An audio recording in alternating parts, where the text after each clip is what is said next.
Good morning to all the viewers, listeners in Sri Lanka, Pakistan, South Africa and all over the world. Welcome to this live streaming which is happening out of Sri Lanka. This is the IMC Cricket World Cup Masters Over-50 that is happening in Colombo, Sri Lanka, but this match is played between South Africa Masters Over-50 and Pakistan Masters Over-50 at this picturesque venue, Pujitha cricket ground in Mid-innings, Bandaragama, south of Colombo, towards the international venue Goal, about 42 kilometers away from the city of Colombo.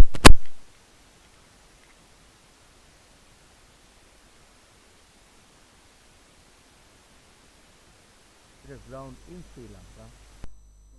We have had about 4 matches being played out of this World Cup here at this venue, and today we have South Africa taking on Pakistan in a while, and the two captains have gone to the center to a toss. We'll get that information as to who has won the toss in a while. And yes, the coin was flipped by Pakistan, and when we get the message we will let you know who is batting and such. At the moment we can see the South African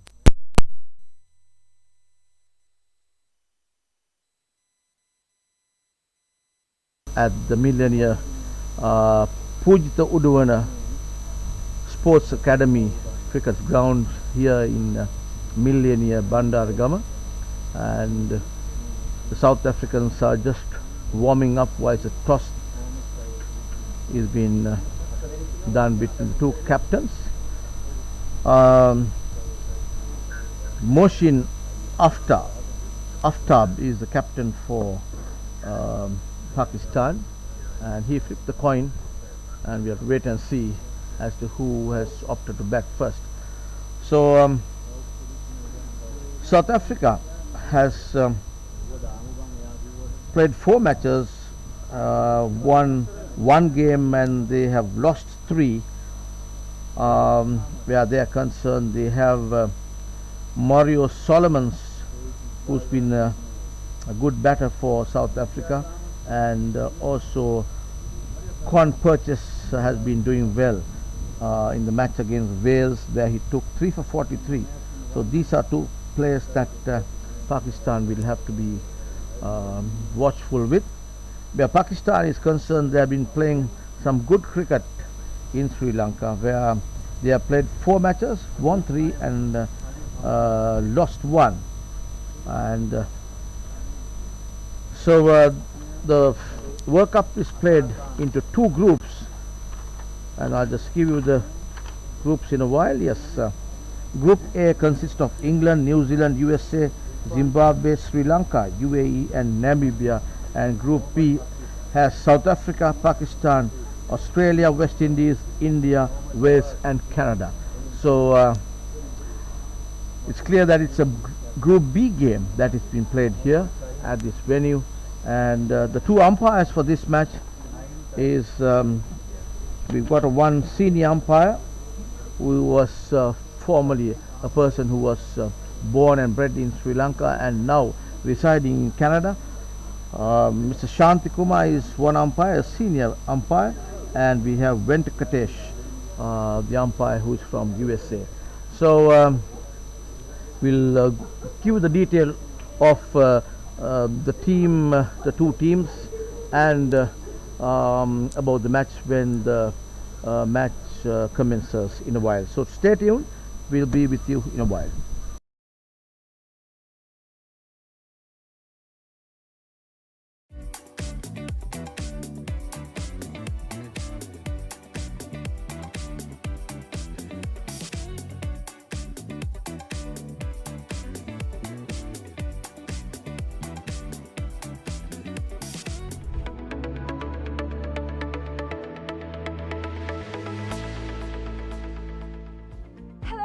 Welcome to Consolidation Private Limited, Sri Lanka's premier destination for cricket enthusiasts and sports tourism.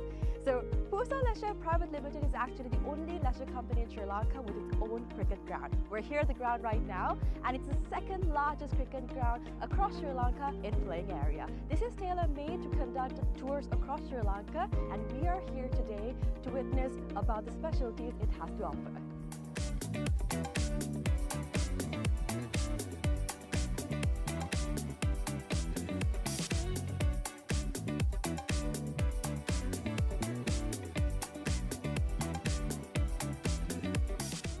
It's only natural for you to ask, what's so special about this ground? Well, let me list out a few reasons as to why it's special to cricket, right? So this is situated in a 30-acre land, meaning you have plenty of space to walk about, have a look and relax yourself. Second of all, this land is situated by so much of vegetation that the amount of wind that comes into this land is quite limited. So as you see, whenever we watch a cricket match, we've seen plenty of occasions where certain calls on cricket are interfered because of the wind. Now that issue will be limited in this ground due to the vegetation that surrounds this place, which is beneficial for anybody who comes to play cricket. Third of all, the lighting is just perfect, right? So it's well lit throughout the day, and the amount of sunlight that you get into this land is much more compared to any other cricket ground around, again because of the location it's situated in.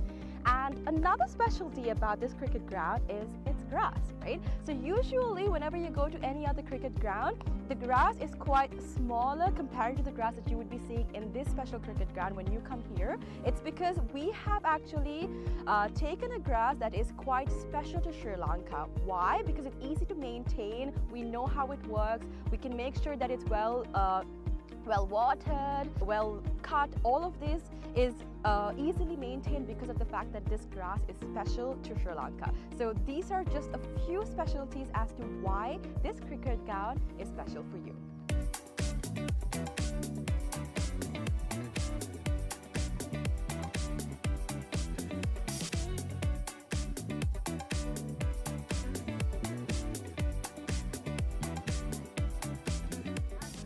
Alright, so let's talk about the pitch a little, right? So I'm here right now, and from the pitch to the ground we have about 80 meters of a radius, right?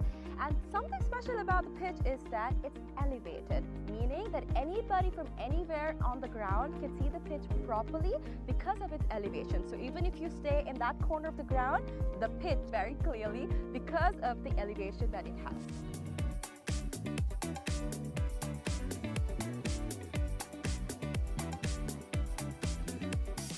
Alright, so we have utilized certain methods to ensure that our ground is free of weeds, right? So our first method is recycling water. We have a natural source of water in our land, and we have taken the water from that into a handmade pond covered by polythene, and water from that is taken to our ground through sprinklers, and that is how we water our ground. And that water is later on taken back into our drain, which I'm standing over, and this leads straight up to the natural water supply that we have in this land. All right. Apart from that, we've also utilized certain methods to ensure that no water from outside is brought to our land, our cricket ground basically. So these methods are basically what we use to ensure that there's no weeds in this grass and that our grass is the same that we have maintained throughout from the start.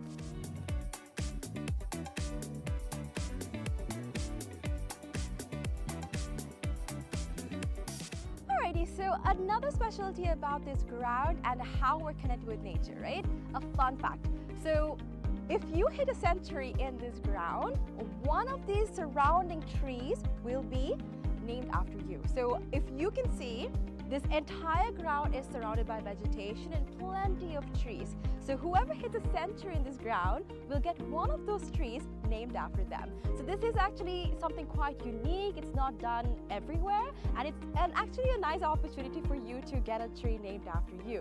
So this is something special that's happening here at the ground, and so far only 8 cricketers have actually hit a century and gotten a tree named after them. So if you want to come here and hit a century and get a tree named after you, this is the place for you.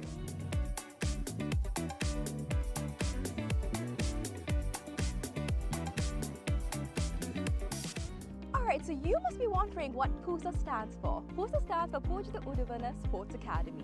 Pujitha Uduwana is actually the single owner of this cricket ground, and we actually have some exciting news. We will be providing this ground and facilities to the IMC Over-50 cricket tournament, right? So 9 of their matches will be taking place in this ground starting Feb 9th, and people from over 14 countries will be participating in this cricket tournament. So if you want to check out this ground and you would like to see a tournament, make sure you come and visit the PUSA cricket ground.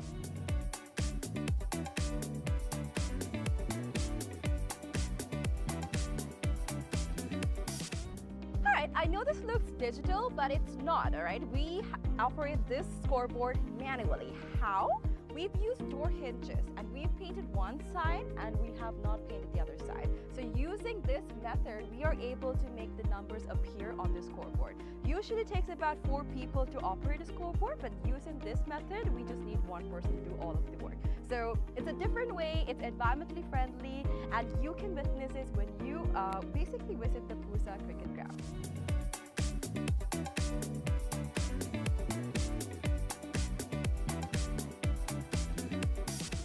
So you must be wondering where the side wickets are. It's going to be built right over here. It's still under construction, but we are expecting 12 strips to be made very, very soon.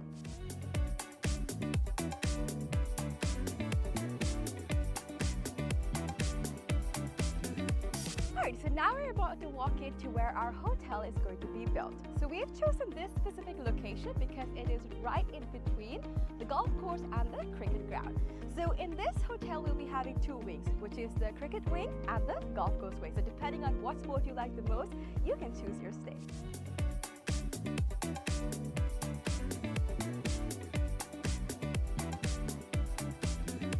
Alright, so another exciting part of our 30-acre land is this golf course. So the golf course isn't built yet, but I'm currently walking into the land that's dedicated for it.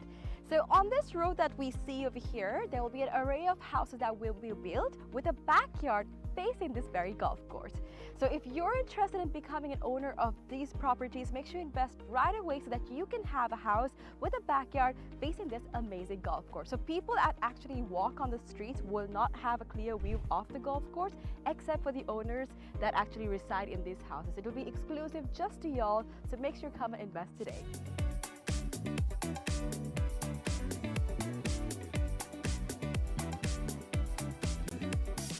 Alright, so this is where the golf course is going to be built, and behind me is one of the waterfronts that is available in this golf course, right? So obviously we know when we play golf that oftentimes we need obstacles to play the game right, and this is actually a natural obstacle that is available within this golf course, and we'll be making plenty more for y'all to have a peace of mind and also play the game really well. And also, another fun fact, which I've already mentioned before, is that all of this will be faced in your backyard. So whatever house that you purchase in this land, your backyard will be facing this entire golf course, these waterfronts, and all of this will be available to you. So if you're interested, make sure you come and visit this golf course and figure out if you want to be an owner of this amazing condo. Then we have a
to Pujitha Leisure Private Limited, Sri Lanka's premier destination for cricket enthusiasts and sports tourism.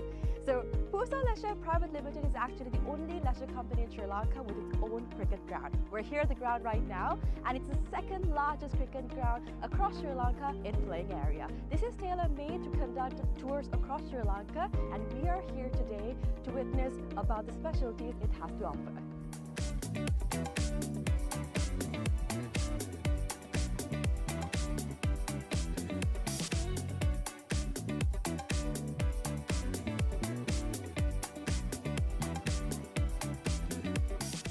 It's only natural for you to ask, what's so special about this ground? Well, let me list out a few reasons as to why it's special to cricket, right? So this is situated in a 30-acre land, meaning you have plenty of space to walk about, have a look and relax yourself. Second of all, this land is situated by so much of vegetation that the amount of wind that comes into this land is quite limited. So as you see, whenever we watch a cricket match, we've seen plenty of occasions where certain calls on cricket are interfered because of the wind. Now that issue will be limited in this ground due to the vegetation that surrounds this place, which is beneficial for anybody who comes to play cricket. Third of all, the lighting is just perfect, right? So it's well lit throughout the day, and the amount of sunlight that you get into this land is much more compared to any other cricket ground around, again because of the location it's situated in. And another specialty about this cricket ground is its grass, right? So usually whenever you go to any other cricket ground, the grass is quite smaller compared to the grass that you would be seeing in this special cricket ground when you come here. It's because we have actually taken a grass that is quite special to Sri Lanka. Why? Because it's easy to maintain, we know how it works, we can make sure that it's well watered, well cut. All of this is easily maintained because of the fact that this grass is special to Sri Lanka. So these are just a few specialties as to why this cricket ground is special for you.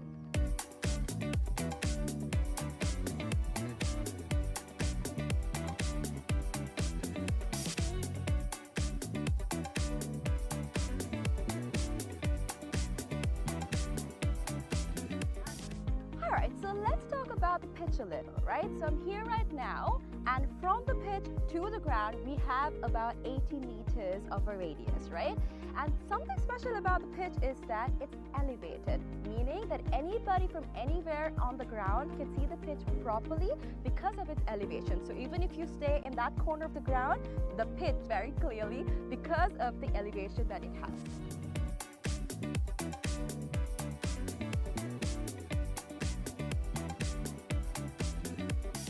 Alright, so we have utilized the game between South Africa and Pakistan is just about to begin now. The two umpires, Shanti Kumar and Venkatesh, just walking into the field, followed by the Pakistan Over-50 Masters cricketers led by Mohsin Aftab.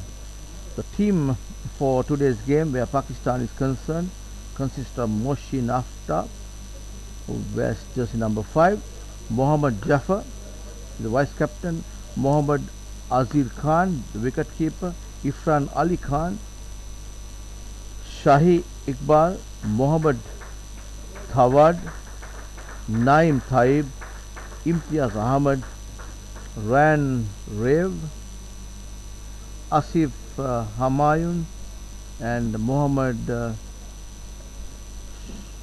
Sharid. The South Africa side, Yehi Jiva, Munir Holiday, Warren Smith, Dave Becker, Andre Steyn, Mario Solomons, Ross Pennant, Wayne Tart, Andrew Amsus, Aaron Kreis, Ryan Reid. The skipper is Mario Solomons of the South African side. So we have number 60.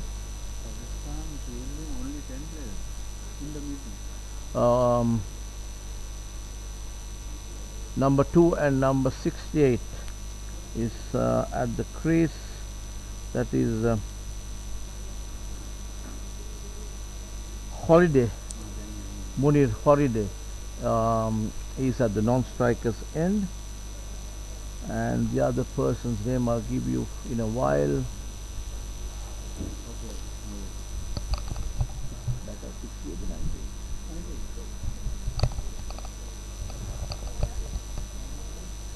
Yahya Jiwa and Munir Holiday are the two batters on strike now, and Pakistan starting from the far end there.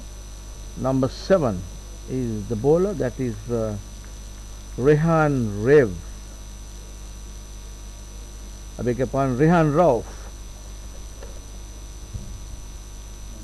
Rehan Rauf, he has been in good form for during this Masters World Cup, IMC World Cup in Sri Lanka. Rehan Rauf, he's taken 4 wickets twice. The match against Canada, where he took 4 for 32, and also Rehan Rauf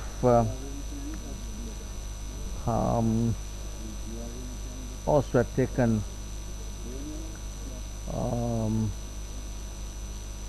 another 4 wickets, I guess against West Indies.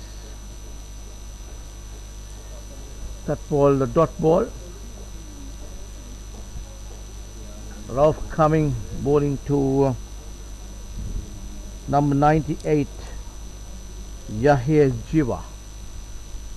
And that ball is coming left arm round the wicket to the right hand batter. He's bowling to no slips, a point, cover, extra cover, short extra cover, and a mid off on the offside.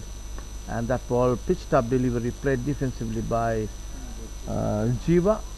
No run, and you got a short fine leg, a deepish square leg, short mid wicket, and a long on. So 2 fielders outside the circle.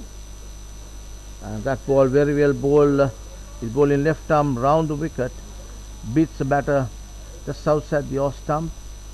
Wicket keeper is number 13. He's the skipper.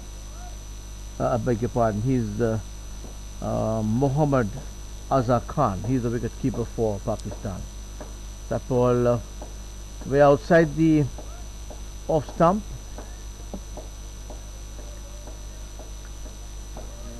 No runs on the board yet. First over by Rauf, Rehan Rauf. Very watchfully played there. Maiden over to start with, nicely bowled by Rehan Rauf. Good start for Pakistan here. Rehan Rauf coming from the far end. That was a maiden for Pakistan. So total still remains no runs added.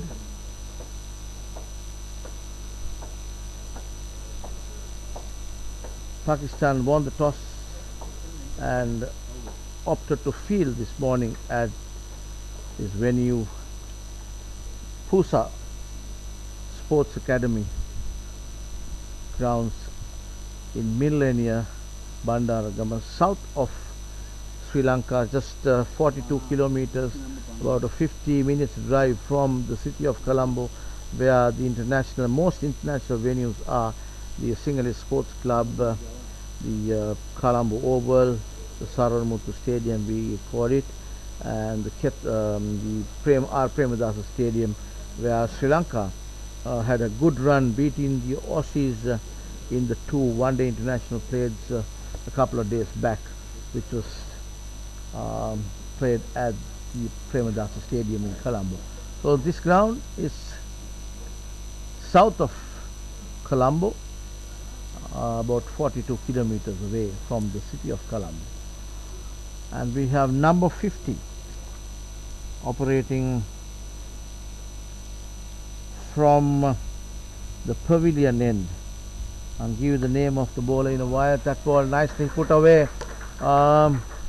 Nicely put away. There are 4 runs to the total, straight away off the mark. That is that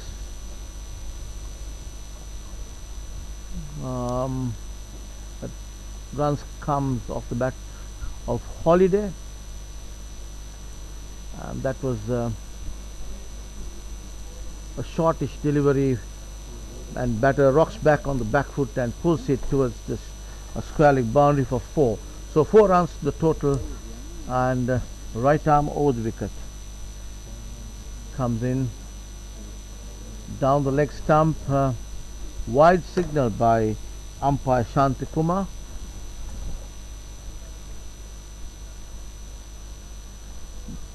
Mohammad Javid is the bowler.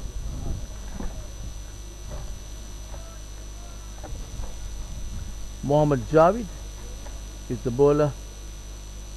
Right arm over the wicket, comes into Solomons.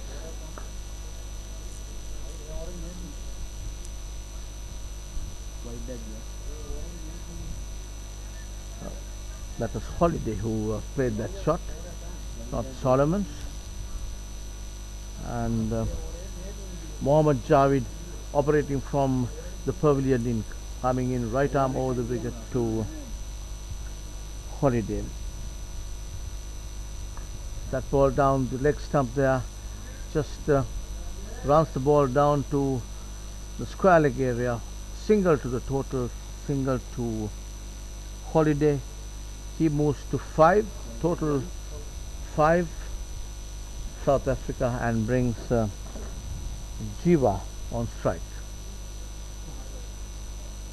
There's a slip in place for Jiva, takes his guard, 1 slip, third man, cover, shortish extra cover, and a mid off, all inside the circle, and you've got a mid on, shortish mid wicket, little square of the batter, a deep square leg and a fine leg, and that ball nicely off the back foot, the wrist work there by the batter there, Jiva, runs the ball towards the short extra cover, as the ball was picked up, no runs scored.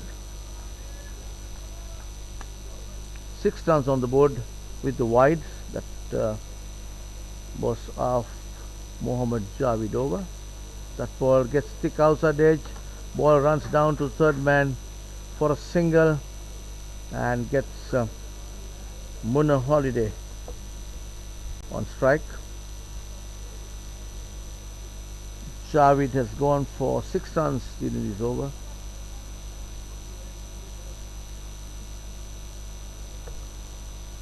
Holiday waiting for Javid.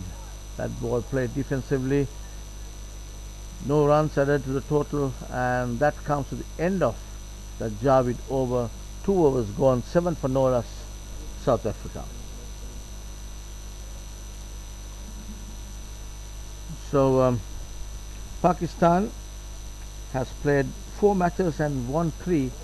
They have lost only 1, and for Pakistan, Rauf had been one of the wicket takers, taking 4 wickets in each of the occasions that he was able to take that, playing against Canada and also against West Indies, where Pakistan beat Canada and West Indies convincingly. Rauf has figures of 4 for 25 and 4 for 32. That ball pitched up delivery, just pushed towards the mid off, no runs added to the total. Rauf pitching it up to the batter here, right-handed. That ball on the back foot, nicely put away, but there can't beat the fielder there, who is feeding at extra cover, picked up with one hand there. Good the work by the fieldsman there, who is feeding at extra cover. Rauf comes in. Again, the batter tries to steer it down to the third man area, misses it, and wicket keeper picks it up. No run. Rauf comes in from the far end, left arm round the wicket. That ball down the leg stump. He runs it down to the square leg area for a single. Total moves to 8 for no wicket here. South Africa, who've been put into bat here by the Pakistan skipper Mohsin Aftab after winning the toss. Rauf is the bowler coming from the far end, and He'll be bowling to Holiday.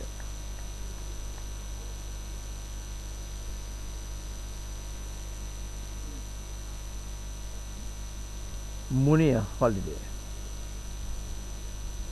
right-handed batter. Rough comes in from the far end, passing the umpire, just short of length, rushes back on his back foot. Holiday plays it defensively, no runs, added to total 8 runs, still just 1 run in this over of Rehan Rauf. That ball again outside the off stump, no runs added to the total, just a single run in that over. Good Rauf over for Pakistan, 8 runs on the board, no wickets. Pakistan going well here for the moment, just 8 runs in 3 overs. Good conditions here for cricket, and you see the South African flag just right in front of us on the boundary fence there, the fence that is a little away from the line, and at the pavilion end we have the South Africa flag, the Sri Lankan flag as the host country in the center, and the Pakistan flag on the right. So 2 flags on either side of the Sri Lankan flag to say that the matches between South Africa and Pakistan. Javed is the bowler, comes in, right arm over the wicket, and that ball he tries to play it on the up there, misses it. A little dangerous to play it. He wanted to put that ball towards the point area, but could not get hold of that. Ball ran down to the wicket keeper. Little bit of bounce shown there by Javed. Comes in, right arm over the wicket, running, passing the umpire. Again on the back foot, pushes it to the extra cover man, picks it up, no damage done, no runs added to the total. Total remains at 8. 2 balls gone, 4 balls remaining of the Javed over.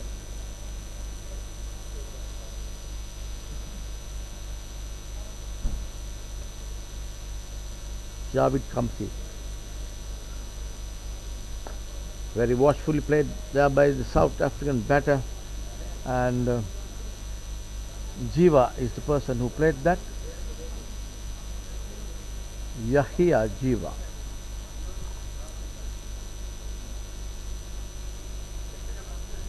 He's going to slip a point, extra cover, another man between extra cover and mid off, and that ball driven on the up, ball runs down to the boundary towards the extra cover region, no fielder covering up there on the deep. Ball runs down to the boundary, 4 runs off the batter there, right-handed.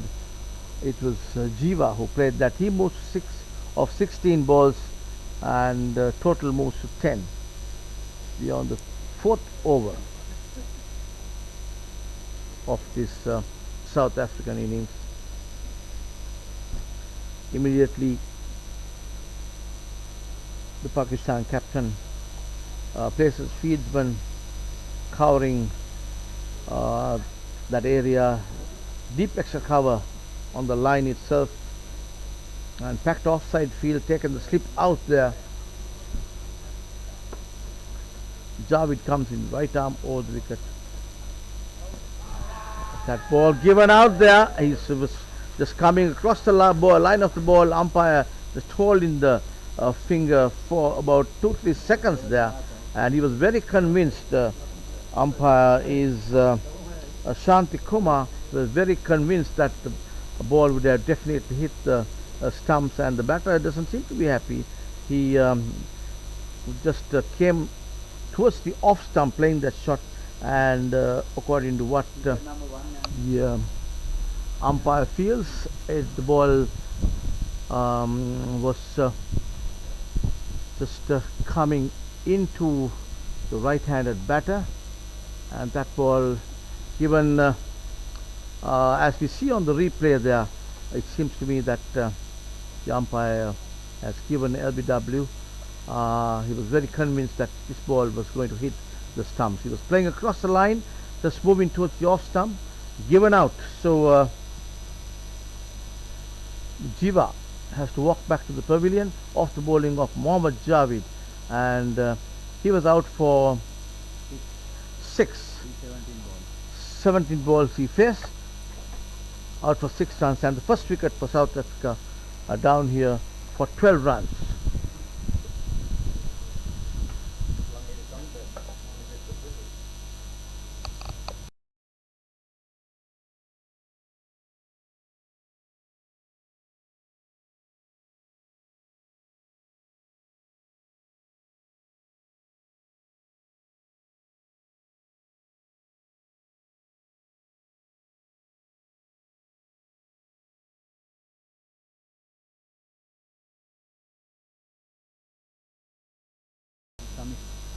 Is Dian Smith. Smith, correct? Dian Smith. Dian Smith is the batter who just came in, number 1.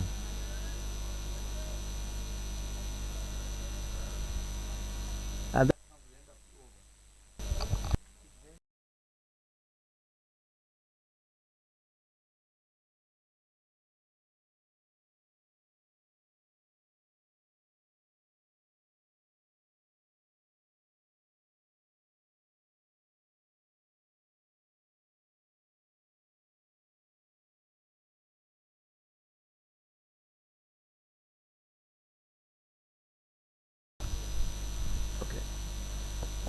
so beyond the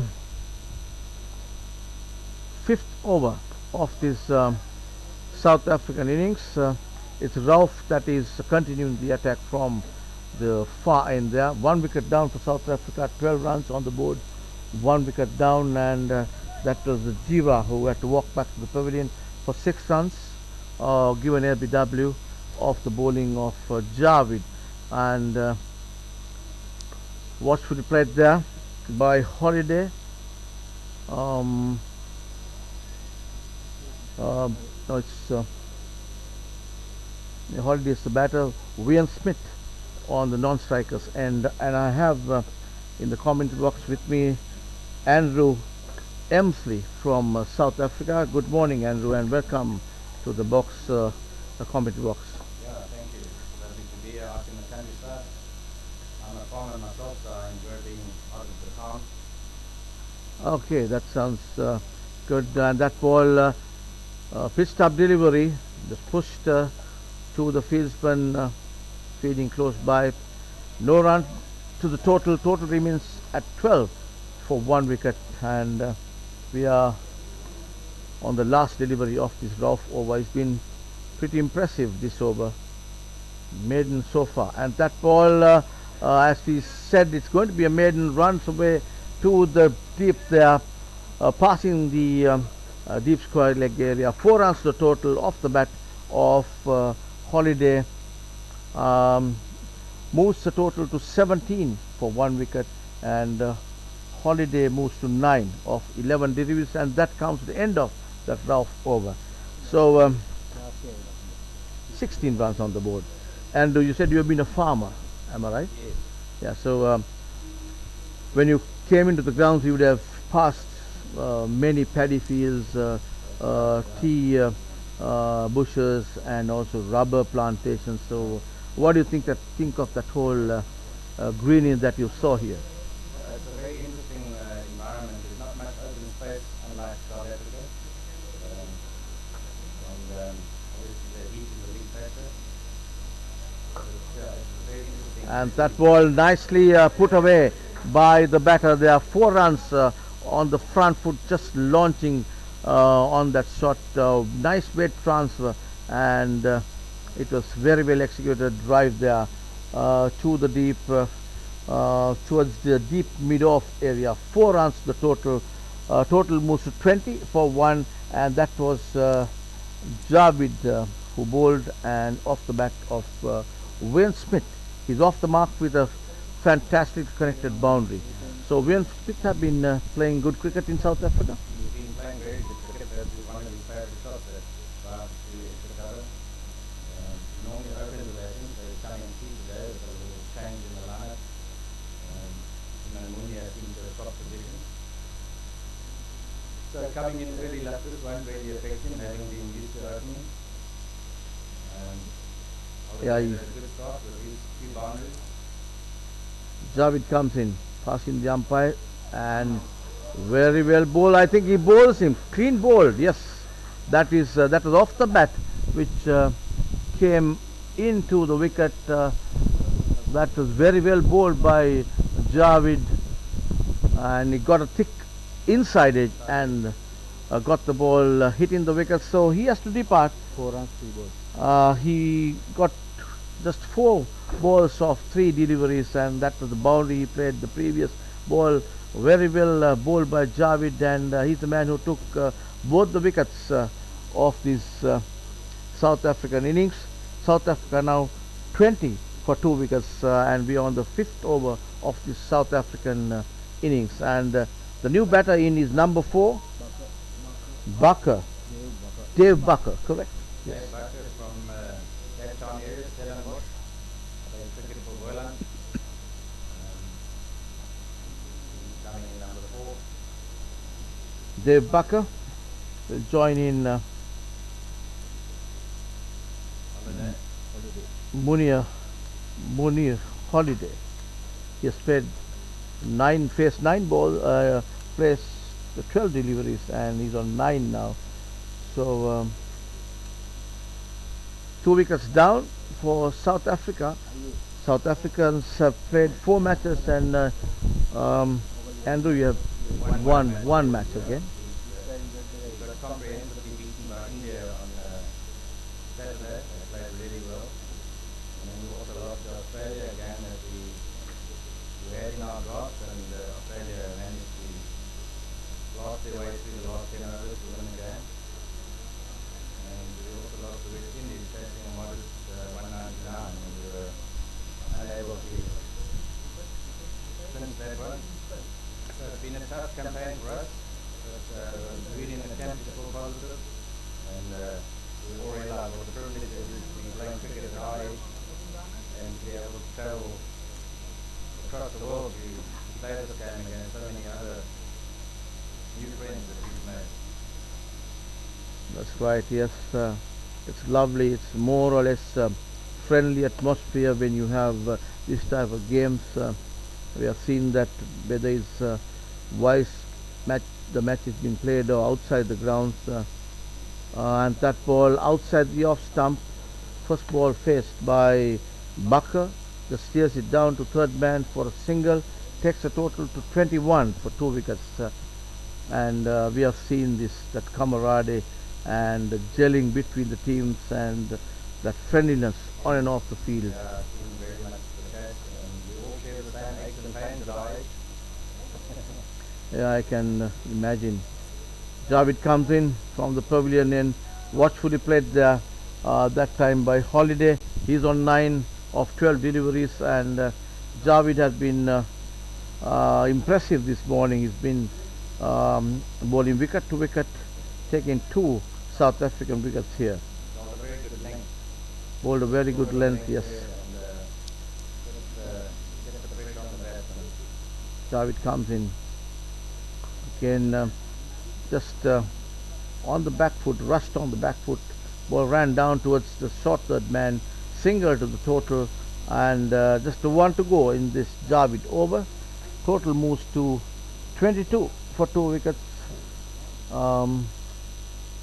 and with that, Dave Bakker is off the mark. So he's bowled to a packed offside field, already having 3 fielders outside the circle, and very well bowled there. Javed beats the batter completely. He was clueless as to how that ball behaved, and nevertheless no damage done, and that comes to the end of that over. 6 overs gone, 22 for 2 wickets, South Africa.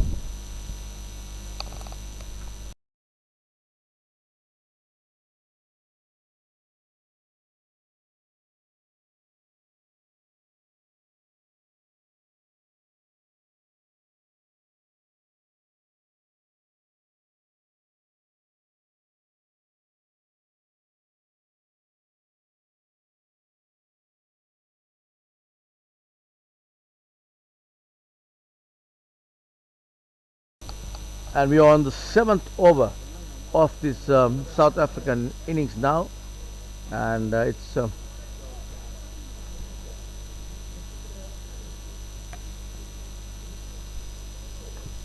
Ralph attacking, ran Ralph, and that ball on the onside. Holiday wants two, but sent back by Bucker with a single.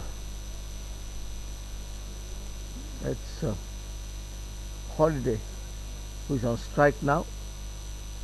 He's on 10. I beg your pardon, it's Dave Bucker who is on strike. Holiday is on 11 or 15 deliveries. Dave is 1 of 2 deliveries. We are on the 7th over of the South African innings. On the onside, we got a man in the deep square leg, shortish, a little squarish, fine leg, I would say. Man, short mid wicket and long on the onside, and it's Ralph coming left arm round the wicket, coming through there. And that ball left alone by the batter. You don't want to do anything, just watchfully. Yes, Ralph had been putting the brakes from the other end, whilst Javed had been the guy who's been taking the wickets. Ball into his field. 5 men on the offside.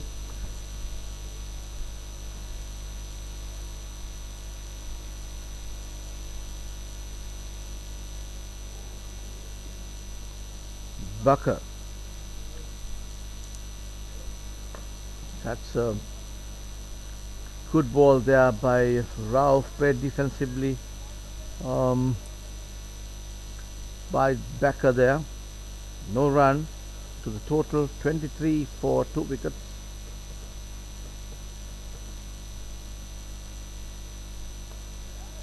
Again, very well bowled. Pitched up delivery. No run. Ralph comes in. Left arm round the wicket, and yes, very watchfully played by the batter there, and that comes to the end of that 7th over of this South African innings. 23 runs for 2 wickets, South Africa.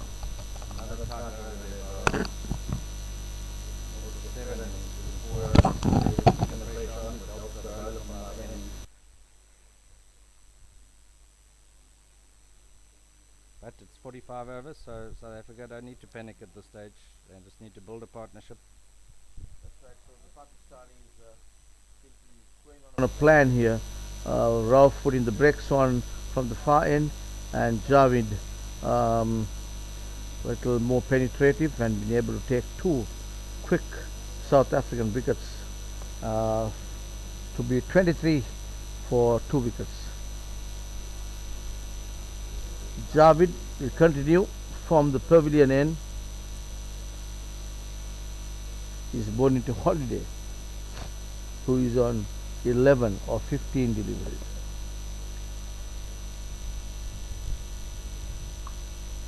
That ball nicely put away through the covers, ball running down to the boundary, 4 runs, yes, beautifully executed by the batter, and just along the ground from the very word go itself, 4 runs to the total. 27 runs to the total, and just 2 wickets down South Africa. It's a long way to go. We are in just on the 8th over of the South African innings. 2 wickets have been taken by this bowler is Mohammad Javed, who's been successful thus far with 2 wickets, and on the other hand, on the other side, it's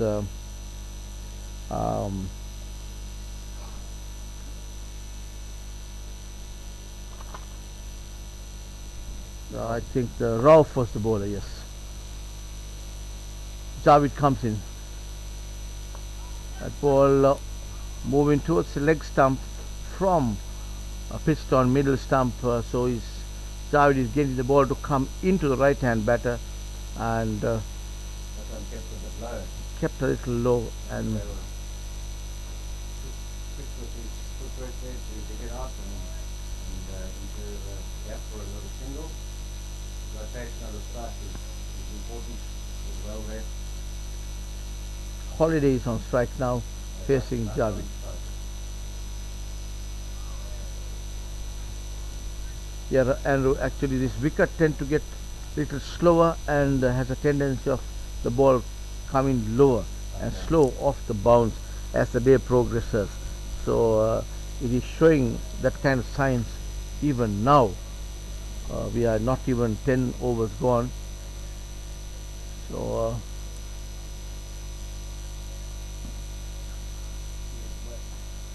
leg by is coming here. Ball drifting down the leg stump.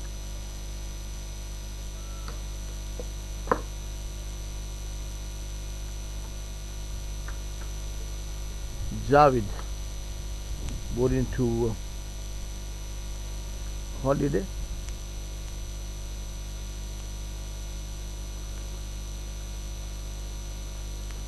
Comes in passing the umpire. Very watchfully played a quick single there, running the ball down to short third man. Gets an easy single at the end. 29 for 2. Have a good ball and early call there for a third single. Buckle back on strike.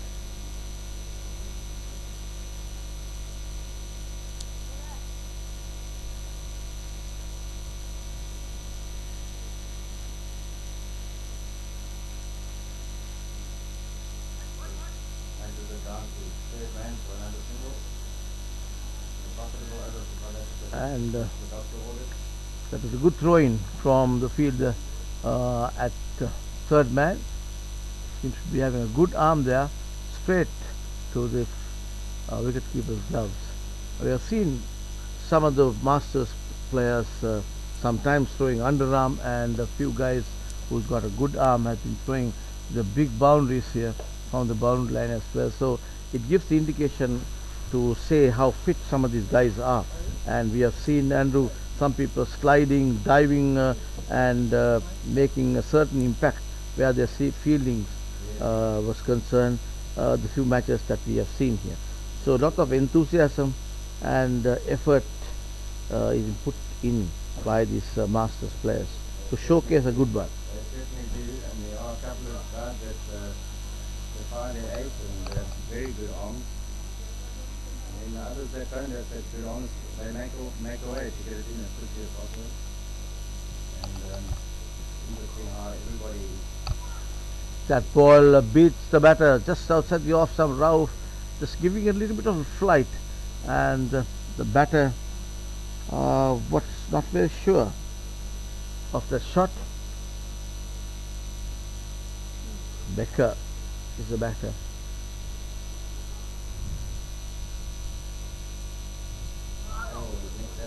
Oh yes, that's gone down to the boundary. Yes, 4 runs to the total, and much needed boundary there for South Africa. Off the bat, that was just a thick outside edge off the bat of keep the gloves there, but very difficult for a keeper to take an edge that thick. it's Sometimes that's it, but generally it's a good attempt by the wicket keeper, but could not get hold on that. 35 runs on the board for 2 wickets. That was a chance given by Becker of the bowling of Rauf. Rauf had been very impressive as a bowler in this tournament, taking 4 wickets twice. Rauf.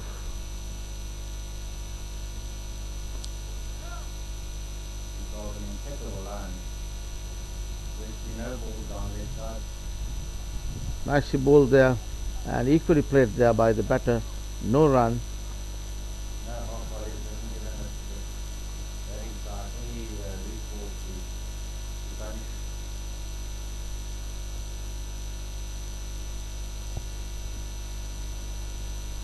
35 on the board now. Excellent control.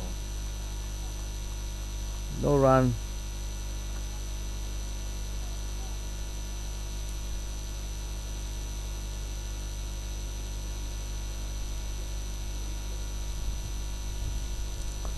Very good ball there, flighted, little flighted delivery there by Rauf. He's mixing his deliveries. These two bowlers, Rauf and Javed, operating from either side, have been troubling these batters, not letting them settle. For a partnership here, Rauf comes in, left arm round the wicket, again a good delivery, getting the ball to come into the right-handed batter. And at the end of 9 overs, 35 runs for 2 wickets, South Africa.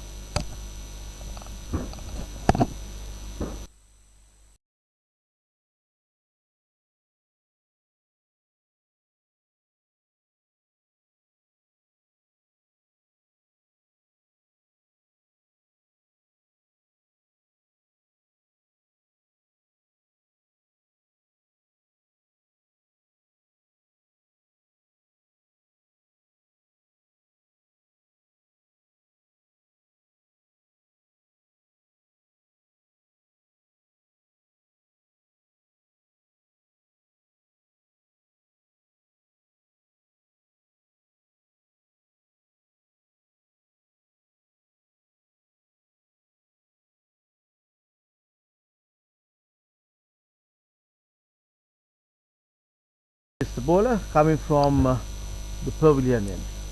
Again, very well bowled there. Equally played by the batter. The batter is Holiday, who is on 17 of 19 deliveries. And we have Dave Becker, 6 of 16 deliveries.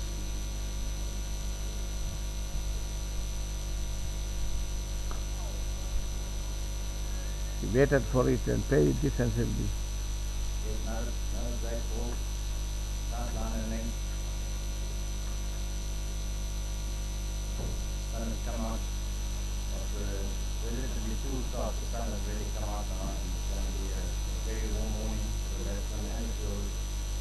It's definitely going to be a very warm morning. Humidity is right up there, and it's about 32, 33 degrees here in Pusa ground, Pujitha Uduwana Sports Academy ground in Millennia at Bandaragama. This is a match between South Africa Masters Over-50 and the Pakistan Masters Over-50 in the IMC Masters Over-50 World Cup that's been held in Colombo, Sri Lanka. Javed comes in. Nicely steered away towards the third man area. Very well picked up also at short third man. Running in towards the third man area from point, and he's been very agile in the field.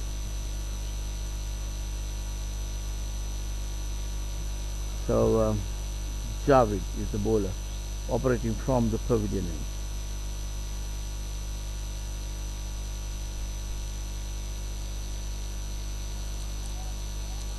The batter wanted to come out and just go for a big one there, but changed his mind at the last minute and let the ball go through the wicket keeper. All dot balls here now. Mohammad Javed bowling well. Bowling well, batsman trying to unsettle his length there. Never bad idea, and saw that he wasn't up to the ball, so he let it go past wisely.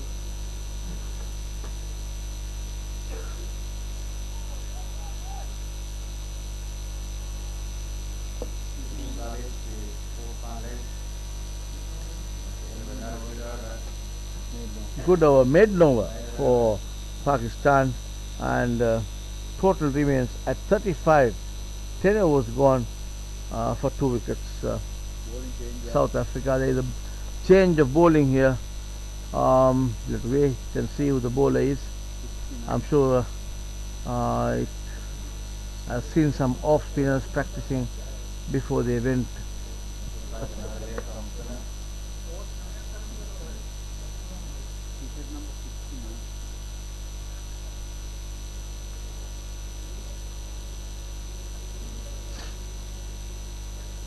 Hafiz. Muhammad Hafiz. Mohammad Hafiz is the bowler. Hafiz bowled very well in Gambia and Canada on Saturday. He had a very nice loop going. Our game ended very early, so we watched him playing. Left-arm spinner, a little bit different to Rob, who's got more around on the action. Hafiz comes over the top, probably with a bit more bounce. It's Hafiz, right? Hafiz, left armer, coming from the far end.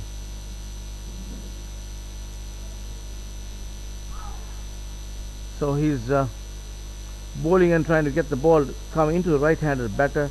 Left armer coming, left arm over the wicket, just away, a little away from the popping crease there. And his intentions from the very word go is very clear. He wants to get the ball come into the right-hand batter. Looking at getting an LBW.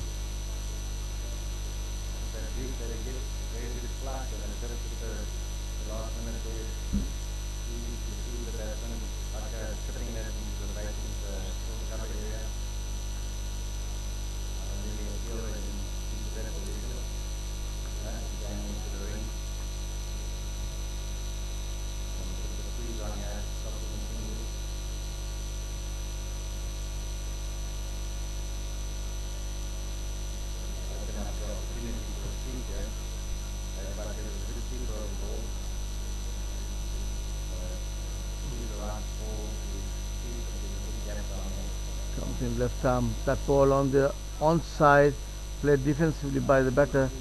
No run to the total. 2 wickets down for South Africa. Chips are a little down for South Africa, Andrew. What do you think that your South Africans would be looking at to put as a score for Pakistan to chase down? I think we need to be looking at least T30 to be competitive. But early days yet, a lot of runs being scored towards the back end of the innings. The field gets tighter and the ball gets softer and field is afraid. So I think the department could be crucial. Yep. But they hold it, not feel the pressure of a slightly slower run rate. Hafiz, left arm, played again well by the batter Holiday. No runs to the total. 35 for 2 wickets.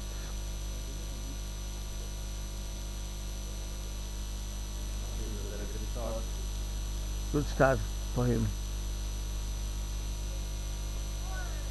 Very well bowled there again. And that comes to the end of that over. 11 overs gone. Technically it should be drinks now. Every 11 overs we will be having drinks. And the scenario here at this Pujitha Uduwana ground in Millennia, Bandaragama is Pakistan won the toss this morning. A match against South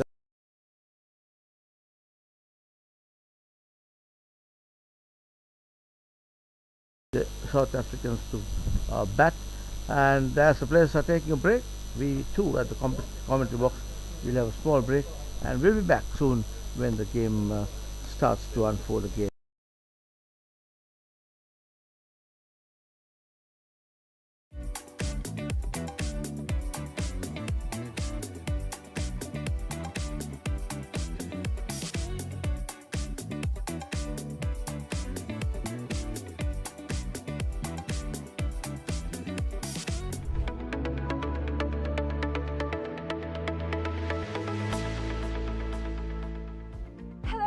Welcome to Consolidation Private Limited, Sri Lanka's premier destination for cricket enthusiasts and sports tourism.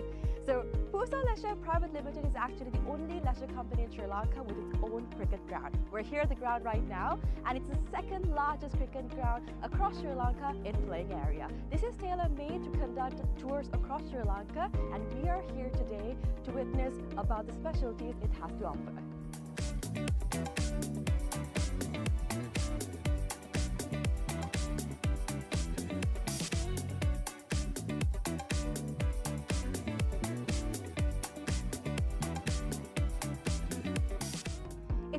natural for you to ask, what's so special about this ground? Well, let me list out a few reasons as to why it's special to cricket, right? So this is situated in a 30-acre land, meaning you have plenty of space to walk about, have a look and relax yourself. Second of all, this land is situated by so much of vegetation that the amount of wind that comes into this land is quite limited. So as you see, whenever we watch a cricket match, we've seen plenty of occasions where certain calls on cricket are interfered because of the wind. Now that issue will be limited in this ground due to the vegetation that surrounds this place, which is beneficial for anybody who comes to play cricket. Third of all, the lighting is just perfect, right? So it's well lit throughout the day, and the amount of sunlight that you get into this land is much more compared to any other cricket ground around, again because of the location it's situated in.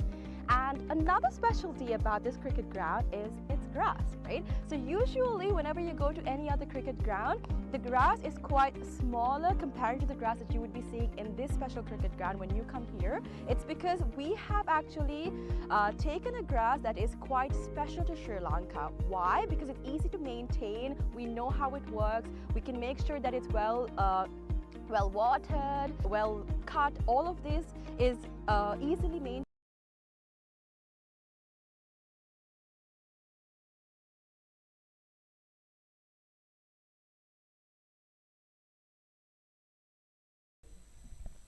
How the bowler? Bowling 72 is 9 Tayu.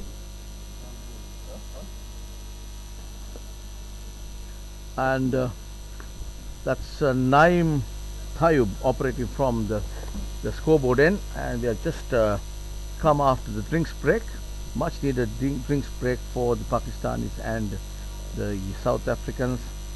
The sun is really on the fielders now, and at this Pujitha Uduwana Sports Academy ground in Millennia Bandaragama. Beautiful setting here, and that ball signal wide there by the umpire takes the total to 36 for 2 wickets. 2 wickets down. We are on the 12th over of the South African innings, and the bowler operating is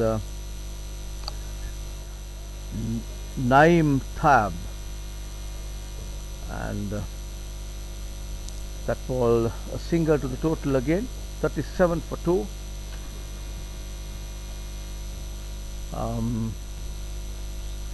Tab is the bowler, coming in right arm over the wicket and pushing the shortish fielder who is at short mid wicket, little square.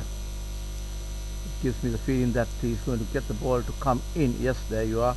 He's an off spinner. He's turning the ball well, exploiting the conditions here. Good wicket for the spinners, and straight away Pakistan on the 12th over brings in a off spinner, Naim Tayab. Comes in right arm over the wicket to Holiday, and that ball little upishly though, but over the fieldsman. They are standing close by inside the field. 4 runs to the total off the bat of that was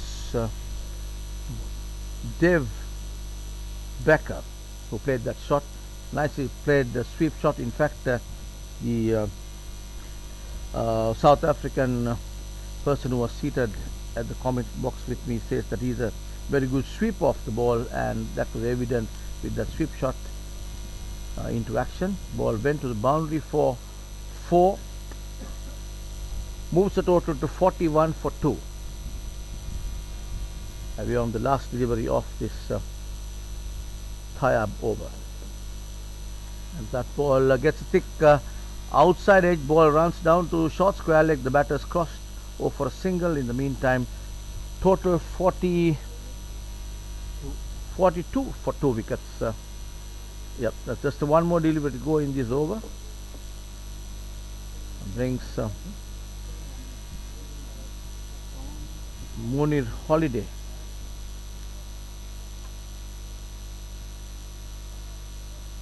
And last ball of that Tayab over, that ball pitching on the leg stump, played defensively by the batter. No runs scored there off that last ball. 42 for 2 12 overs gone. And joining me in the comment box now is Pujitha Uduwana. Incidentally, he's the owner, the single owner of this fantastic venue, Pujitha Uduwana Sports Academy cricket ground here in Millennia, Bandaragama, 40 kilometers away south of Colombo. Good morning, Pujitha. Good morning to you. And we saw you taking 4 wickets the last game that we played here. Sri Lanka playing, you played against UAE and became the best bowler there playing in your own ground. I was waiting till you took another wicket so that your name can go on the board here. You have 35 acres of land here and also 30 acres and 20 odd is earmarked for golf course, right? 22 acres for the golf course. And also some individual houses. Okay, and you're also planning to have a kind of a 5-star hotel arrangement here, right? You can see in front of that station, that area we are going to build up the main Accommodation, is it? hotel and also the grandstand. Okay, so grandstand will be opposite the pavilion where we are seated now, is it? Yes. This Okay. is actually temporary one, but the intentional one will come on along with the hotel. Excellent. And as we speak, this is It has 2 wings. Hafiz operating. Yes, 2 wings, is it? 2 wings. One wing dedicated to the golf course or golf wing. The other side for the cricket wing. Okay. And the bowler is Mohammad Hafiz. He's coming left arm round the wicket. He's been bowling well thus far. Comes in bowls. That ball very well bowled delivery. He's been fantastic. He's attacking the off stump here, and the batter wants to put it away over the mid wicket fieldsman there, but misses it completely.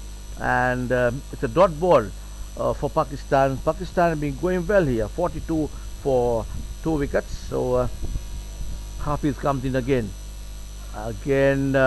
He tries to just steer it down to third man. There's a fieldsman in place, slip in place for that, misses it completely again, beats the batter just outside the off stump. So Hafiz have been troubling the batters ever since the time that he came to bowl. He's coming through the umpire and the non-striker, coming in left arm round the wicket to the batter. Again, watchfully played there.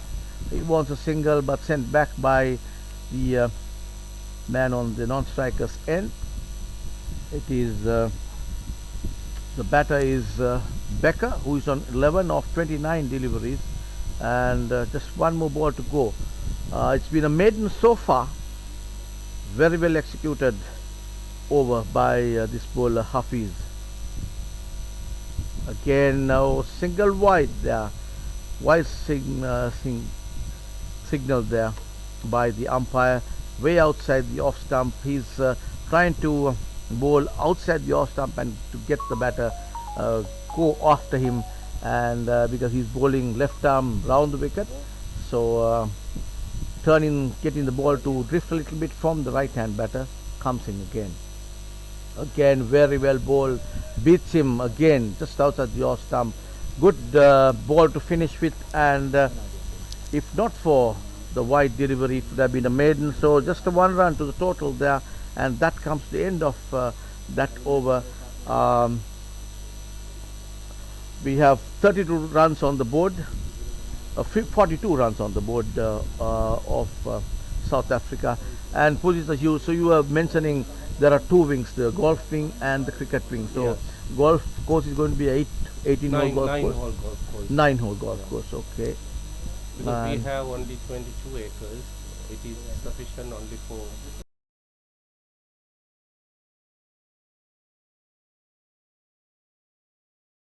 make Yes. it 18 hole as you go along. We have seen lots of courses like that. Even Kogal, the Air Force golf course, is a 9 hole, but you play from different tees and make it 18 hole. That's quite a possibility. You've got a fantastic piece of land.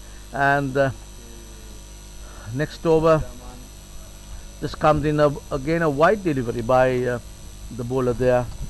Ball drifting towards the leg stump, and the batter is Becker. Again, just steers it down to the square leg area for a single. Takes the total to 45 now. And Dave Becker is the man who is facing. Holiday is on the non-strikers end. Number 72, Tayab, Naim Tayab, is operating from the pavilion in. Comes in right arm over the wicket to Becker. Flighter delivery, and that's a plumb LBW right in front, no questions. Just trapped LBW right in front of the wicket. Umpire, no hesitation, the finger goes up. Another wicket down. 12, 11, 13. Becker, he's out for 11 runs off 31 deliveries. The third wicket for South Africa falls here. 45 for 3 wickets, South Africa. Pakistan on top here. Pakistan won the toss and put in these South Africans to bat, and rightfully so. Good bit of thinking by Mohsin Aftab, the Pakistan skipper, to make use of the conditions of this wicket and get the South Africans to play, take on strike before they come into bat, and have taken 3 of the South Africans wicket now, with the total on 45. Number 38 walks in to bat is Andre Steyn.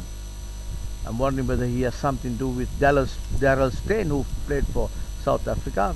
We'll find that out later. Andre Steyn is the batter who is walking in. So Pujitha, I also understand that you are going to have a swimming pool close by. Of course, it is on our left side, close to our side wicket.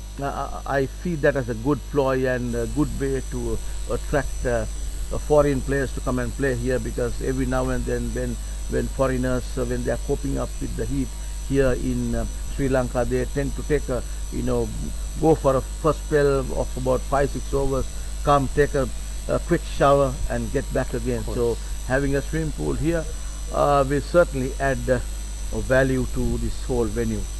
Of course, in addition to that, we are going to have 12 strips side wickets, along with the gymnasium and also some clubhouse and 60 people accommodation in addition to the hotel we are going to develop. That's a kind of facility like the MRF for a cricket academy, right? Actually, our main target is to have an international academy here, so the people can come here and they can, we have plenty of cricketers in Sri Lanka. They can help them. Absolutely fantastic project, Pujitha. Hats off to you. You have put in a magnificent setup here. And as you speak, next over, 14th over is in progress now. It's Naim Tayab operating. So he is the guy who took that wicket LBW the previous delivery and comes in again. Flighted, nice little loop there, off spinner, bowling with a nice little pivot there. I saw him practicing before the game started, and I thought he's going to be a real threat to the South Africans, because he was turning the ball just like no tomorrow. And again, that ball pitched outside the leg stump, and the batter just a little bit of wrist work, steers the ball down to square leg for a single, little offline that time by Tayab, and takes 1 run to the total, 46 for 3 wickets. We are on the 14th over of this South African innings. Tayab is the bowler coming in from the pavilion end. Very watchfully played, good length ball there to finish with. That was excellent over by Tayab, just 2 runs in that over and took 1 wicket. 46 for 3 South Africa. So Pujitha, just coming on to that, rightfully what you have decided and you're doing makes sense to me as well, because we have so many cricketers retiring who's played at the international level, lots of wealth of knowledge with them, so certainly they can utilize that knowledge.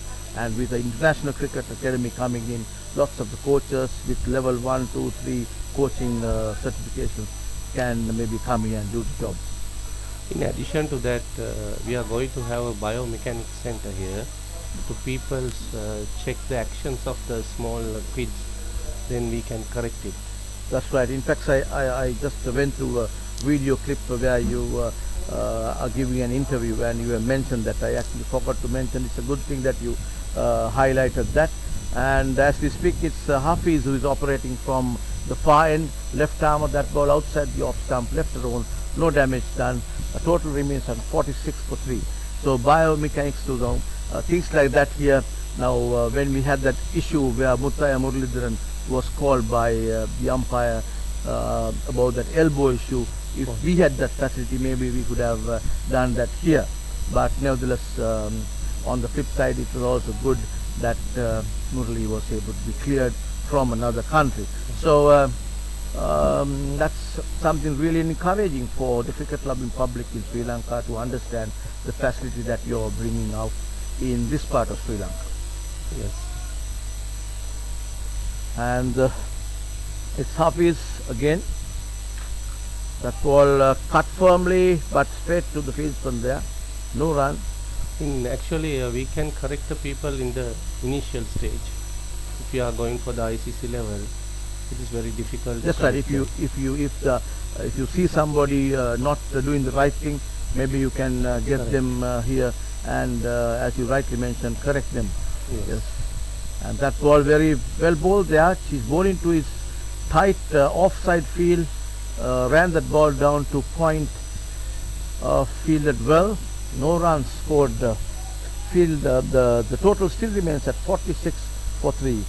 We have Muhammad Hafiz operating from the far end, comes in left arm round the wicket to the batter Stein, and played defensively, just runs the ball to a short mid wicket. No run to the total, and Hafiz had been bowling excellent deliveries, and because he's so tight, the skipper is bringing another gully in place, rightfully so, because he's pitching the ball mid-lane off and getting the ball to spin away from the right-handed batter. Comes in left arm round the wicket, very well bowled there, pitched up delivery, watchfully played by the batter. Another maiden over, fantastic bit of bowling by Hafiz. Total remains at 46 for 3. South Africa has been put into bat after Pakistan won the toss this morning. 46 runs or 15 overs is what the scorers tell me. Very well executed way of bowling by South Africa.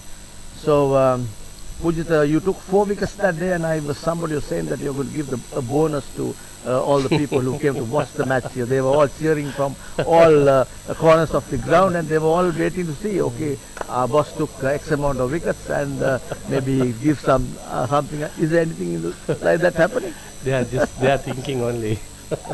Yeah, that's vicious, wishful thinking by people who works for him, he says.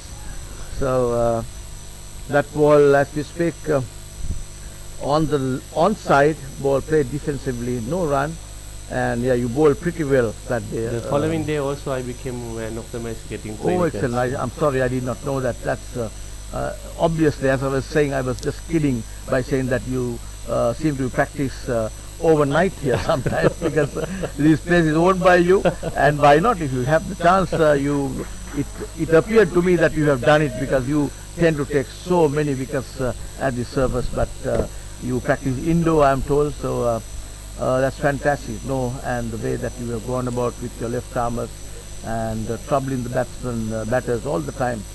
So 47 is the total for 3 wickets, and yes, that's a loud appeal there, and a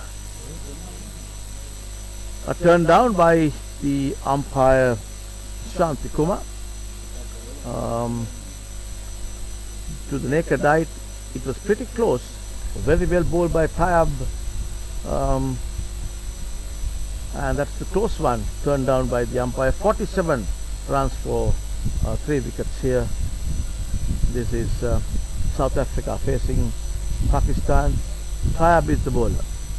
Again, a pitched up delivery as the batters have to hurry, and it's a wide throw there by the man who picked it up. It's tough when you're 50 years plus, Pujitha, to be on the field like that. Although you bowl 9 overs, you generally complete the quota, but when you're 50 plus, to keep bowling and fielding, it's not easy. Of course, it's not easy even because of the heat. It is very difficult. So being Sri Lankans, you find it difficult, so you can just imagine how the people coming from, there is Canadian team who is coming of minus 30 degrees and it's plus 30 here. So people like them, even the Wales team found it very difficult. But that's the way it goes. That's the way cricket is being played all over the world. And it is Taib.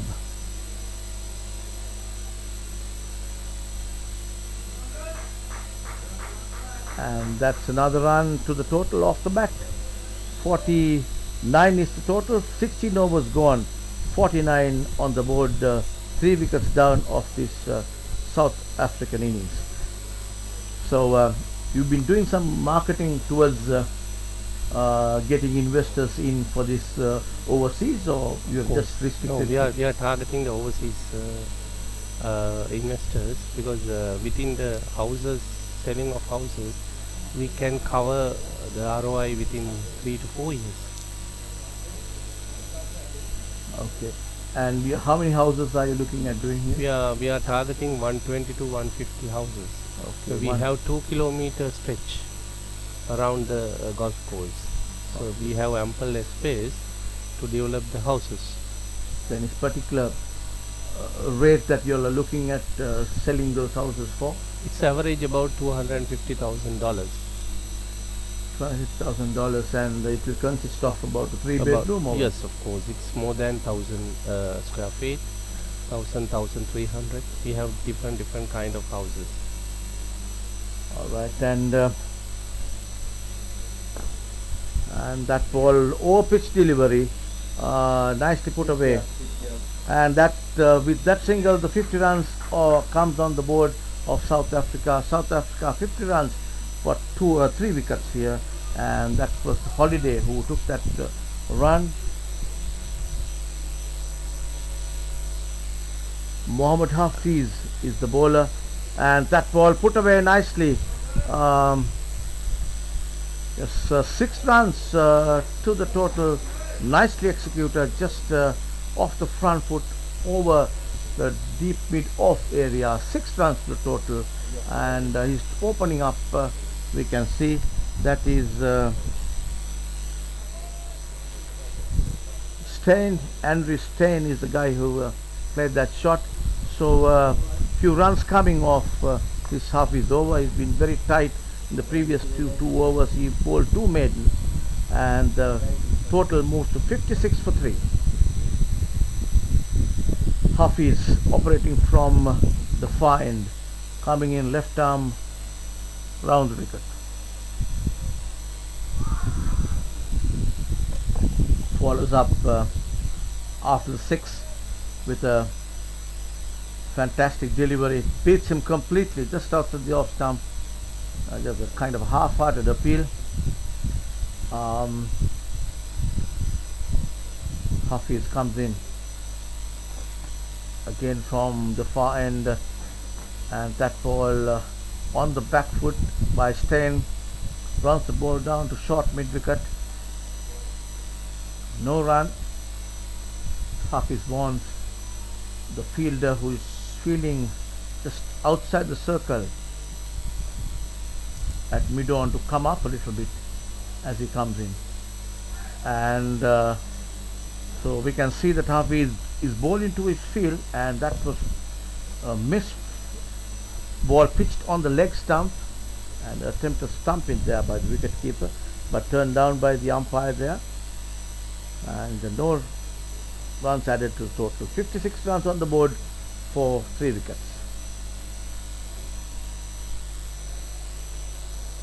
Again, nicely put away, runs the ball down to fine leg area. The square leg comes in and picked up, and the throw comes in. Nice bit of work by the fieldsman there. So with that run comes the end of that over. 57 is the total for 3 wickets. 17 overs gone, with the toughest over coming to an end. 3 wickets down of South Africa, and we have number 72 Thayab operating from the pavilion end. And I also understand, Pujitha, that you have a drainage system that the water gets collected to a kind of a reservoir, which the water again can be pumped into the ground again. Because the special thing is here, we don't have much weeds here because we are using all circulated water which is coming to the by rain and the same time from the seepage water.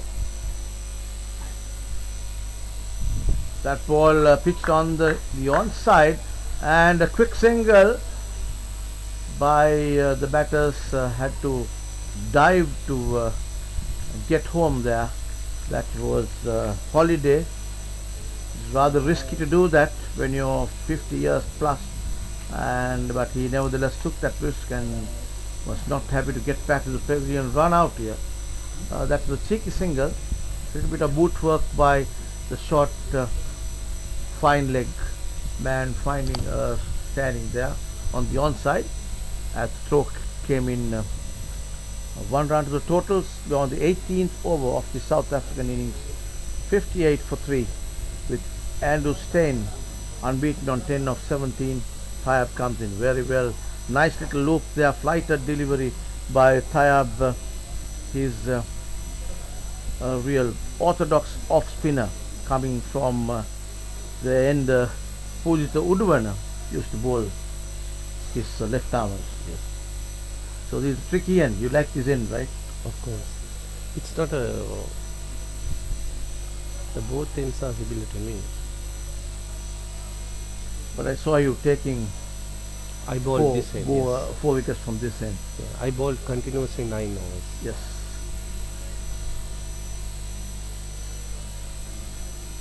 Missed out on a hat trick as well. Of course. Again, that ball pitched on a little drifting away from the right-handed batter. Pitched on the onside there. The batter did not want to stroke that ball towards the boundary, but nevertheless decided to block that. Total remains 58 for 3. It's Holiday, who's on 23 now. Again, little roll of the wrist there. Runs the ball down to shortish square leg. No run. Thayab has bowled 3 overs here, gone for 14 runs and taken 1 wicket. Thayab comes in. Again, that ball again drifting, spinning towards the onside, and another single to the total. That brings to the end of Thayab's over. 59 is the total for 3 wickets.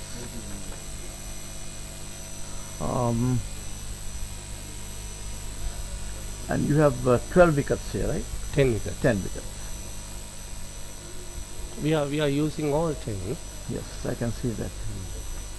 Equally maintained.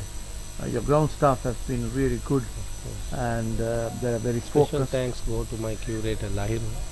He's the person doing everything like this. Lahiru. Lahiru is the one. 59, 3 wickets down, and we have Hafiz coming in, left armer.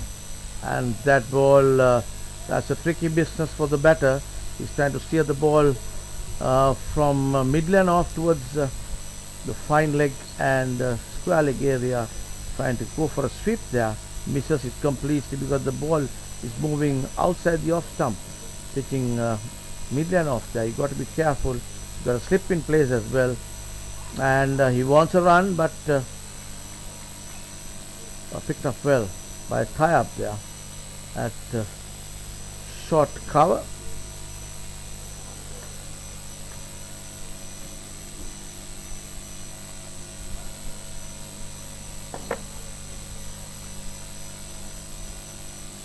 Batter is Holiday. He's on 23 of 41 deliveries. That ball put away again to the fine leg gear. He wanted to hit that ball towards mid-wicket. You don't get a deep mid-wicket there, but nevertheless mistimed it. And the ball ran down towards fine leg. The man has to run in from deep square leg. And as he comes in and throws, batter's crossed over for a single, 60 to the board, 3 wickets down. And again watchfully played there by the batter. Stein, who is playing, Andrew Stein. The previous over we saw him going over the infield there on the offside. So he's waiting for a loose ball to come. Hafiz. And again he was playing, I was saying that he was playing against the spin. Ball is running down towards the third man boundary.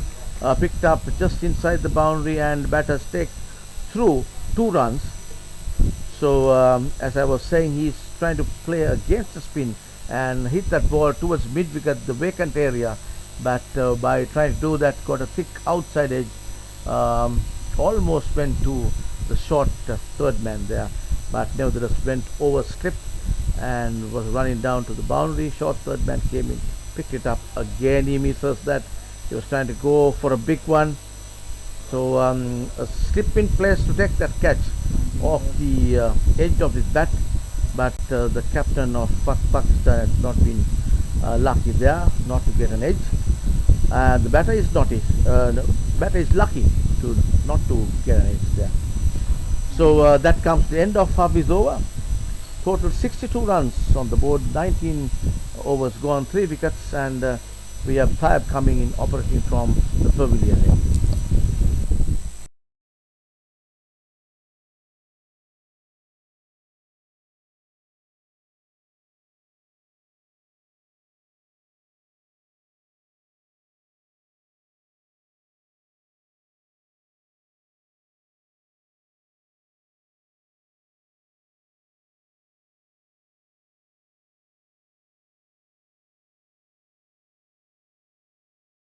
On the back foot, shortish delivery, punch towards the cover there. Just a single to the total. Taib, little off rhythm there. He was pitching the ball up to the batter.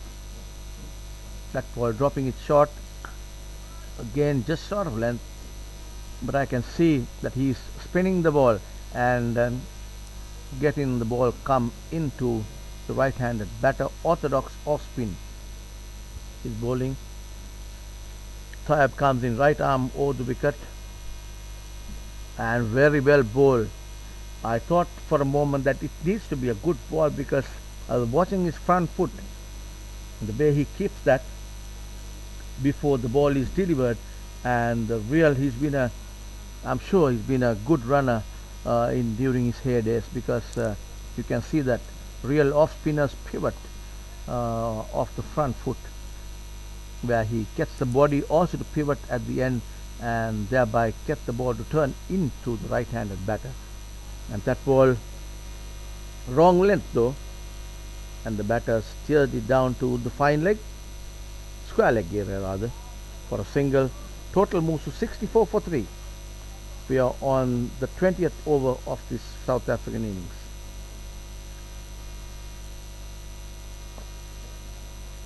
That's a faster ball. Again going down the leg stump. Single to the total. 65 on the board, brings Stein on strike.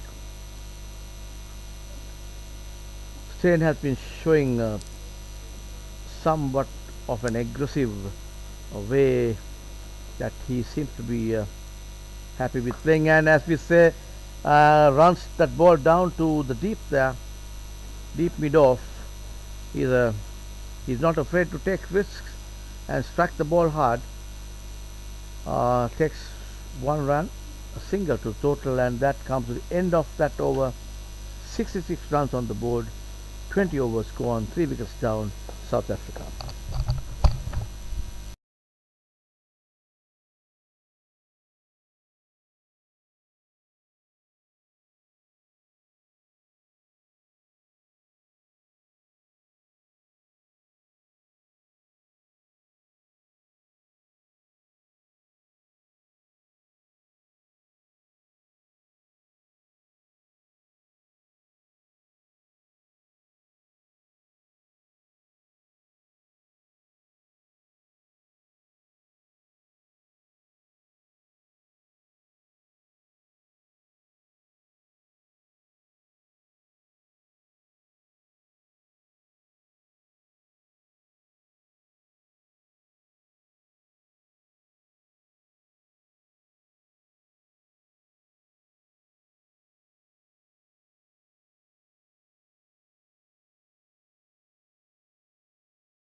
Steyn back in the pavilion, and good bit of work there.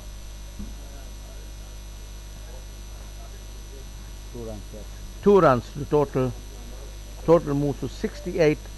Steyn is the person who got those 2 runs. Mohammad Hafiz coming in. That ball pitched on mid-lane off, moving further towards the off stump there. Straight away to the wicket keeper because the batter was not keen to play any shot there. Sees the ball through and Hafiz comes in.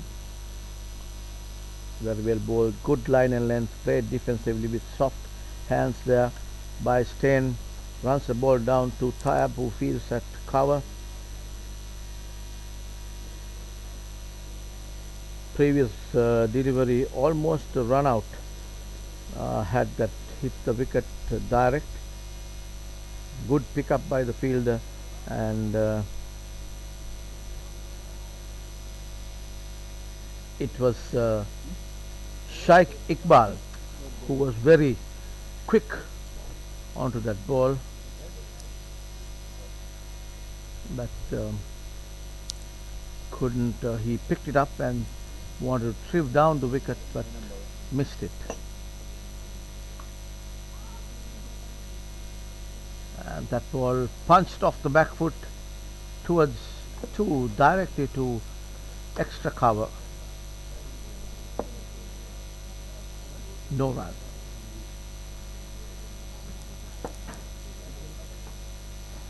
Steyn is the batter. He's on 16, facing Hafiz. A very watchfully played, good delivery by Hafiz there to end that over. 68 runs on the board, 3 wickets down, 21 overs gone.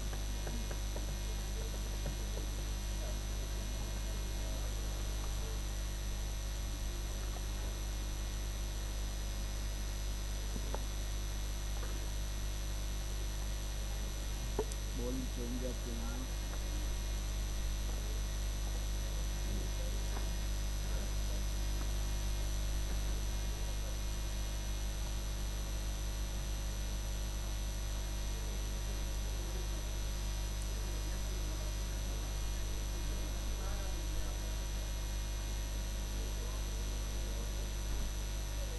Bowlers changed now.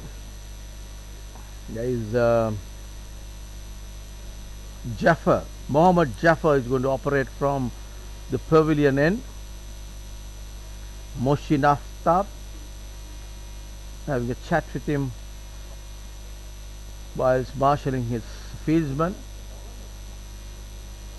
around this big ground at this Pujitha Uduwana ground here in Millennia. And we had Pujitha Uduwana in the commentary box a little while ago, who I was privileged to get him on uh, to speak Mohammad Japan. on this live streaming because he's the single owner of this nice venue. He's given good facilities for these Masters games here, and everybody, especially the people who've been traveling from overseas, have had positive comments about this venue, have enjoyed their cricket as cricket lovers, players, umpires, spectators, even some of the family members who have been watching the proceedings here at this venue. And so we are grateful to Pujitha Uduwana for stepping into the commentary box and giving a little bit of insight about this venue. And the new over, new bowler is Mohammad Jaffer with a good ball to start his over. Offs he's bowling right arm over the wicket, or rather left arm round the wicket, and that ball on the leg stump pushed it towards the deep mid wicket just for a single, and brings Stein on strike. Holiday is the man who took that run. He's on 27 of 46. We are the 22nd over of the South African innings.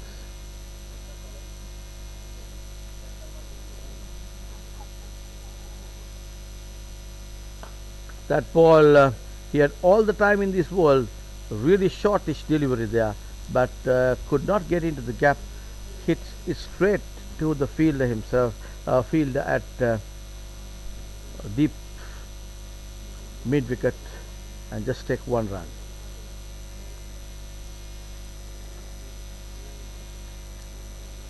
"70 runs on the board, 3 wickets down.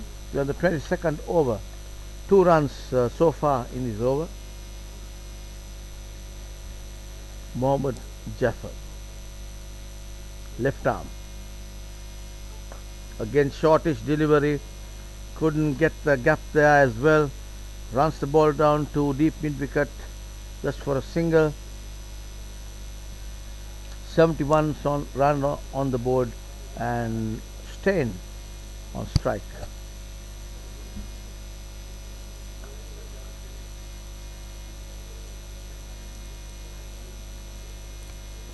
Good one to finish with. Just 3 runs off that over. 71 runs on the board for 3 wickets. 22 overs gone, and second drinks break has been taken here. And while the players are taking a break, we in the commentary box too will take a small break, and we'll be back. So stay tuned.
As we come back after the drinks break, change bowler from the far end there, Rehan, has been brought into the attack again. He bowled from the pavilion end initially. He's bowled into a point cover, extra cover, short extra, mid off on the offside, short fine leg, deep square leg, short mid wicket, and a man in the deep long on the onside, and left armer operating from the final, left arm coming, left arm round the wicket.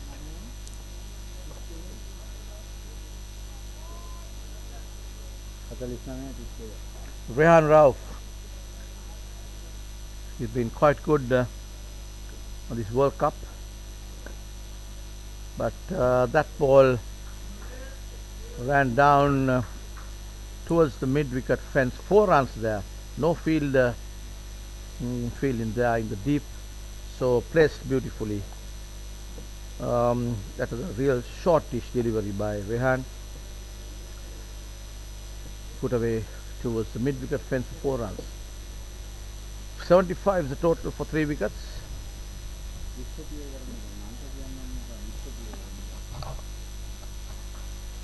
75 runs on the board for 3 wickets. The batters at the crease, Munir Holiday and Andris Stein. Holiday is on 32 now, of 50 deliveries. Rehan comes in very well, watchfully played there, and ball runs down to the fielder Imtiaz Ahmed, who fields that ball. No damage done, no runs taken, and again nice pick up there by Tayyab. Tayyab looks quite agile and always on his toes to me, and just a one-hand pick up, fielding at cover. Generally the best fielder of any side generally fields at the cover position. That's where Tayyab is fielding, and that ball just roll of the wrist towards the square leg area for a single, brings Stein on strike. 1 to the total, 75 for 3 South Africa. And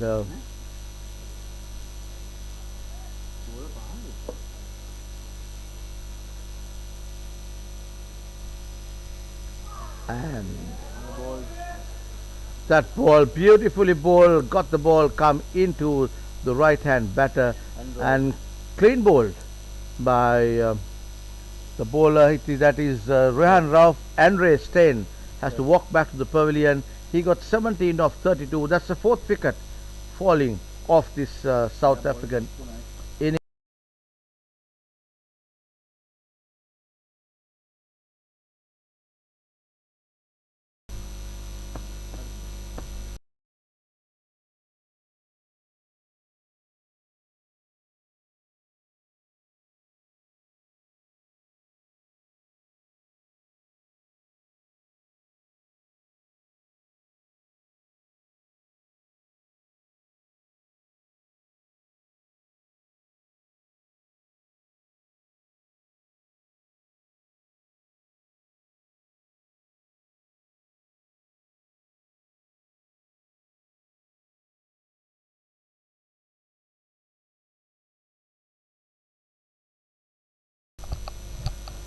So at the fall of that wicket, number 11 comes into bat. Mario Solomons, a skipper of South Africa.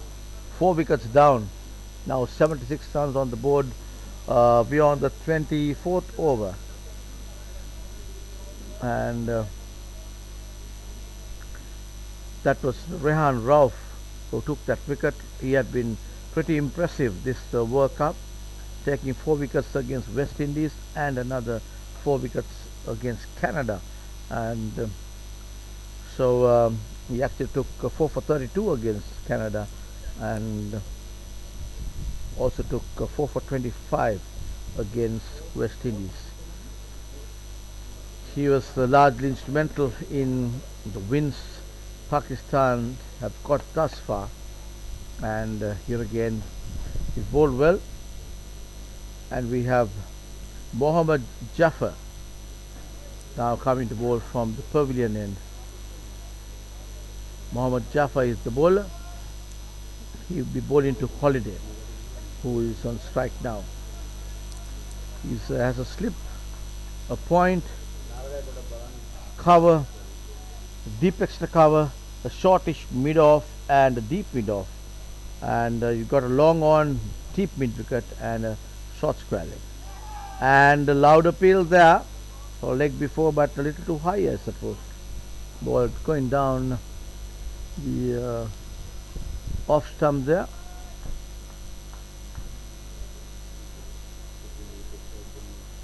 Comes in on the back foot plate defensively. No run.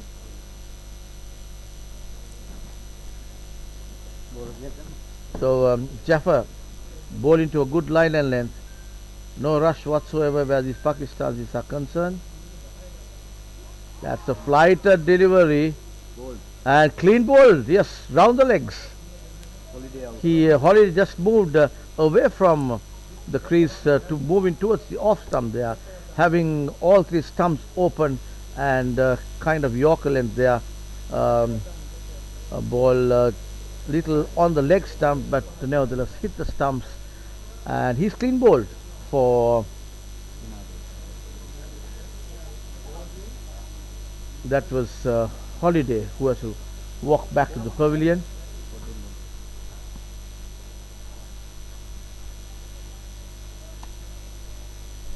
And number 15 is the person who is coming into bat now. I'll give you his name in a while. Number 15, not a jersey number. Not a jersey number. Holiday. Holiday is the person who got out.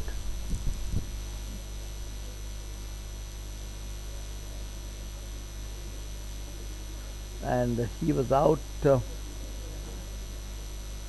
Give you the figure. There is a technical issue here. Just trying to sort that out.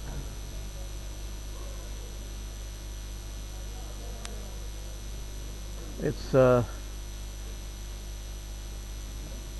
number 11 and 15 at the crease now. The guy who bowled, took that delivery was Mohammad Jaffer, who clean bowled Holiday. And the total on 76 for 5 now. 76 runs on the board, 5 wickets down. Malli.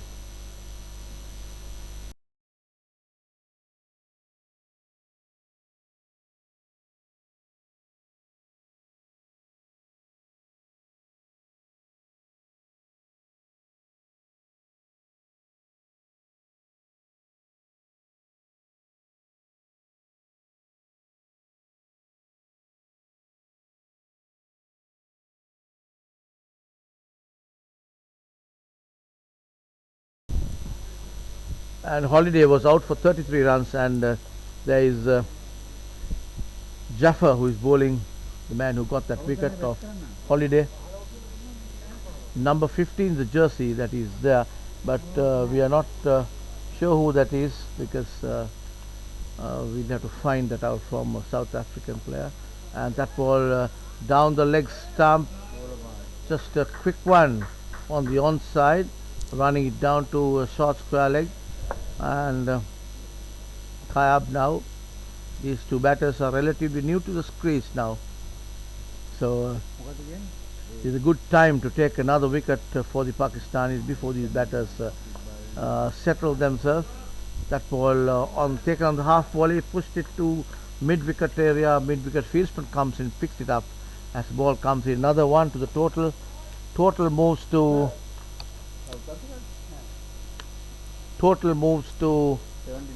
79 for 5 wickets South Africa. And that brings the end of the over of Jaffer. Good over. He took the wicket of Holiday.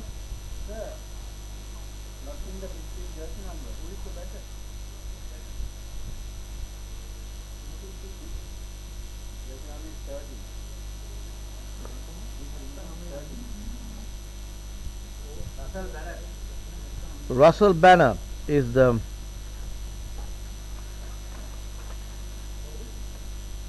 Russell Banter.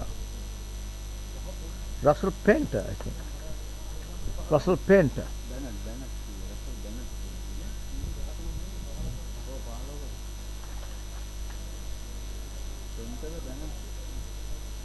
Jersey number is wearing jersey number 15.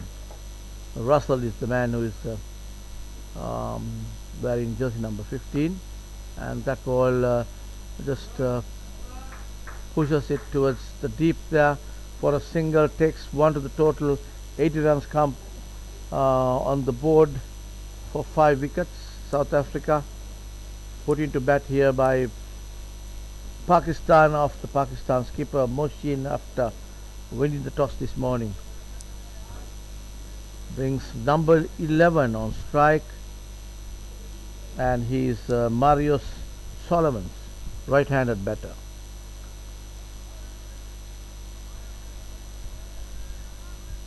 Beautiful bit of fielding by the fieldsman there. That's number 60. Number 60.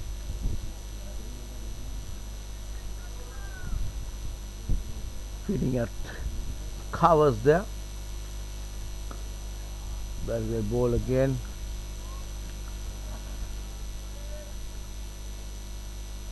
Another dot ball for Pakistan.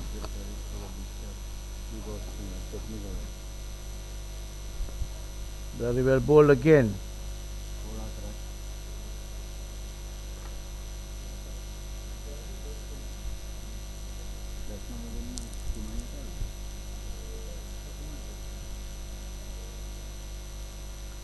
Comes in left armer. Nicely played there, and very well bowled as well. Ryan Ralph is the bowler. Left armer, he's been bowling to a good line and length here. Left arm round the wicket, again driven firmly on the along the ground to the bowler, picks it up. No run. That comes the end of another Ryan Ralph's over. 25 overs gone, 80 runs on the board for 5 wickets, South Africa. There was a little bit of technical issue to get the scores digitally updated. Top run scorers in this year tournament.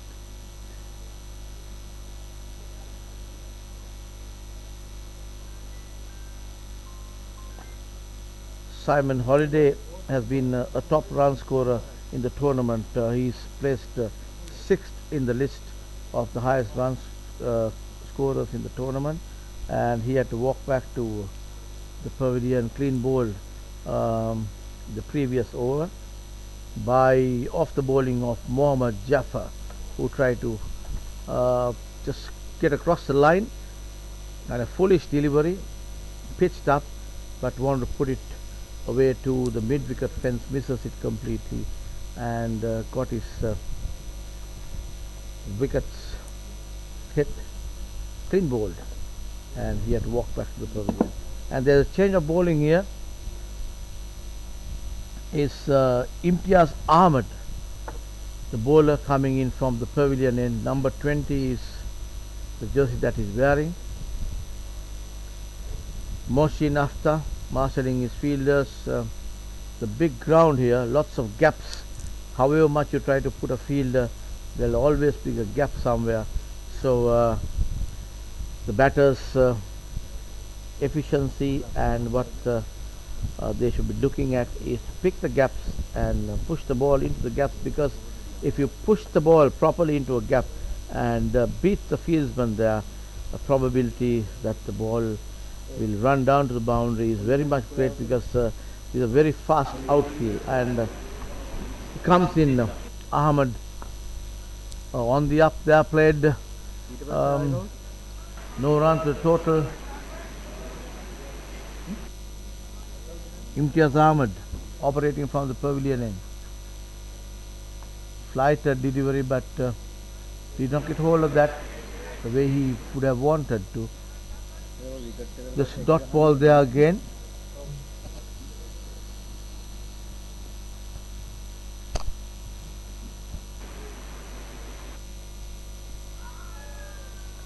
So the peel there, wraps him in the front leg. So if he's turning the ball, he played coming straight and playing that delivery, but got caught the spin there. He's turning the ball off spinner. Again, a good off break there. Quite a bit of spin we saw off that ball.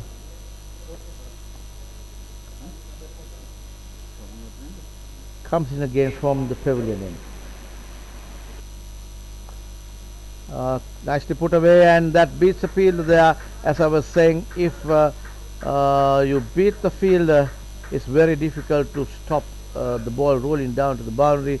4 runs to the total through the covers for 4, and the total moves to 84 for 5 wickets. South Africa. Pakistan has done well thus far. We've had 26th over been bowled right now, and that ball Imtiaz Ahmed is over, nicely put away to the gap, 4 runs. Again, watchfully played, no run. That comes to the end of Mohammed over. 26 overs gone in the South African innings. Total 86 for 5. 86 for 5. 84 for 5, I beg your pardon. 84 for 5 wickets, South Africa.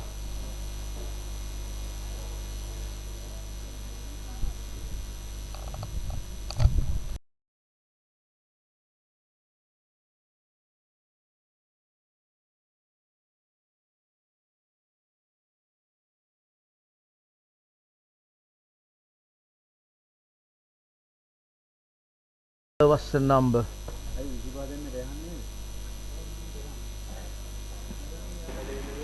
This is another left armer coming from the far end there. Pakistan bowler. He's bowling to a slip point, a cover, extra cover, shortish mid off, and a deep mid off. Another very well flighted delivery. Just a quick single to the total of the bat of Mario Solomons. 85 is the total now.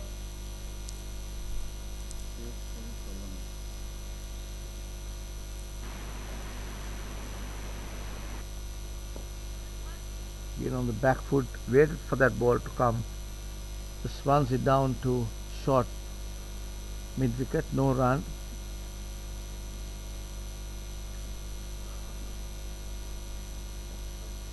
And just coming down the track there, and as the ball being picked up by the fielder there, batter settled for just a single because they knew want to take a chance with that fielder coming like a rocket to field that ball. Good to see a 50-plus-year-old man running like that. And Solomon's there.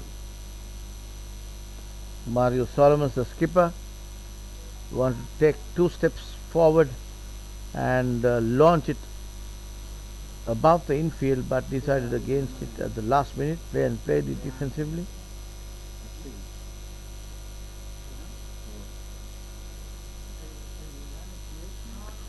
Nicely put away again.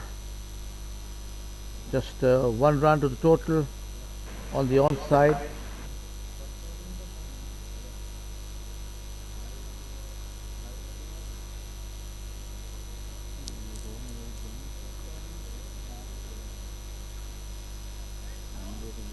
Again, very watchfully played, very well bowled there as well.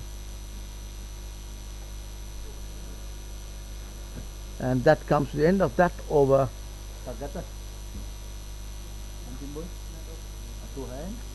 86 runs on the board, 5 wickets.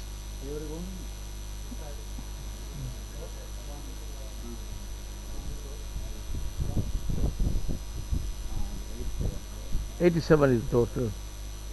As I was saying, we have a little bit of technical issue here, trying to map the score digitally.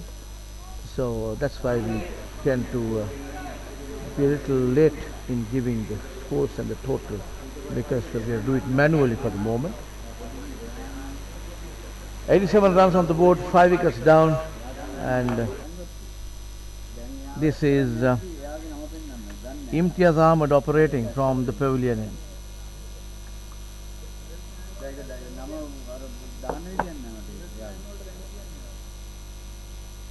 Imtiaz Ahmed comes in, and that ball, he goes for the reverse sweep there.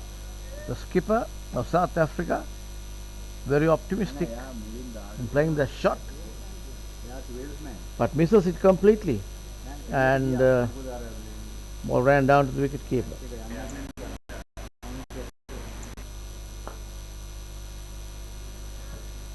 He wants to attack the skipper. He knows he would need if he is to pose some threat to these Pakistanis, some in the range of 240, 250, just to be threatening. And that ball again on the front foot, punch towards mid-on.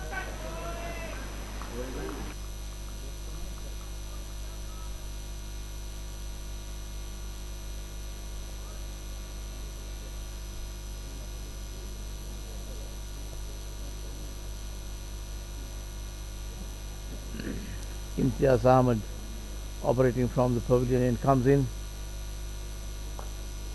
That ball just sends it down to short fine leg, no run.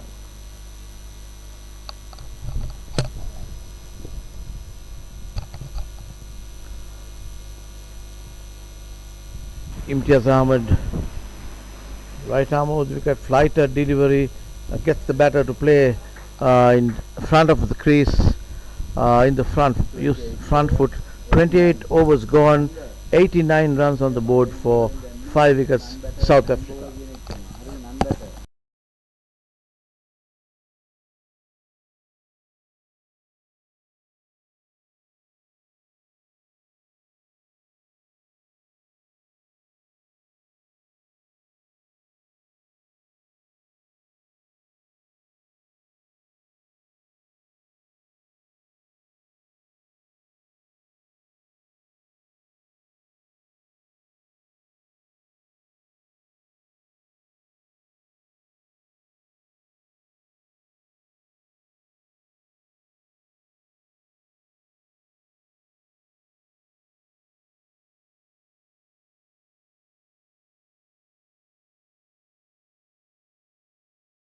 And that ball pitched up delivery, no run there.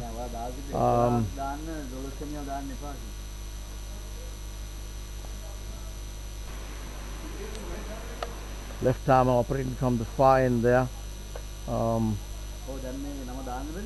That's Mohammed Jaffer operating from the far end. Left arm all round the wicket. Flighter delivery there. And the batter wants a single, but very well picked up by this fielder, number 69. He's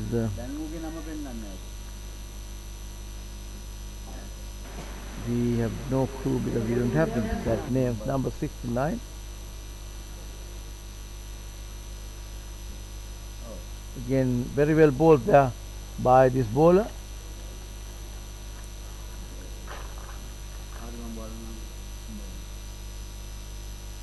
'69 is Hafiz, and again the offside field is really good. Hafiz had been brilliant in the field, Mohammed Hafiz.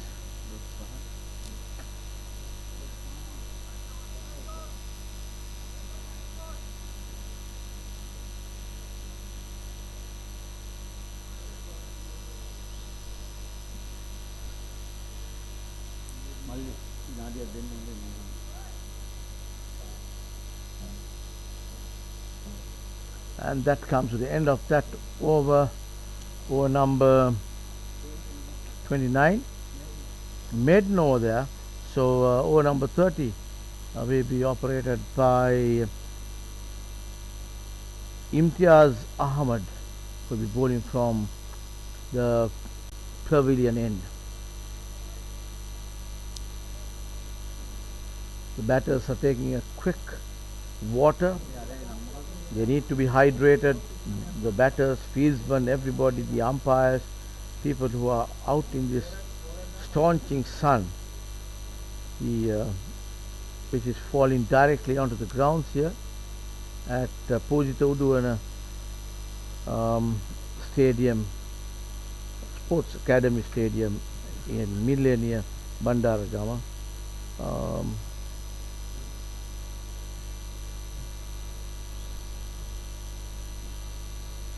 Bowler is Imtiaz Ahmed, bowling from the pavilion in right arm orthodox off spin. Comes in.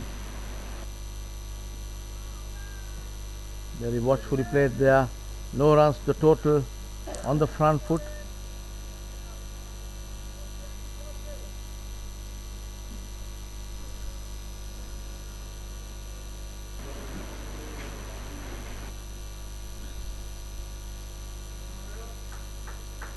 Runs that ball down to third man, and a bit of fumble there, misfield by the fieldsman there. The batters crossed over for two, and that came off the bat of the skipper of South Africa, Mario Solomons. Adds 2 to the total. 91 is the total for 5 years. 5 years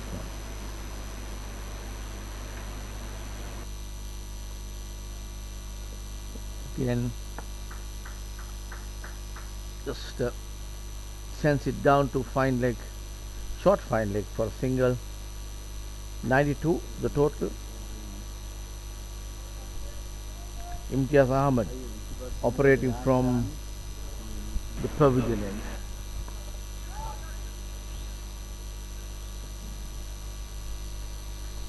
That ball again a flighted delivery, played defensively by South African batter. Right-handed, played defensively, no run. Next ball he tried to put away towards the mid-wicket fence, but misses it completely, and taken by the wicket keeper himself. So he's troubling the batter the way he could.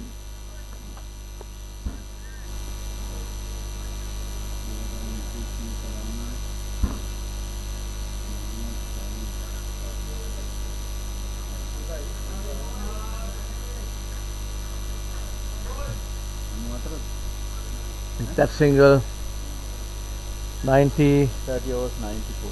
94 runs on the board, 30 overs gone. South Africa 5 wickets down, put into bat here by Pakistan after winning the toss.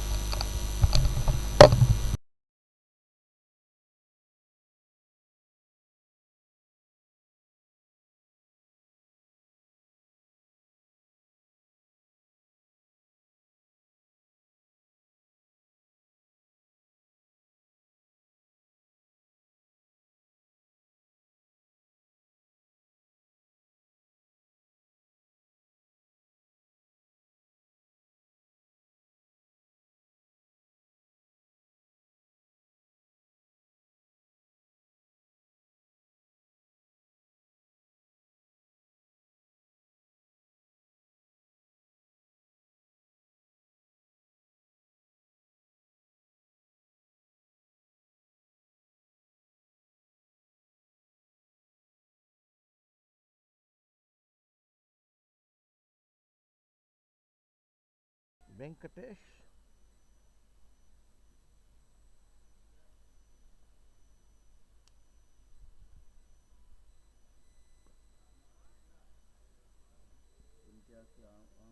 Again, nicely played there, but directly to the field, feeling an extra cover.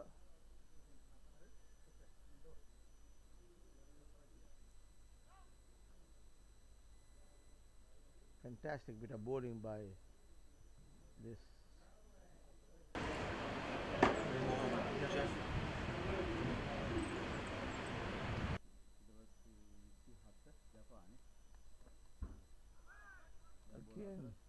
bowling to this field here.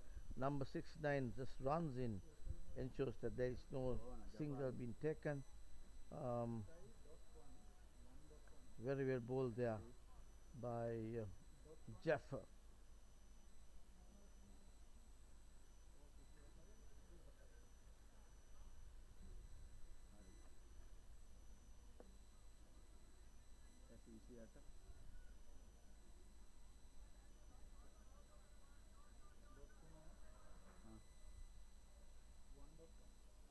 Jaffer comes in again on the front foot, plays it defensively, and that brings the end of another Jaffer over. 89 runs on the board.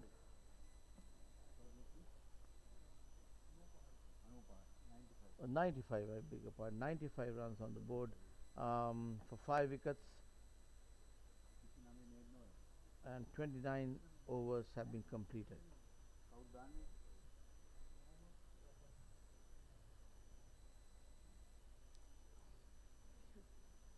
Overs.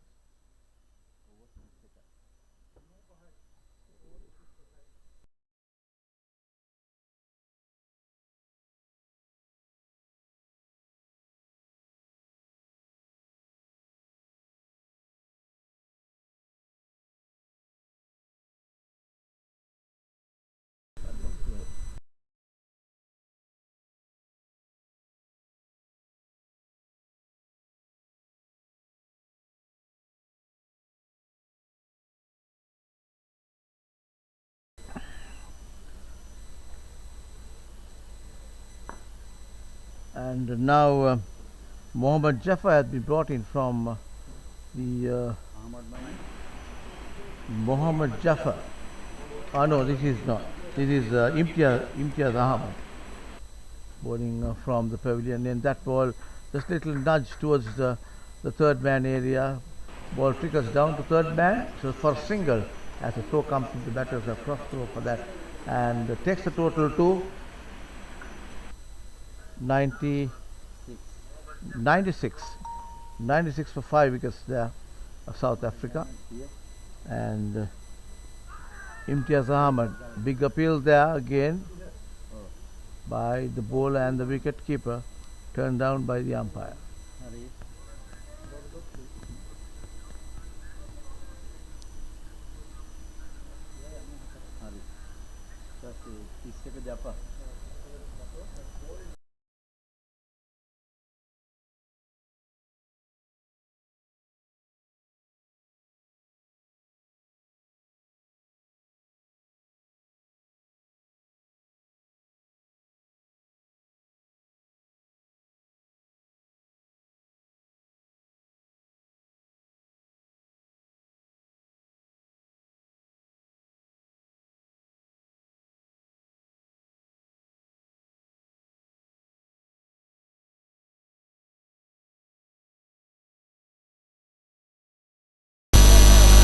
That ball,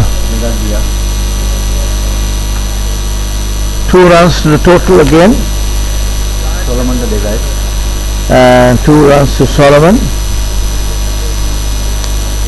So Imtiaz Ahmed not been able to put the brakes on these 2 batters. They're just rotating the strike now slowly and trying to build a partnership, because captain knows that they need a partnership to build this innings. And that's a misfield there by the fieldsman at short third man, but the batters settled for just a single. 32.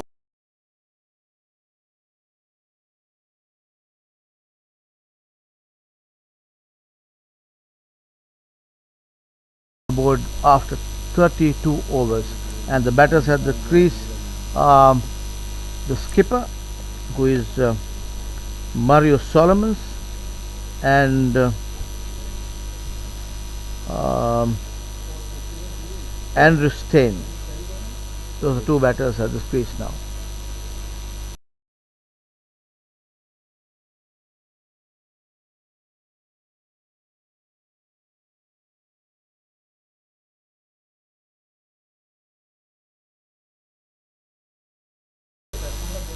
short mid wicket by Solomon, so he takes 1, and the total moves to 101 for 5 wickets, South Africa.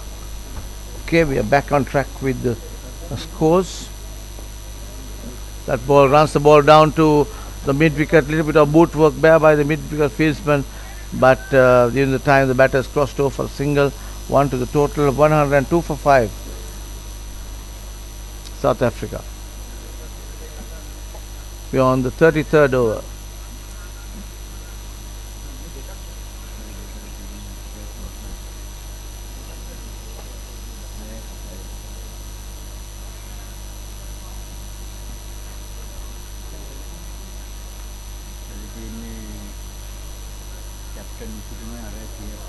And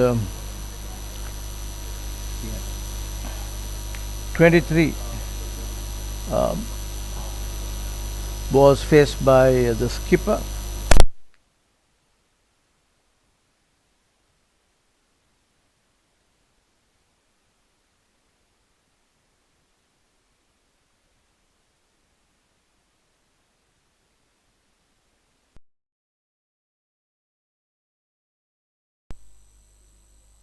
Mario Solomons, very well bowled, gets him out from his crease, flighted delivery, played it well defensively. No risks taken here, yeah, because 5 wickets down in the South African innings, and that ball running down towards the legs. There's a fielder there, picks up, the batter's crossed over for 2. As the throw comes, good bit of work there by that fielder. That is number 75, Mohammed Shahid.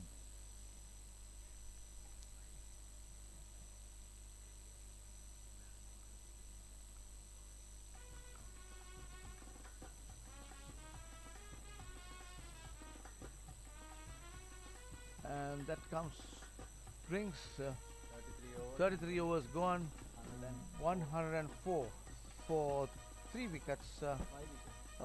Beg your pardon, 5 wickets, 104, 5, 33 overs gone, and players are taking a drinks break, and at the commentary box and the live streaming team, we also take a short break and we'll be back. Stay tuned.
And that ball, first ball off after the drinks break.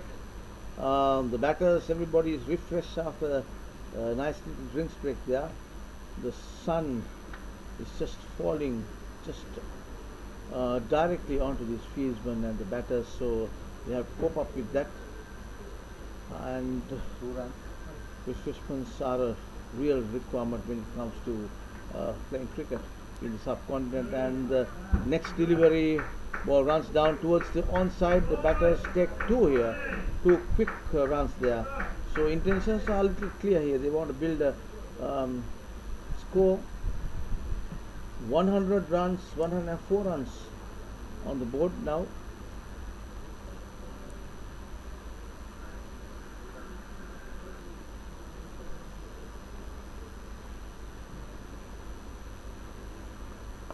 Well bowled there by Imtiaz Ahmed, fighter delivery.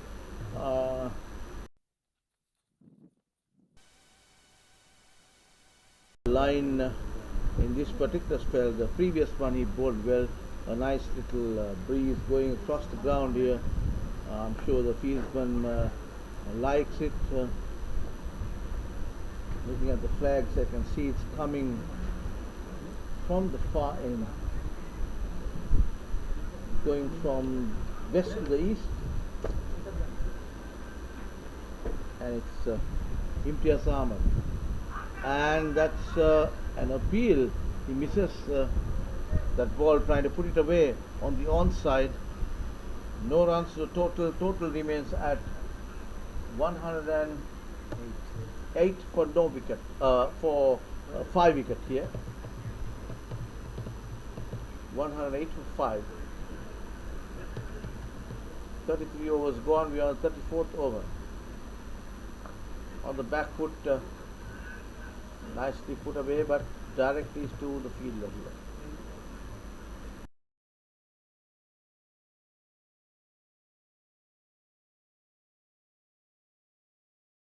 South Africa has been put into bat today after Pakistan won the toss and they get to sleep.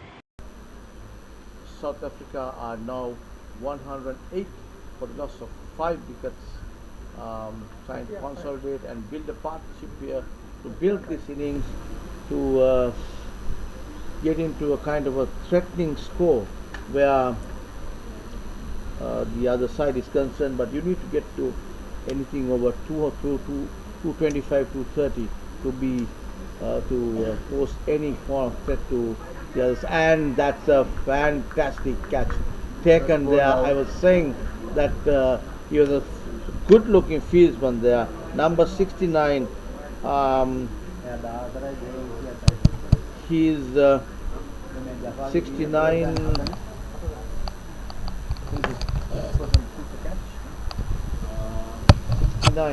69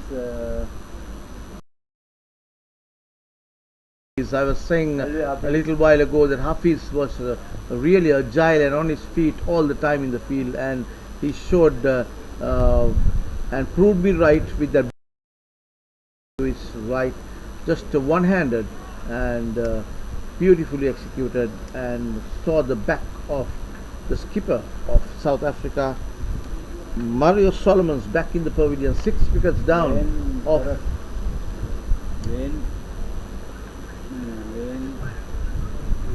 6 wickets down of the South African innings. 108 for 6, and the new batter in is Wayne Turret, I think. Let me check. Yes, Wayne Tart.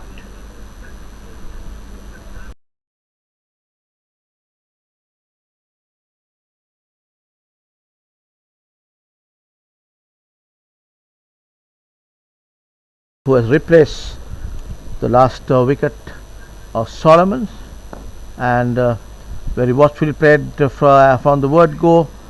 1 run. He's off the mark. 109 is the total.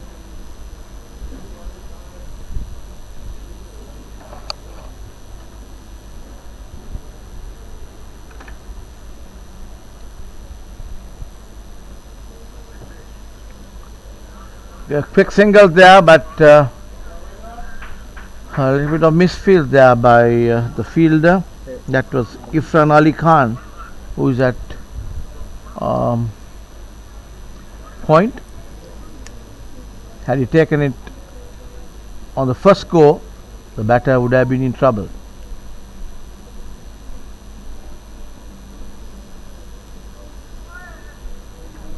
And the bowlers are attacking outside the off stump, not giving any room on the leg side of the wicket. Mohammad Jaffer is the bowler who took that wicket of Solomon's. Flighter delivery, he wanted the batter to come out and hit that ball, but the batter decides against it, and this was on the crease and left the ball alone to the wicket keeper. No run. 110 for 6 wickets.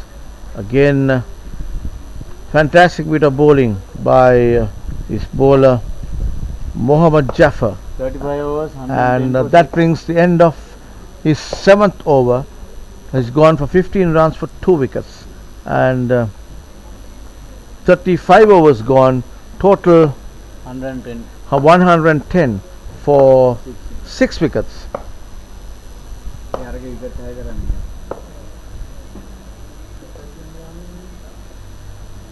110 for 6.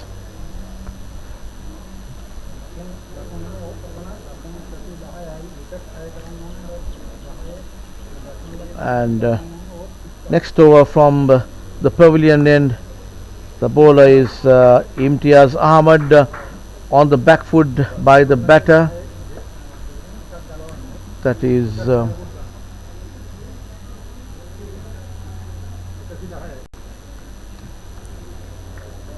brings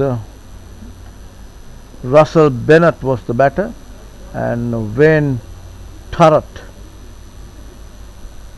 Turret is on strike now.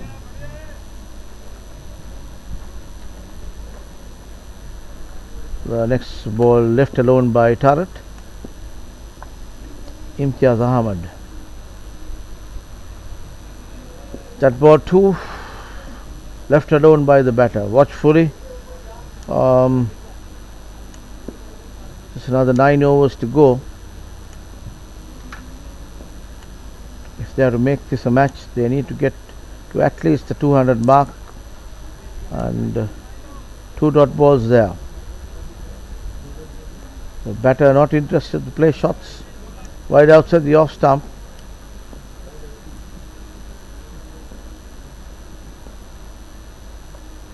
And that ball he puts it away and runs down to the boundary, but the fieldsman there got a hand to it and just was able to curtail the speed of the ball running towards the boundary, and just a single to the total. Total moves to 112 for 6 wickets and brings Russell on strike. Again to the same fielder by Russell on the offside. No runs to the total on that, and that brings the end of Imtiaz Ahmad over. 2 runs gone on that over. That was the 6th over of Imtiaz spell. 112 for 6 wickets, South Africa.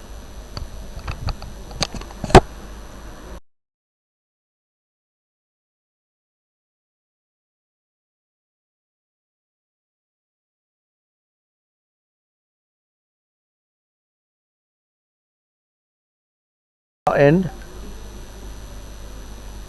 Mohammad Jaffer bowling to Wayne, I suppose.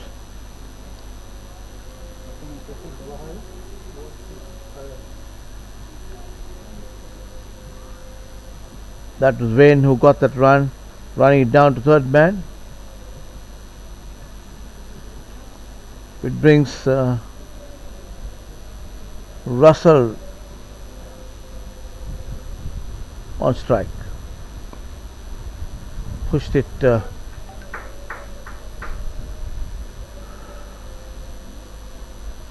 to mid on there, long on for a single.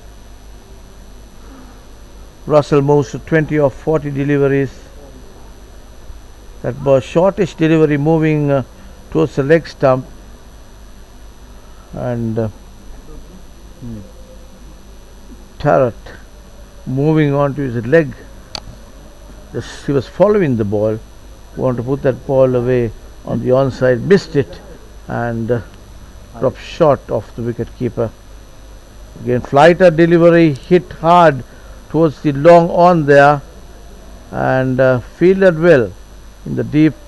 Just a single to the total as the throw comes in. Total moves to 115 for 6.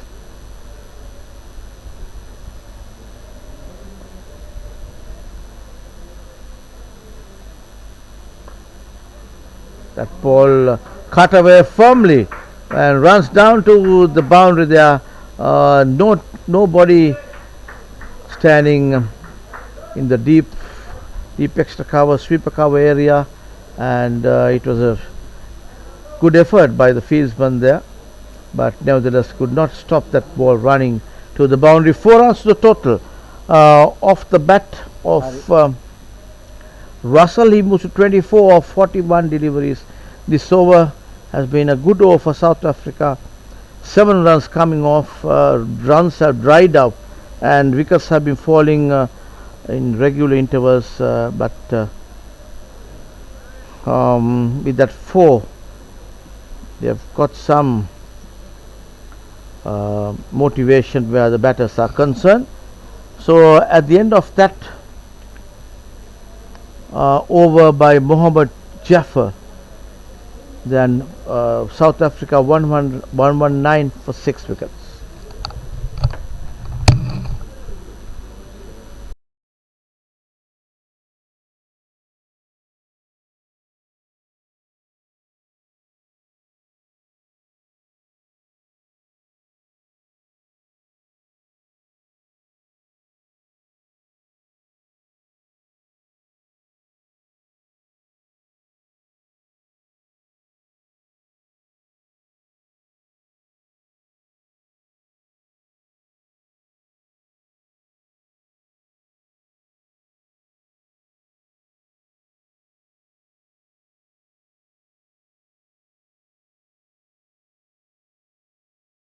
And is Imtiaz Ahmed operating from the pavilion end, bowling his 7th over, I believe. The 7th over. 119 is the total. Imtiaz Ahmed 119 for 6. We are on the 38th over of the South African innings. Batters on strike: Wayne Tarrant, 4 of 11 deliveries. Russell Bennett, 24 of 42 deliveries. Imtiaz Ahmed into action from the pavilion in the change of field here. There is a fieldsman being brought to the deep mid wicket, rather a person in between where the cow corner is concerned, placing a man there. Shortish delivery, punch towards deep mid off, and the batters, the non-striker who ran down to the striker's end, wanted the second, but sent back by the batter who settled for 1. Batter was Tarrant. That ball again nicely put away towards the deep mid off, again for a single. 121 for 6. Imtiaz Ahmed. Oh, that ball uppishly. That was a great effort by the bowler. He was playing on the up, mistimed it. Ball was just lobbed in the air, just missing the hand of the bowler there. And he comes in again, and that ball very well bowled, I think it caught a edge of that bat. If not, that would have been ruled LBW, I presume. That ball went directly into the stumps. And nevertheless, ball went towards the leg stump. Back foot drive towards deep extra cover. Just a single.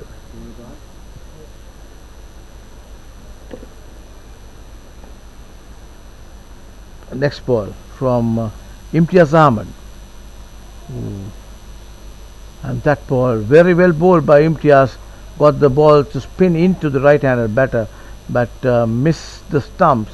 Just a close one there, and he was almost bowled, going off the back foot. As we know, this wicket tends to keep a little low as the day progresses, and we can see that happening now. So when the Pakistan batters come into bat here, they've got to be careful of the awkward bounce and the slowness and the lowness of the balls that comes off the pitch.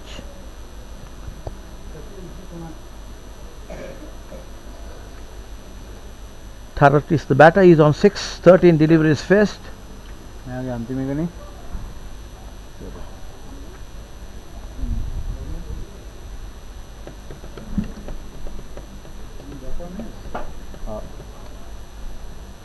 It's Russell who is facing now.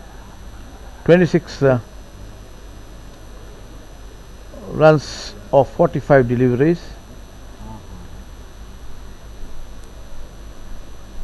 It's a good ball there, no run. Mohammad Jaffer is a bowler who is wearing 2 zeros on his jersey, 0-0. And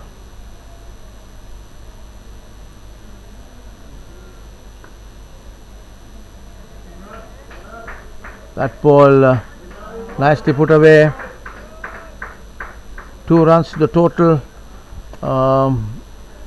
Good arm there by the fielder who was at deep mid wicket, as the throw came in right in the hands of the wicket keeper, and the batter facing is Russell. He moves to 28 of 47 deliveries. Again played on the front foot there. Defensive stroke. 125 for 6.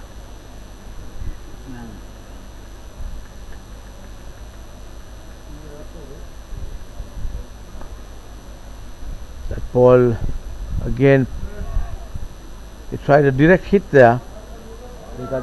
No fielder backing up. The bowler was not behind the stumps there as the throw came in, and overthrow, 1 single to the total. Total moves to 127 for 6. We are on the 39th over of the South African innings.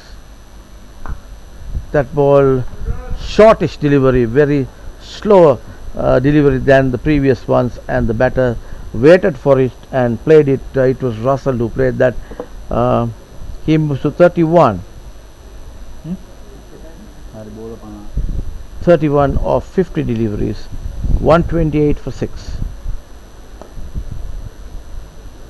Lighter delivery towards mid off there.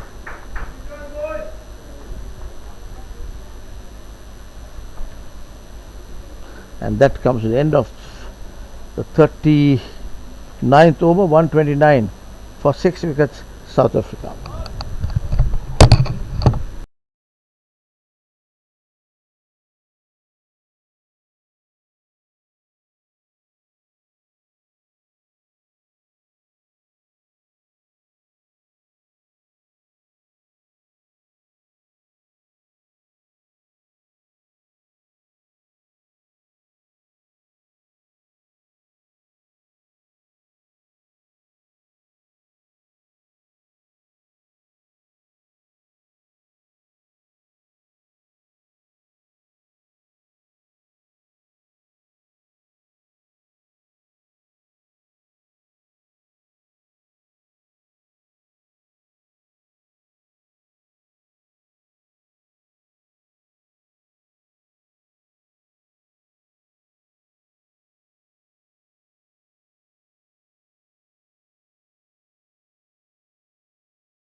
Rehan.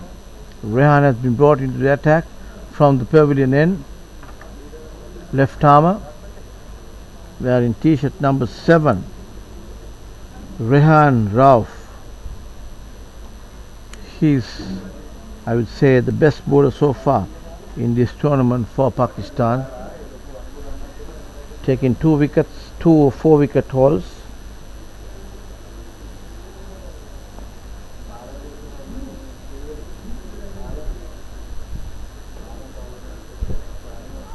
And that ball drifting down the leg stump. Half-hearted appeal by the bowler. No run.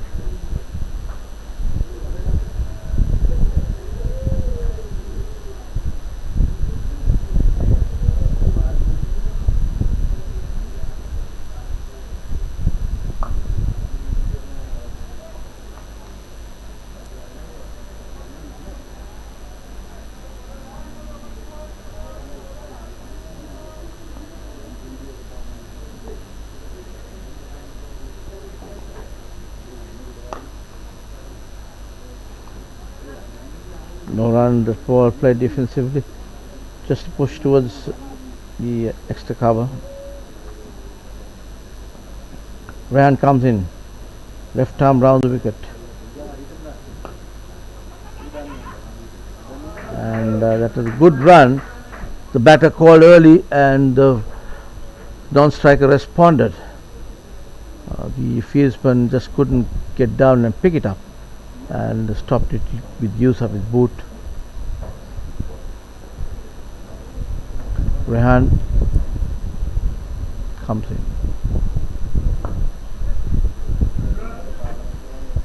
Nicely put away, single to the total.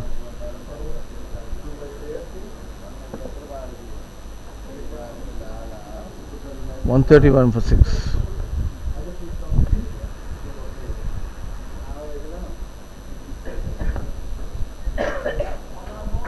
Again another single. These two batters are just trying to rotate the strike here, not going for big ones, just playing watchfully. They know that they can pose some threat. To do that, they need to have at least a 200 plus runs on the board.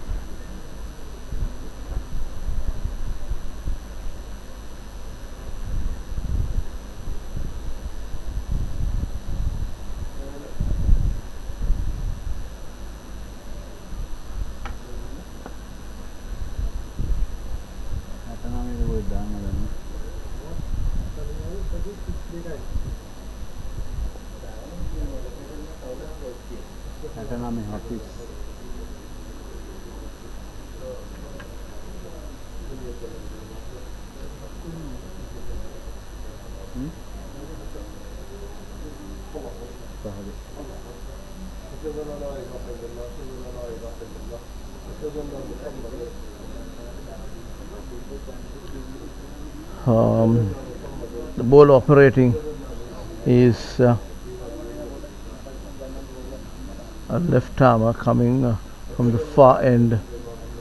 Very well bowled, beats the batter completely. He's going for the big one, trying to clear the infield there, misses it and goes to wicket keeper. Good bit of wicket keeping by Mohammad Azhar Khan. Mohammad Azhar Khan.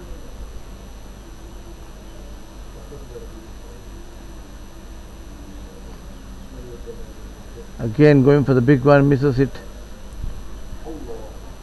He's got to be careful. There's a mid wicket, deep mid wicket in place. You are going for a big one. It has to go over the ground, out of the ground. Otherwise, big boundaries will be caught.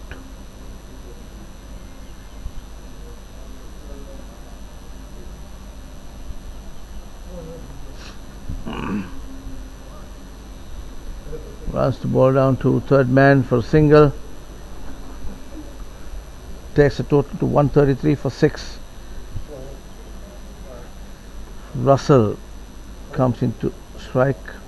He's on 33. Trott on 10.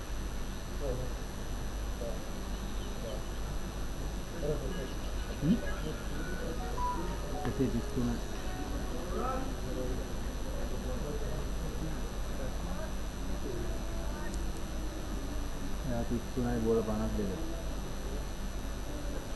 අරයා 10යි 29.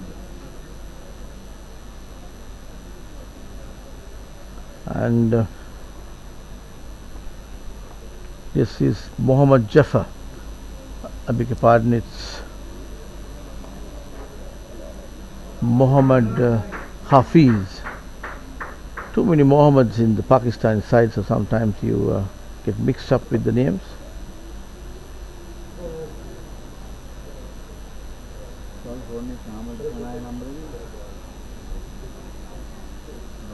Mohammad Zafi coming left arm round the wicket to the right-handed batter, and that's been appealed for LBW.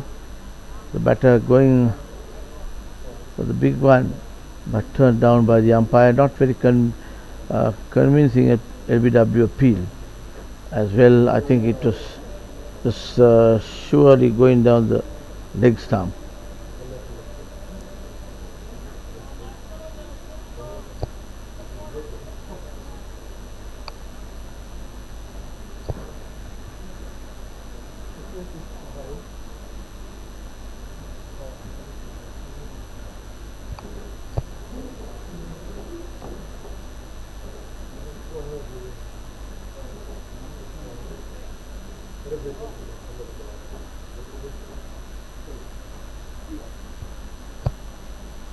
And number 7, Rehan Rauf.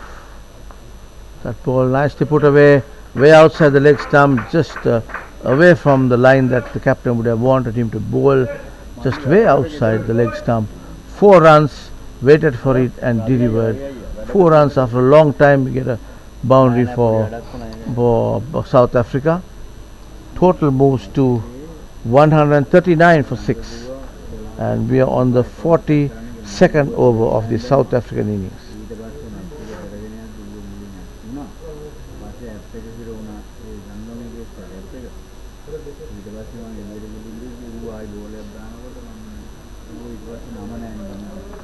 Comes in, and that ball he wanted to hit it on the offside, but got a thick inside edge and ran down towards the square leg.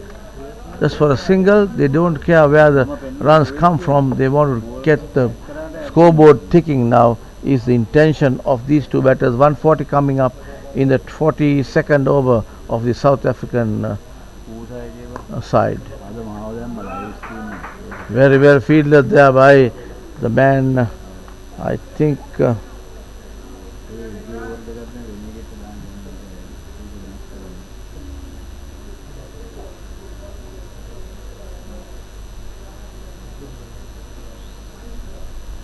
comes in Rehan Rauf. That ball hit just a little uppishly towards mid-off, deep mid-off, and picks it up, and the ball comes in. Just 1 run to the total.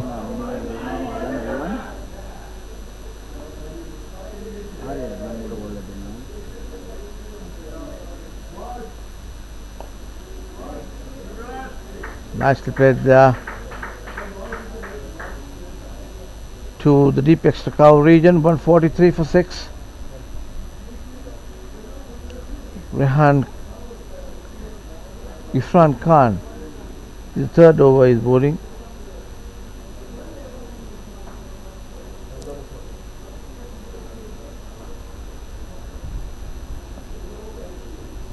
Number 7, Rehan Irfan Khan.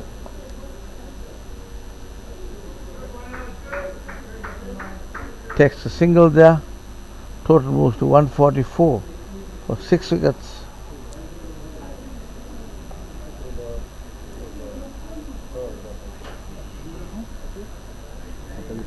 That comes to the end of that over. 144 of 42 overs, and 6 wickets down in this South African innings. They got to gear up now if they are to post total that would be somewhat threatening towards the Pakistani batters. We know Pakistani batters are very capable of going for big hits and big runs. These players clear the park with sixes and boundaries wherever they have played, and therefore I get the feeling that what is aimed at by South Africa may sometimes not be good enough, but you don't know. And that ball, and that beautifully taken again. I think that was the same person who took that catcher. No, number 10.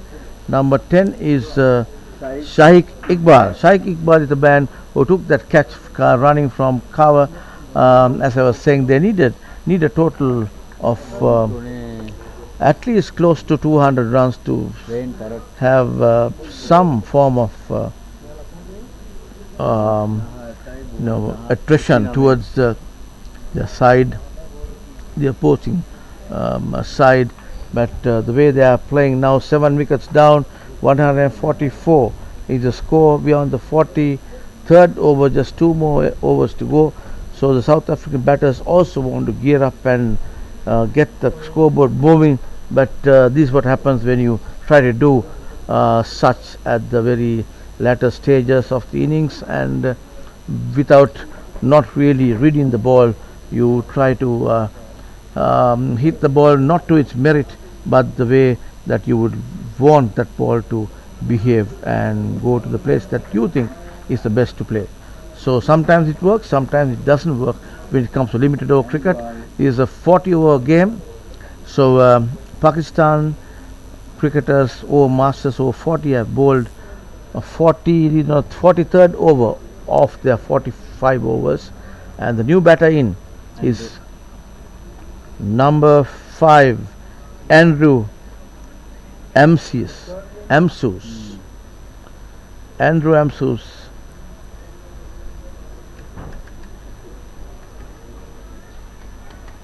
Mohammad Hafiz.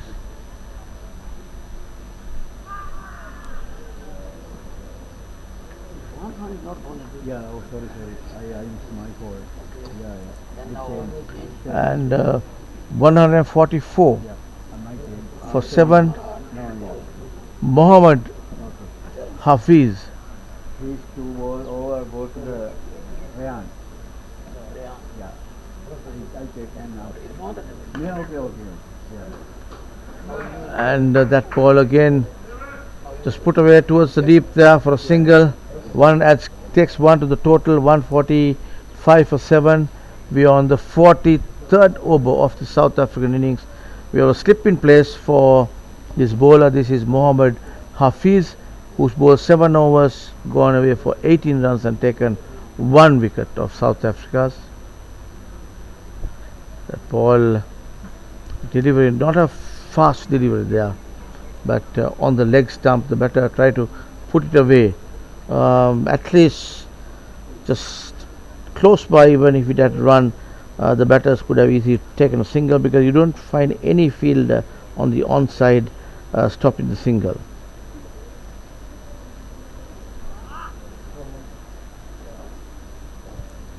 So that's a better way of bowling.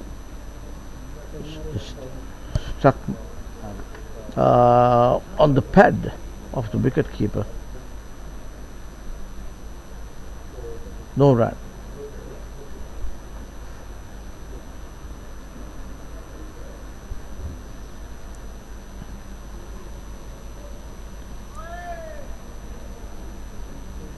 Hafiz, that ball drifting towards the leg stump by signal there by the umpire.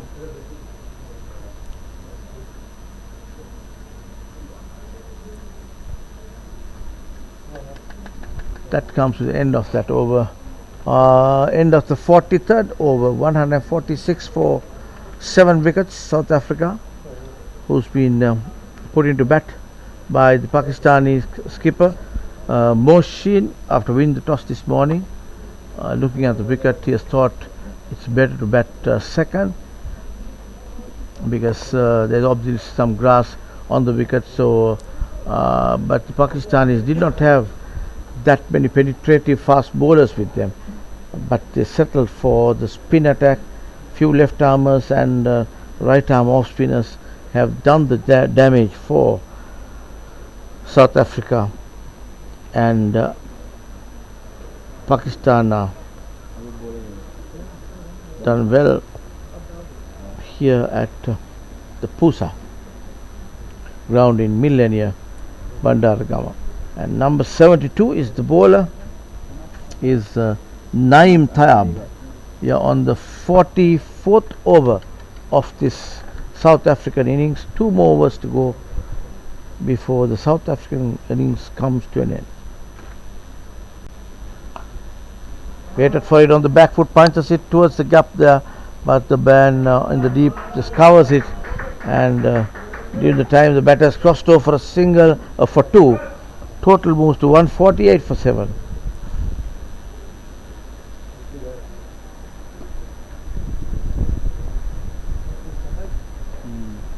Comes in. Was and yes, he's gone. That's an easy catch to the short extra cover there. Played uppishly on the back foot. He did not time that ball properly. The ball was he played the shot a little too early, because this is what happens. This wicket tend to get a little slower as the day progresses, and he has to get back to the pavilion. That's the 8th wicket down of the South African innings. Total is 140.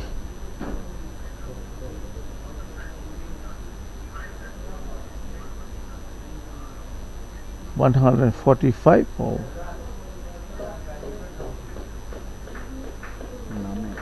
148 for 8 wickets, and now round of applause for the batter who got out.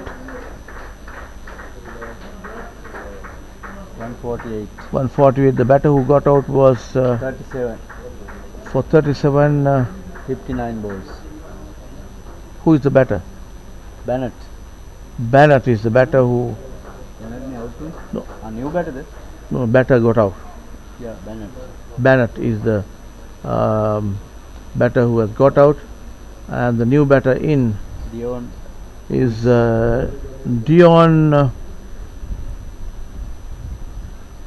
Cruz. Dion Cruz. And that ball pitched up delivery, but Dion went on the back foot, wanted to play it too. There's a huge gap between the deep extra cover and the short third man. No cover, no cover point, no short extra. So he wants to utilize that area. So that's why again he just slashed the bat there, just put it away to the square leg area. The previous delivery he wanted to put it away towards the cover point area, but again playing on the back foot, ball drifting towards the leg stump there. Just a single, mistimed shot again.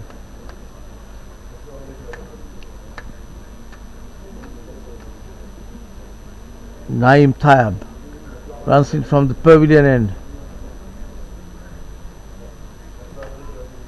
and that again wraps him on his pads, but lucky for the batter, it was pitched on the leg stump and further moving towards the leg stump. He's bowling off spinners here, and you need to bowl outside off stump, offside, if you want to get any answer from an umpire. But bowling outside the leg stump is not going to help you. That ball again, a little push towards the cover area for a single, and that brings the end of the 44th over, last over of this South African batters over will come into action now. Last over of the South African innings. Total 151 coming up here with the shot. 44 overs completed, 8 wickets down. Is the scenario here in Pusa ground in Millennia, Bandaragama.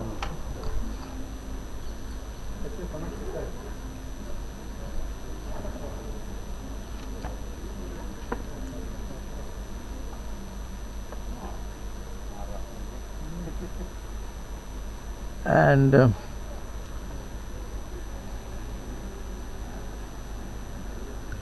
Hafiz ne bowler? Hafiz is the bowler.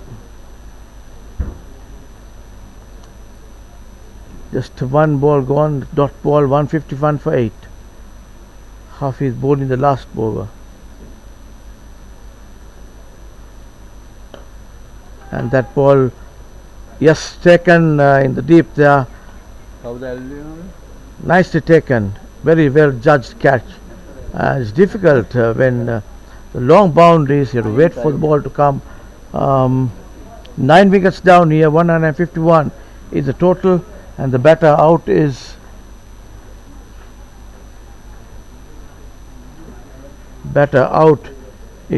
Dion Cruz. He has to go back to the pavilion. He scored only 2 runs off 4 balls. Andrew Emsley is still on strike. On the other hand, on the other side, Mohammed Who's me out? is the bowler.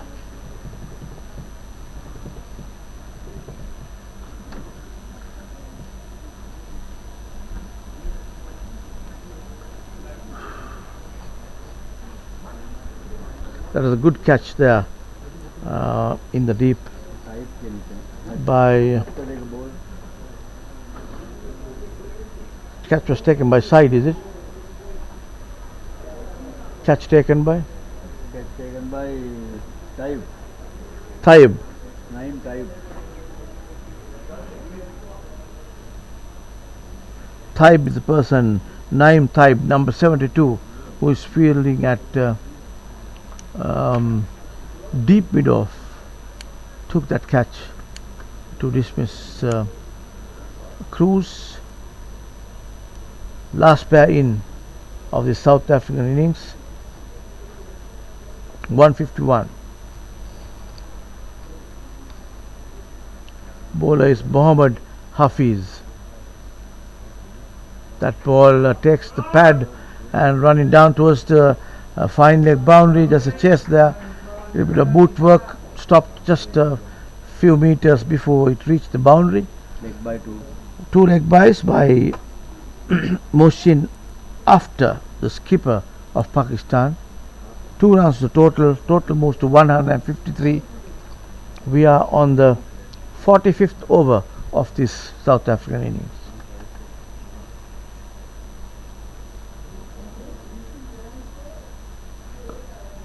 Nicely put away towards the deep extra cover for a single. They don't want the second one. No run, no second run there. Just a single to the total. Takes a total to 154 for 9 wickets. And Mohammed Hafiz is the bowler. Mohammed Hafiz.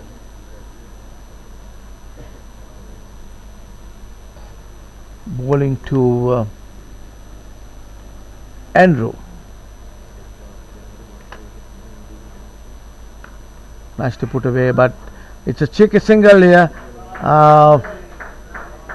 When the throw comes in, so it was not directly at the wicket or just above the base, but it went low below, where the wicket keeper had to bend down and pick it up and broke the stumps, and by that time the batter has crossed over. So we're on the last ball of the allotted 45 overs of this South African innings. Mohammed Hafiz is the bowler. Comes in from the far end, left arm, bowling the last delivery of this South African innings to the left hander.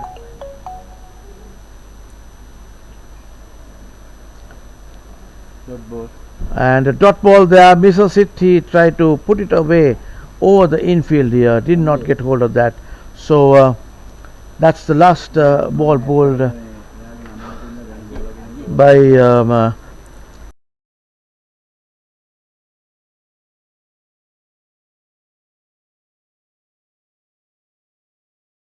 at 155 for 9 wickets is what the South Africans could get at the end of their allotted 45 overs.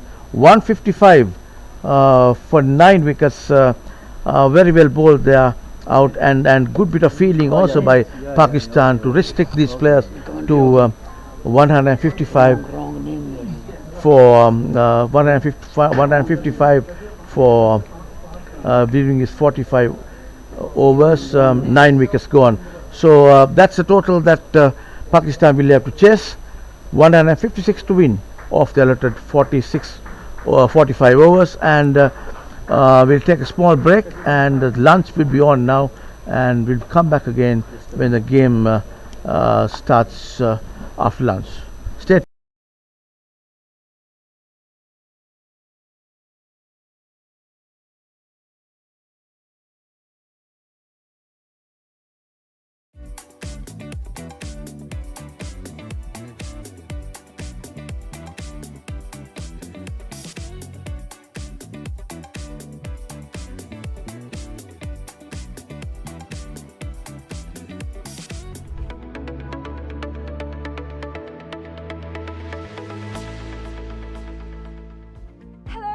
Welcome to Consolidation Private Limited, Sri Lanka's premier destination for cricket enthusiasts and sports tourism.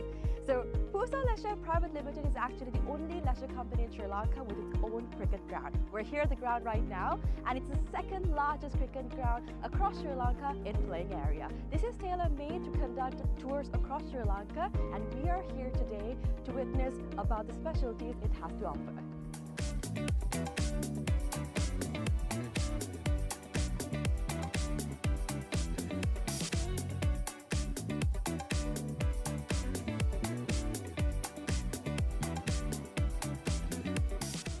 It's only natural for you to ask, what's so special about this ground? Well, let me list out a few reasons as to why it's special to cricket, right? So this is situated in a 30-acre land, meaning you have plenty of space to walk about, have a look, and relax yourself.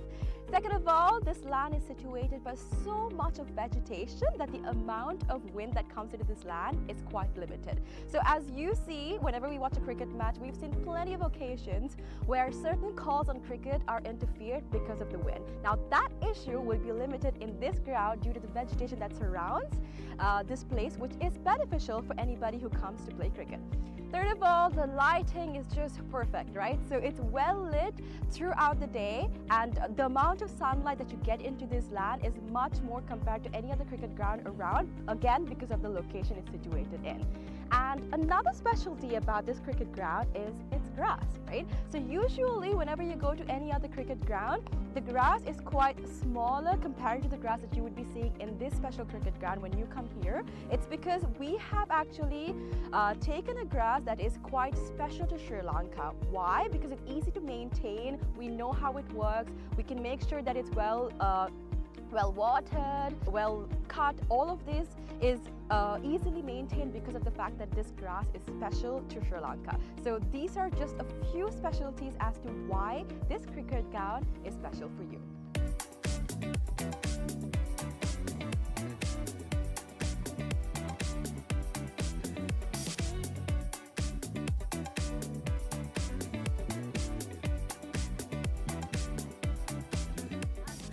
Alright, so let's talk about the pitch a little, right? So I'm here right now, and from the pitch to the ground we have about 80 meters of a radius, right? And something special about the pitch is that it's elevated, meaning that anybody from anywhere on the ground can see the pitch properly because of its elevation. So even if you stay in that corner of the ground, the pitch very clearly because of the elevation that it has.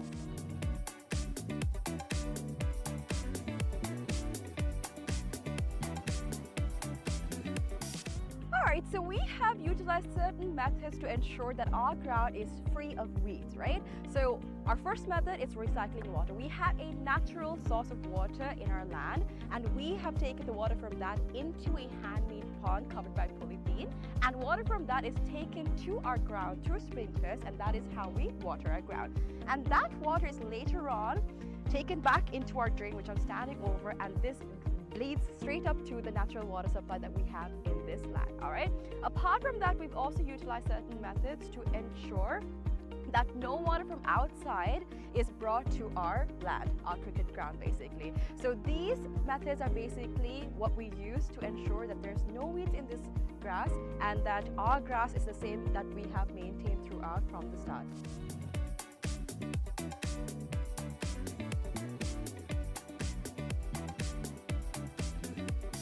Alrighty, so another specialty about this ground and how we're connected with nature, right? A fun fact. So if you hit a century in this ground, one of these surrounding trees will be named after you. So if you can see, this entire ground is surrounded by vegetation and plenty of trees. So whoever hits a century in this ground will get one of those trees named after them. So this is actually something quite unique. It's not done everywhere, and it's actually a nice opportunity for you to get a tree named after you. So this is something special that's happening here at the ground, and so far only 8 cricketers have actually hit a century and gotten a tree named after them. So if you want to come here and hit a century and get a tree named after you, this is the place for you.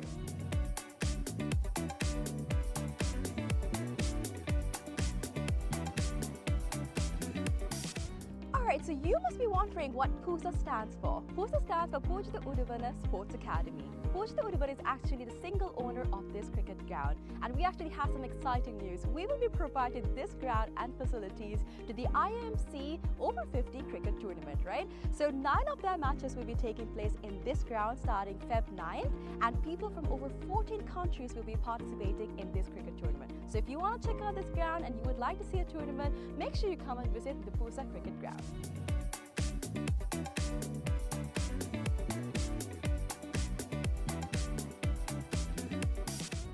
Alright, I know this looks digital, but it's not, alright? We operate this scoreboard manually. How? We've used door hinges and we've painted one side and we have not painted the other side. So using this method, we are able to make the numbers appear on the scoreboard. Usually it takes about 4 people to operate a scoreboard, but using this method, we just need 1 person to do all of the work. So it's a different way, it's environmentally friendly, and you can witness this when you basically visit the PUSA cricket ground.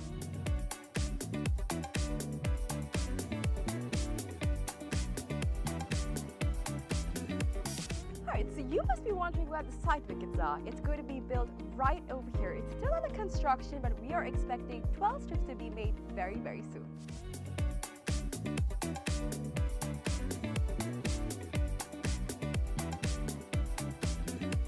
Alright, so now we're about to walk into where our hotel is going to be built. So we've chosen this specific location because it is right in between the golf course and the cricket ground. So in this hotel, we'll be having 2 wings, which is the cricket wing and the golf course wing. So depending on what sport you like the most, you can choose your stay.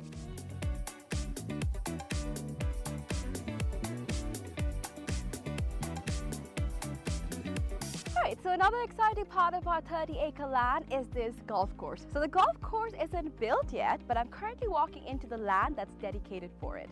So on this road that we see over here, there will be an array of houses that will be built with a backyard facing this very golf course. So if you're interested in becoming an owner of these properties, make sure you invest right away so that you can have a house with a backyard facing this amazing golf course. So people that actually walk on the streets will not have a clear view of the golf course, except for the owners that actually reside in these houses. It will be exclusive just to y'all, so make sure you come and invest today.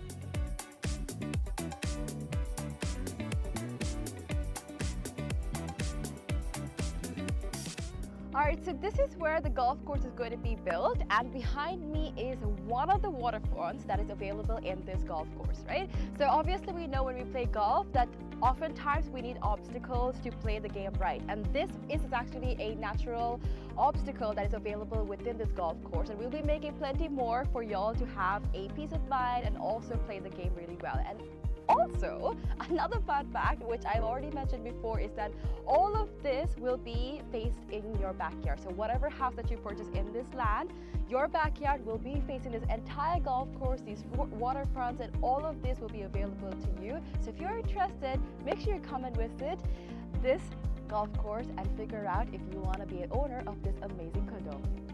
Alright, so today we've spoken about how we can leisurely spend our time at PUSA Leisure Private Limited.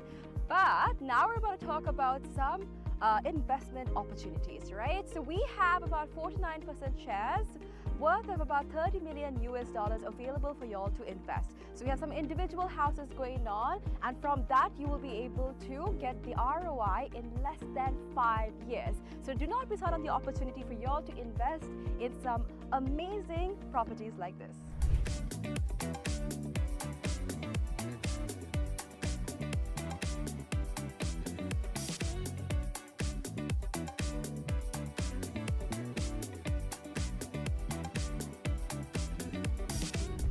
Alright, so this is Pujitha Leisure Private Limited. Over here we have our very own cricket ground, we have our golf course, we have condos, we have a hotel, we have so much to offer to y'all over here. So make sure you come and visit Pujitha Leisure Private Limited and grab an opportunity to invest, have some leisure time and all that you need over here. Do not forget to come visit us.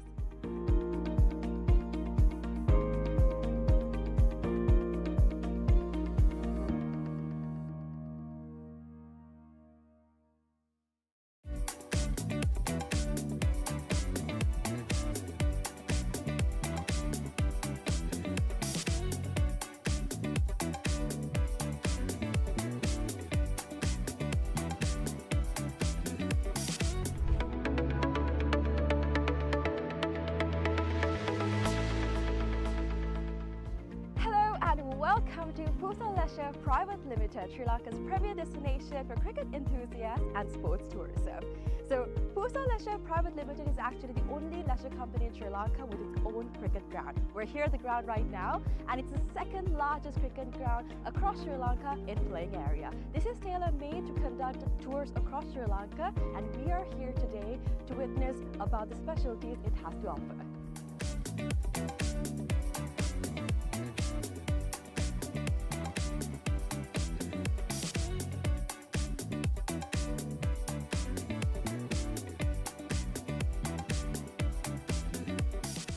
It's only natural for you to ask, what's so special about this ground? Well, let me list out a few reasons as to why it's special to cricket, right? So this is situated in a 30-acre land, meaning you have plenty of space to walk about, have a look and relax yourself. Second of all, this land is situated by so much of vegetation that the amount of wind that comes into this land is quite limited. So as you see, whenever we watch a cricket match, we've seen plenty of occasions where certain calls on cricket are interfered because of the wind. Now that issue will be limited in this ground due to the vegetation that surrounds this place, which is beneficial for anybody who comes to play cricket. Third of all, the lighting is just perfect, right? So it's well lit throughout the day, and the amount of sunlight that you get into this land is much more compared to any other cricket ground around, again because of the location it's situated in. And another specialty about this cricket ground is its grass, right? So usually whenever you go to any other cricket ground, the grass is quite smaller compared to the grass that you would be seeing in this special cricket ground when you come here. It's because we have actually taken a grass that is quite special to Sri Lanka. Why? Because it's easy to maintain, we know how it works, we can make sure that it's well watered, well cut. All of this is easily maintained because of the fact that this grass is special to Sri Lanka. So these are just a few specialties as to why this cricket ground is special for you.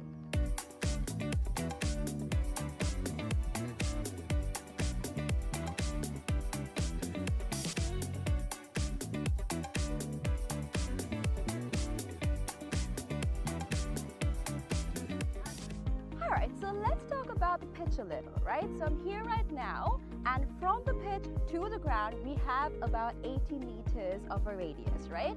And something special about the pitch is that it's elevated, meaning that anybody from anywhere on the ground can see the pitch properly because of its elevation. So even if you stay in that corner of the ground, the pitch very clearly because of the elevation that it has.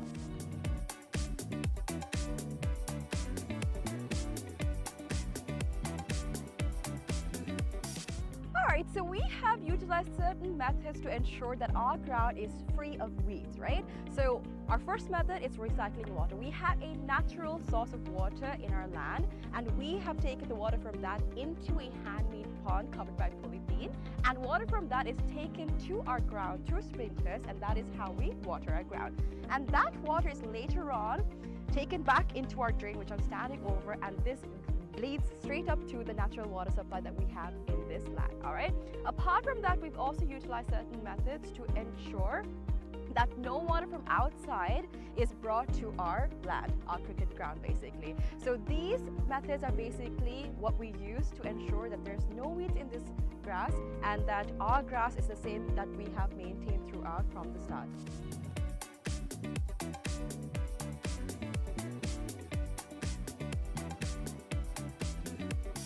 Alrighty, so another specialty about this ground and how we're connected with nature, right? A fun fact. So if you hit a century in this ground, one of these surrounding trees will be named after you. So if you can see, this entire ground is surrounded by vegetation and plenty of trees. So whoever hits a century in this ground will get one of those trees named after them. So this is actually something quite unique. It's not done everywhere, and it's actually a nice opportunity for you to get a tree named after you. So this is something special that's happening here at the ground, and so far only 8 cricketers have actually hit a century and gotten a tree named after them. So if you want to come here and hit a century and get a tree named after you, this is the place for you.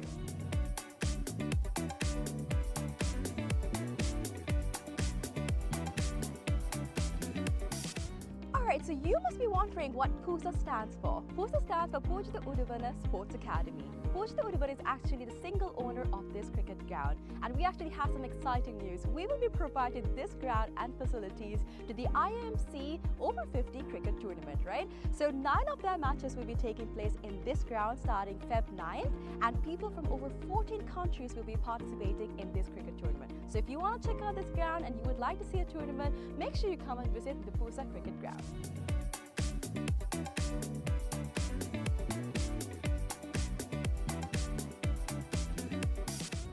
Alright, I know this looks digital, but it's not, alright? We operate this scoreboard manually. How? We've used door hinges and we've painted one side and we have not painted the other side. So using this method, we are able to make the numbers appear on the scoreboard. Usually it takes about 4 people to operate a scoreboard, but using this method, we just need 1 person to do all of the work. So it's a different way, it's environmentally friendly, and you can witness this when you basically visit the PUSA cricket ground.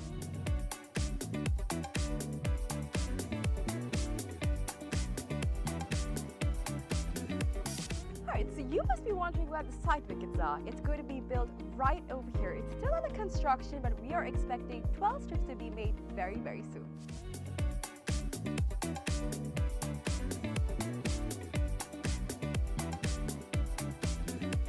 Alright, so now we're about to walk into where our hotel is going to be built. So we've chosen this specific location because it is right in between the golf course and the cricket ground. So in this hotel, we'll be having 2 wings, which is the cricket wing and the golf course wing. So depending on what sport you like the most, you can choose your stay.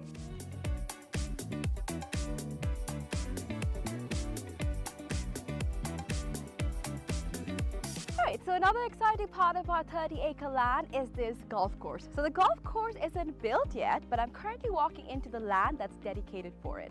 So on this road that we see over here, there will be an array of houses that will be built with a backyard facing this very golf course. So if you're interested in becoming an owner of these properties, make sure you invest right away so that you can have a house with a backyard facing this amazing golf course. So people that actually walk on the streets will not have a clear view of the golf course except for the owners that actually reside in these houses. It will be exclusive just to y'all, so make sure you come and invest today.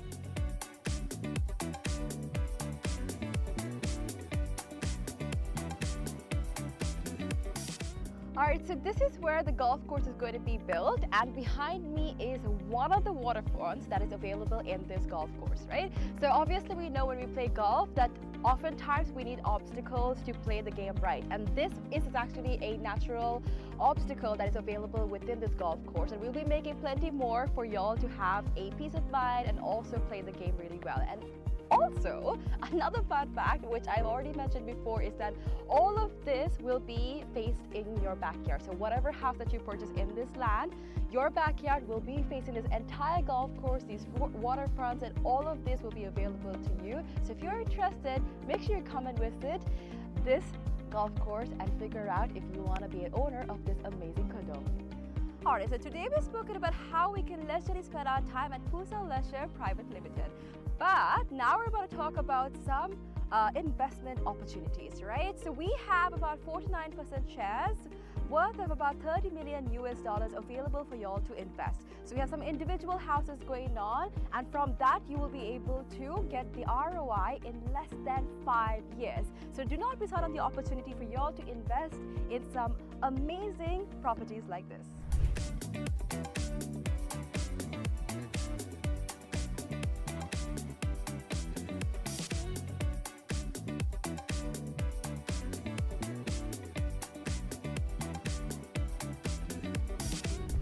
Alright, so this is Pujitha Leisure Private Limited. Over here we have our very own cricket ground, we have our golf course, we have condos, we have a hotel, we have so much to offer to y'all over here. So make sure you come and visit Pujitha Leisure Private Limited and grab an opportunity to invest, have some leisure time and all that you need over here.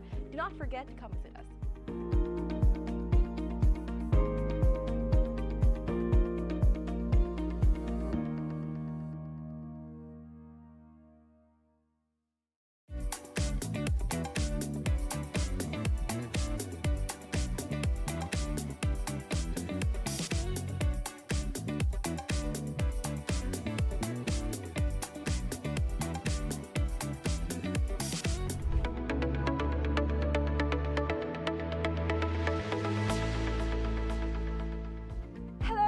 Welcome to Pujitha Leisure Private Limited, Sri Lanka's premier destination for cricket enthusiasts and sports tourism.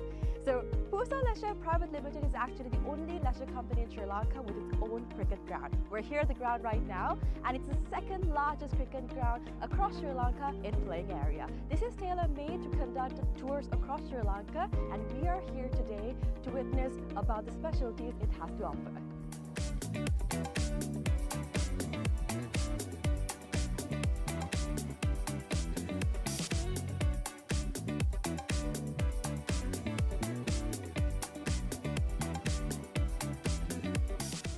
It's only natural for you to ask, what's so special about this ground? Well, let me list out a few reasons as to why it's special to cricket, right? So this is situated in a 30-acre land, meaning you have plenty of space to walk about, have a look and relax yourself. Second of all, this land is situated by so much of vegetation that the amount of wind that comes into this land is quite limited. So as you see, whenever we watch a cricket match, we've seen plenty of occasions where certain calls on cricket are interfered because of the wind. Now that issue will be limited in this ground due to the vegetation that surrounds this place, which is beneficial for anybody who comes to play cricket. Third of all, the lighting is just perfect, right? So it's well lit throughout the day, and the amount of sunlight that you get into this land is much more compared to any other cricket ground around, again because of the location it's situated in. And another specialty about this cricket ground is its grass, right? So usually whenever you go to any other cricket ground, the grass is quite smaller compared to the grass that you would be seeing in this special cricket ground when you come here. It's because we have actually taken a grass that is quite special to Sri Lanka. Why? Because it's easy to maintain, we know how it works, we can make sure that it's well watered, well cut. All of this is easily maintained because of the fact that this grass is special to Sri Lanka. So these are just a few specialties as to why this cricket ground is special for you.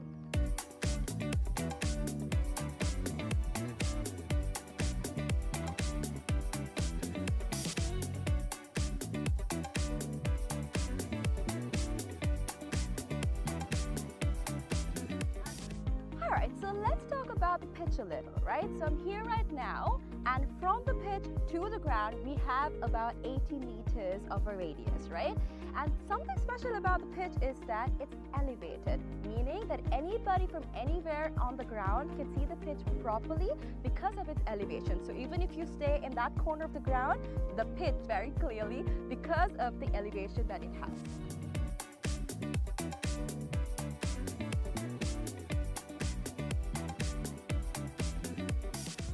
Alright, so we have utilized certain methods to ensure that our ground is free of weeds, right? So our first method is recycling water. We have a natural source of water in our land, and we have taken the water from that into a handmade pond covered by polythene, and water from that is taken to our ground through sprinklers, and that is how we water our ground. And that water is later on taken back into our drain, which I'm standing over, and this leads straight up to the natural water supply that we have in this land. All right. Apart from that, we've also utilized certain methods to ensure that no water from outside is brought to our land, our cricket ground basically. So these methods are basically what we use to ensure that there's no weeds in this grass and that our grass is the same that we have maintained throughout from the start.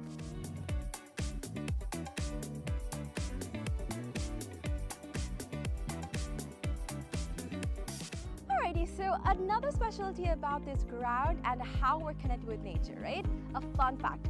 So if you hit a century in this ground, one of these surrounding trees will be named after you. So if you can see, this entire ground is surrounded by vegetation and plenty of trees. So whoever hits a century in this ground will get one of those trees named after them. So this is actually something quite unique. It's not done everywhere, and it's actually a nice opportunity for you to get a tree named after you. So this is something special that's happening here at the ground, and so far only 8 cricketers have actually hit a century and gotten a tree named after them. So if you want to come here and hit a century and get a tree named after you, this is the place for you.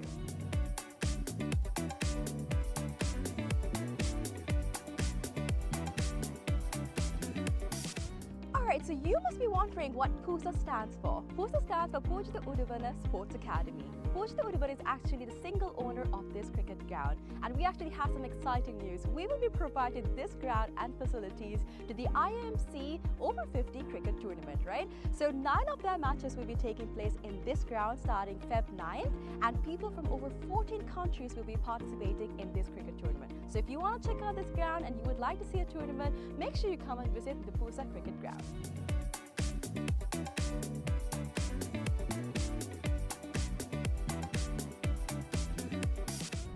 Alright, I know this looks digital, but it's not, alright? We operate this scoreboard manually. How?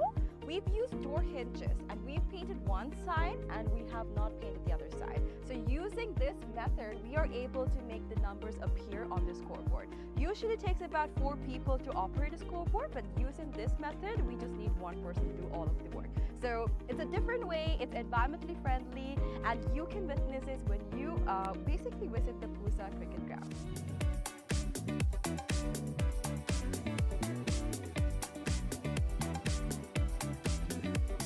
Alright, so you must be wondering where the side wickets are. It's going to be built right over here. It's still under construction, but we are expecting 12 strips to be made very, very soon.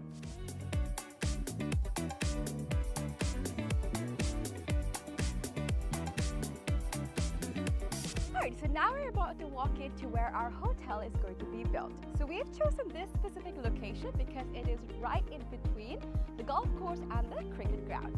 So in this hotel, we'll be having 2 wings, which is the cricket wing and the golf course wing. So depending on what sport you like the most, you can choose your stay.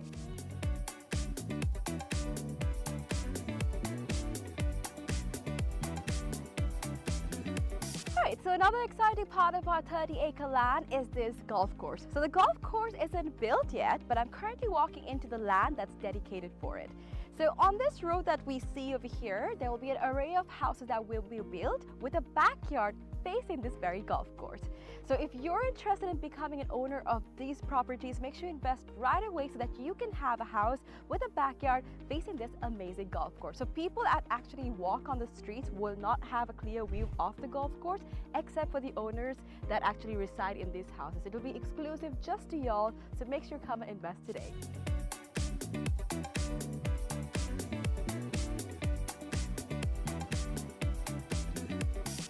Alright, so this is where the golf course is going to be built, and behind me is one of the waterfronts that is available in this golf course, right? So obviously we know when we play golf that oftentimes we need obstacles to play the game right, and this is actually a natural obstacle that is available within this golf course, and we'll be making plenty more for y'all to have a peace of mind and also play the game really well. And Also, another fun fact, which I've already mentioned before, is that all of this will be faced in your backyard. So whatever house that you purchase in this land, your backyard will be facing this entire golf course, these waterfronts, and all of this will be available to you. So if you're interested, make sure you come and visit this golf course and figure out if you want to be an owner of this amazing condo. Alright, so today we've spoken about how we can leisurely spend our time at Pujitha Leisure Private Limited. But now we're about to talk about some investment opportunities, right? So we have about 49% shares worth of about $30 million available for y'all to invest. So we have some individual houses going on, and from that you will be able to get the ROI in less than 5 years. So do not miss out on the opportunity for y'all to invest in some amazing properties like this.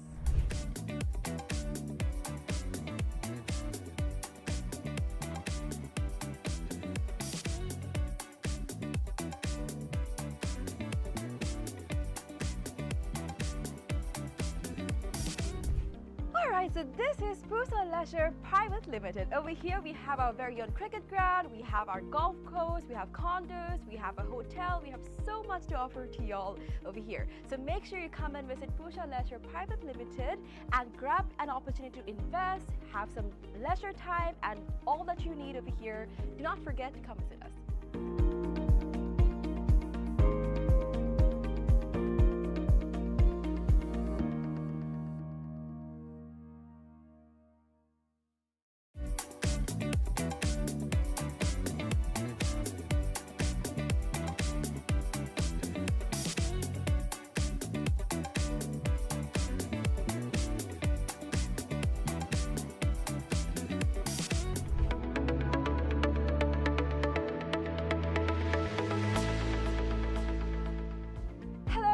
Welcome to Pujitha Leisure Private Limited, Sri Lanka's premier destination for cricket enthusiasts and sports tourism.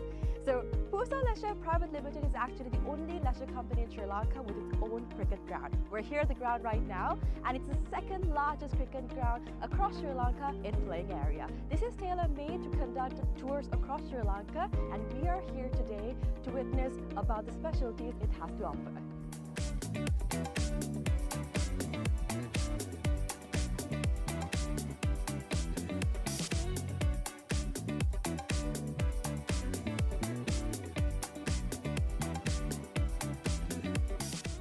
It's only natural for you to ask, what's so special about this ground? Well, let me list out a few reasons as to why it's special to cricket, right?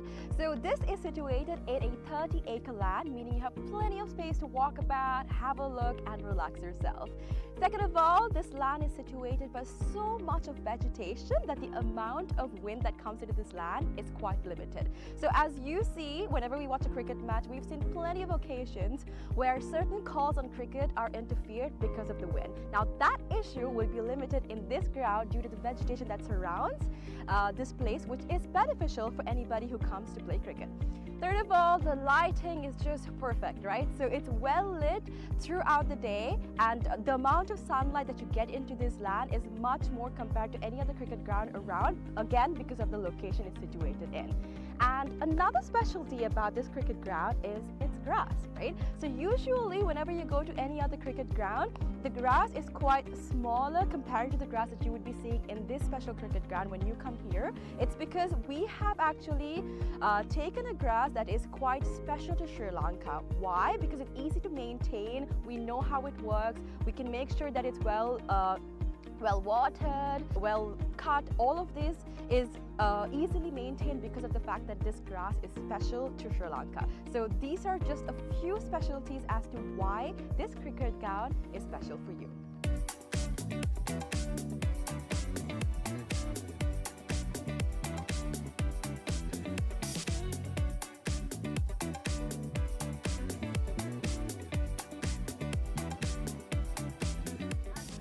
Alright, so let's talk about the pitch a little, right? So I'm here right now, and from the pitch to the ground we have about 80 meters of a radius, right?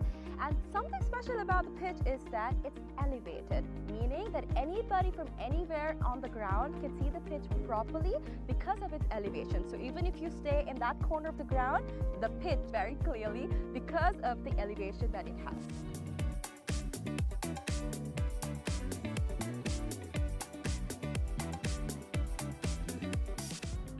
so we have utilized certain methods to ensure that our ground is free of weeds, right? So our first method is recycling water. We have a natural source of water in our land, and we have taken the water from that into a handmade pond covered by polythene, and water from that is taken to our ground through sprinklers, and that is how we water our ground. And that water is later on taken back into our drain, which I'm standing over, and this leads straight up to the natural water supply that we have in this land. All right. Apart from that, we've also utilized certain methods to ensure that no water from outside is brought to our land, our cricket ground basically. So these methods are basically what we use to ensure that there's no weeds in this grass and that our grass is the same that we have maintained throughout from the start.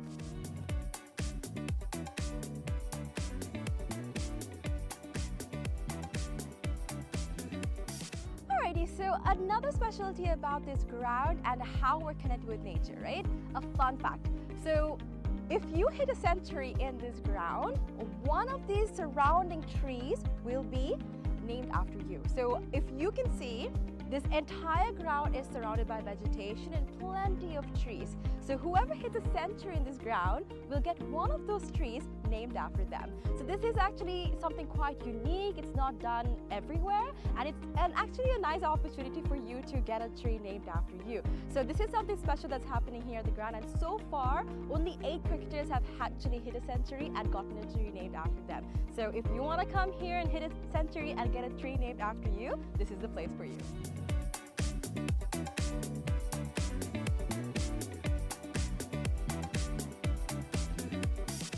Alright, so you must be wondering what PUSA stands for. PUSA stands for Pujitha Uduwana Sports Academy. Pujitha Uduwana is actually the single owner of this cricket ground, and we actually have some exciting news. We will be providing this ground and facilities to the IMC Over-50 cricket tournament, right? So 9 of their matches will be taking place in this ground starting Feb 9th, and people from over 14 countries will be participating in this cricket tournament. So if you want to check out this ground and you would like to see a tournament, make sure you come and visit the PUSA cricket ground.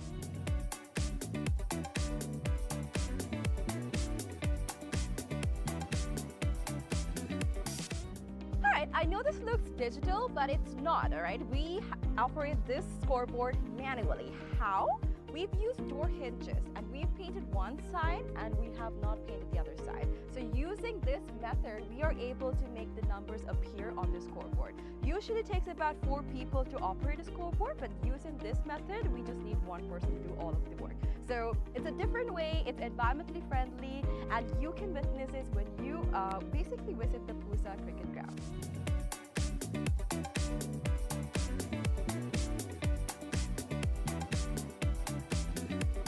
Alright, so you must be wondering where the side wickets are. It's going to be built right over here. It's still under construction, but we are expecting 12 strips to be made very, very soon.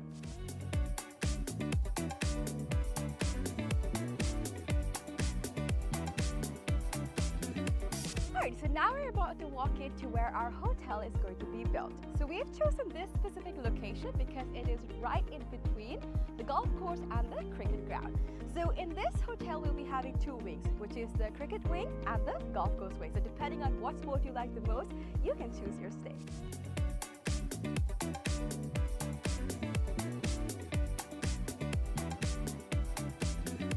Alright, so another exciting part of our 30-acre land is this golf course. So the golf course isn't built yet, but I'm currently walking into the land that's dedicated for it. So on this road that we see over here, there will be an array of houses that will be built with a backyard facing this very golf course. So if you're interested in becoming an owner of these properties, make sure you invest right away so that you can have a house with a backyard facing this amazing golf course. So people that actually walk on the streets will not have a clear view of the golf course except for the owners that actually reside in these houses. It will be exclusive just to y'all, so make sure you come and invest today.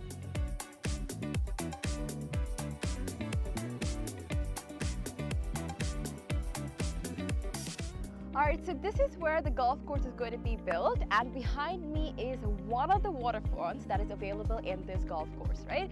So obviously we know when we play golf that oftentimes we need obstacles to play the game right, and this is actually a natural obstacle that is available within this golf course, and we'll be making plenty more for y'all to have a peace of mind and also play the game really well. And also, another fun fact, which I've already mentioned before, is that all of this will be faced in your backyard. So whatever house that you purchase in this land, your backyard will be facing this entire golf course, these waterfronts, and all of this will be available to you. So if you're interested, make sure you come and visit this golf course and figure out if you want to be an owner of this amazing condo.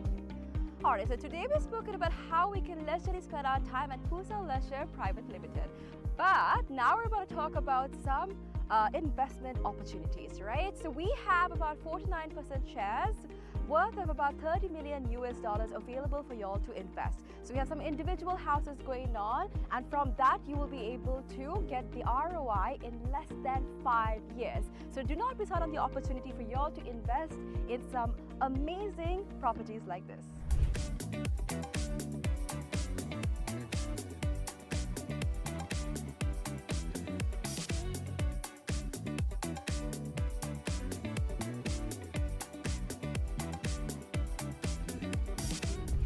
Alright, so this is Pusa Leisure Private Limited. Over here we have our very own cricket ground, we have our golf course, we have condos, we have a hotel, we have so much to offer to y'all over here. So make sure you come and visit Pusa Leisure Private Limited and grab an opportunity to invest, have some leisure time, and all that you need over here. Do not forget to come visit us.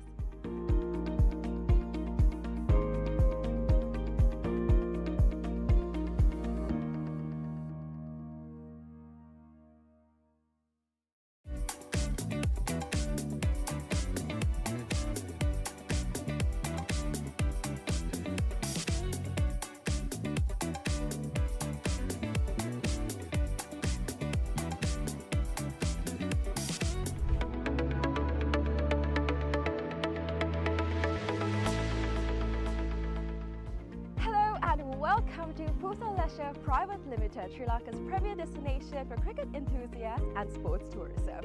So Pusa Leisure Private Limited is actually the only leisure company in Sri Lanka with its own cricket ground. We're here at the ground right now, and it's the second largest cricket ground across Sri Lanka in playing area. This is tailor-made to conduct tours across Sri Lanka, and we are here today to witness about the specialties it has to offer.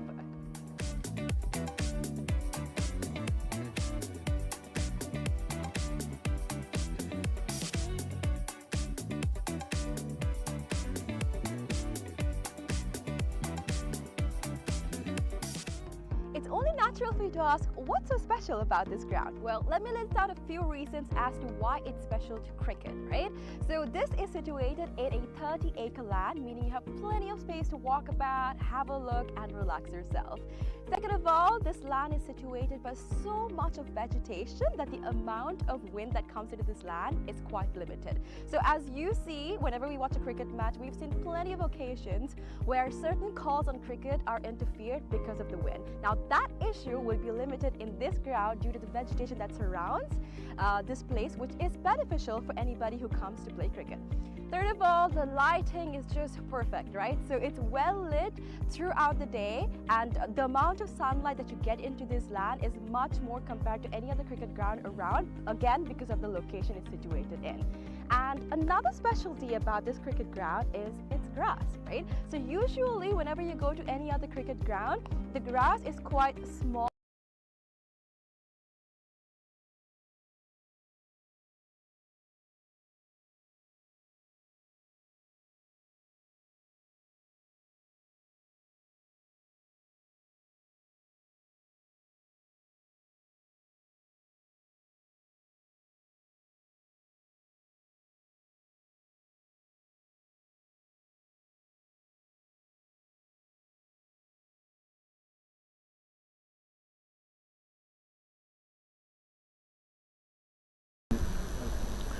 Good afternoon, viewers, listeners. We are bringing this commentary from Pujitha Uduwana Sports Academy ground in Millennia, Bandaragama, and I'm Nalin Jayatra giving you updates from this location. This is a match between South African Masters Over-50 and Pakistan Masters Over-50, and the scenario here is 155 is what the the South African batters made. They were bowled out for 155, 156 to win. where Pakistan batters are concerned, and the two openers from Pakistan, number 73 Ifran Ali Khan and their skipper Mohsin Aftar has walked into the grounds to take on strike now. First ball bowled. That ball just moving little bit out onto the onside, played defensively by the batter. It's Ali Khan who is facing. No run to the total. The bowler is number 9.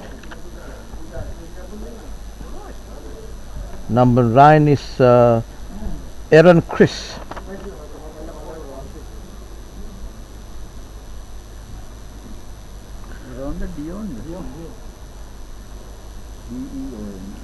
Okay. I'm corrected here saying it's not Aaron, it's Dion. Okay, Dion Chris, right arm over the wicket comes in, and that ball, the batter goes for a slash outside the off stump. Bowlers moving towards the outside of the off stump, pitched little away from the stumps and further moving away, but the batter tried to put it over through the cover boundary, misses it. No runs to the total. And that ball wide outside the leg stump, nicely kept by the wicket keeper there. If he has left the ball go, it would have been definite 4 runs to the total. No runs on the board still. On the onside there's a mid-off, a short mid-wicket and a fine leg. You've got 2 slips in place, a third man cover extra and a mid-off on the offside. Dion comes in on the front foot there, just flicked off the wrist towards the short mid-wicket. No run.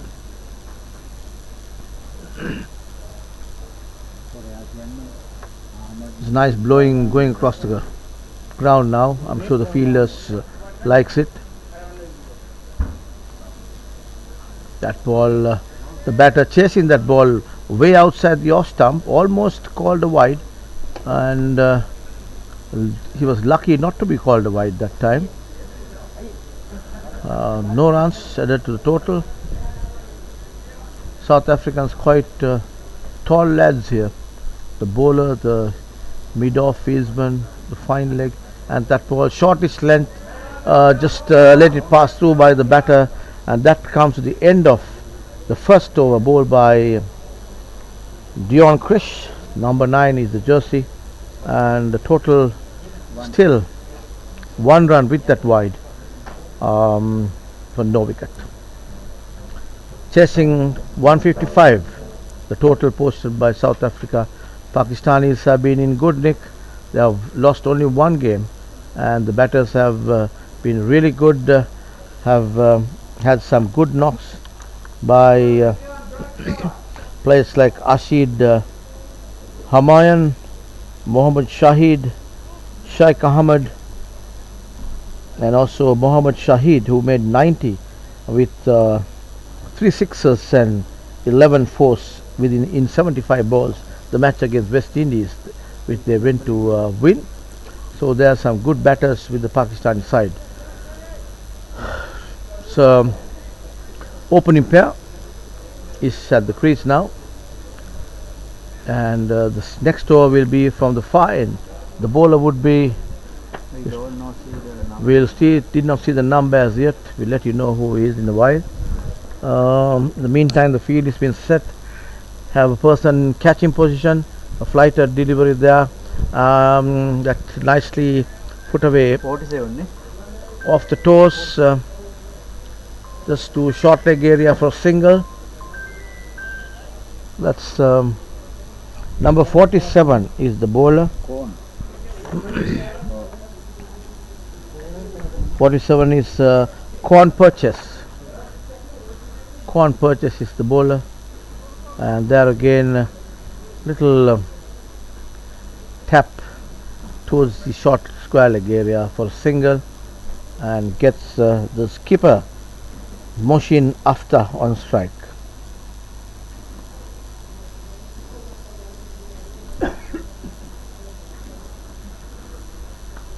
That ball nicely put away, cut towards the deep there.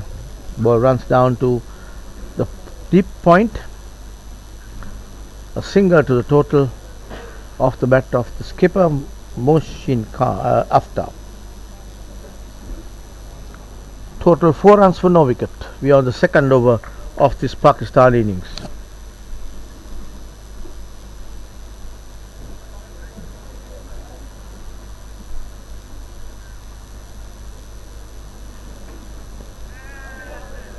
That's a flighted delivery. He's not afraid to give it a little flight from the bird go itself. Purchase is the bowler.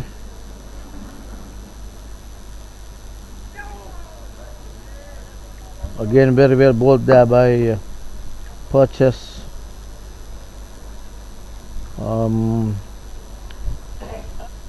At the Wales game, Purchase went on to take 3 wickets for 43.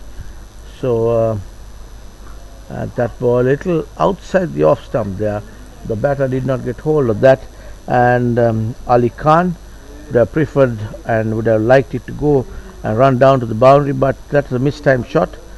So no runs to the total. Total remains on 4 runs. 2 overs gone with 2 extras. Dion Chris is the bowler coming from the pavilion end, bowling to the skipper Moshin Aftab.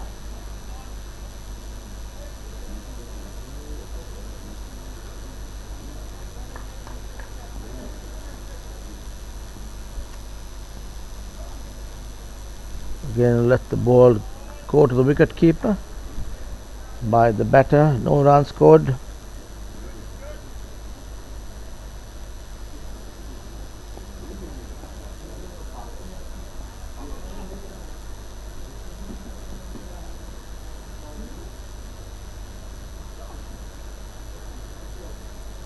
Put away on the offside. Runs the ball down to the third man again. He did not really get connect that ball properly. Mistimed it a little bit. Ball has a kind of a tendency of just come onto the bat a little late than expected. So that was a mistimed shot.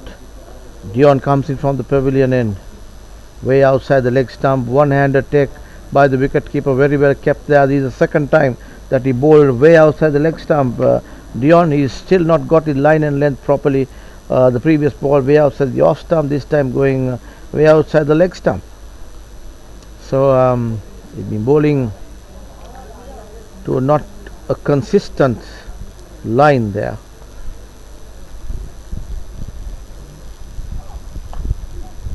Slashed outside the off stump, a real unorthodox kind of a shot there.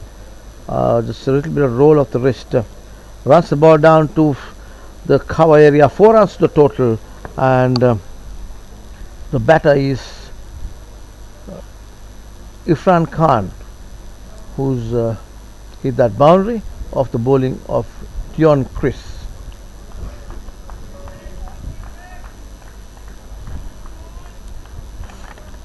Irfan Khan is the Irfan Khan, yes.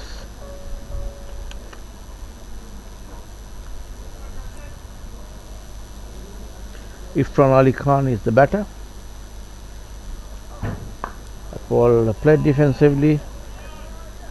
He wanted to kind of open up, just to open himself out a little bit and play that ball, but you don't want to go through that shot, follow through it, just to block that ball there.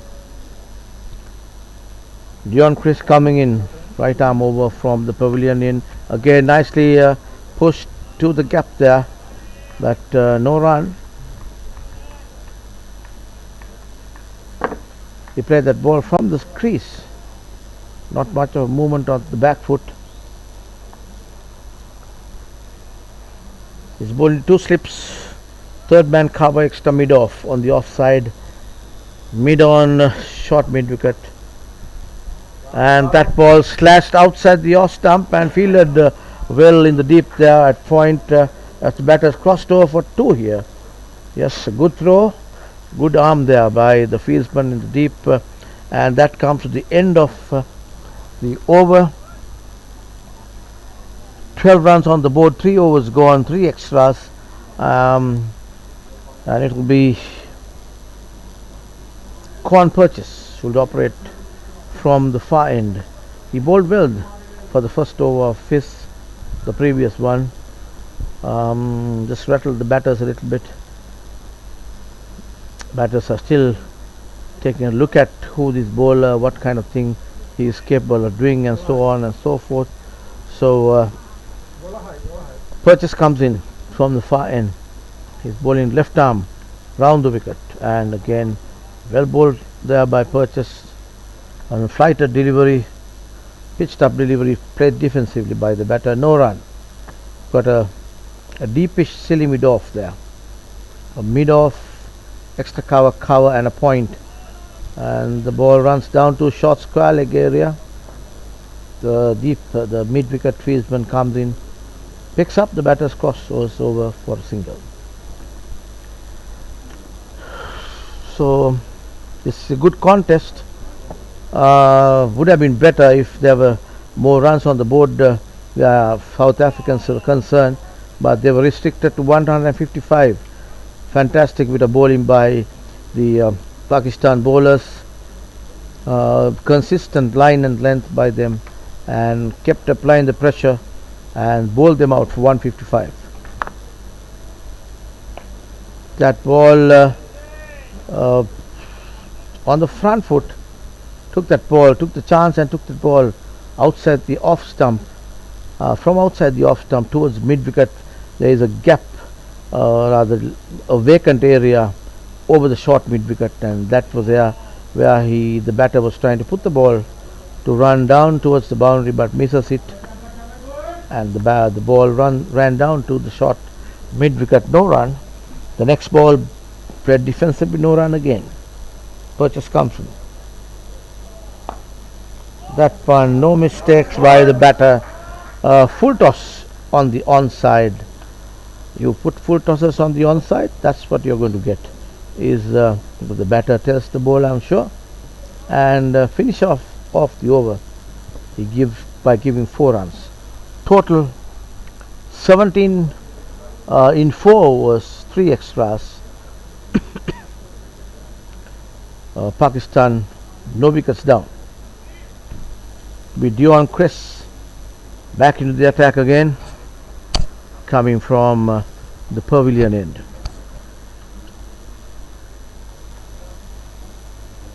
Chris was previously bowled into 2 slips. Now 1 slip has been taken out by the skipper of South Africa, Mario Solomons. Just a 1 slip, a wideish gully, third man, point, extra cover, and the mid offside. And that one,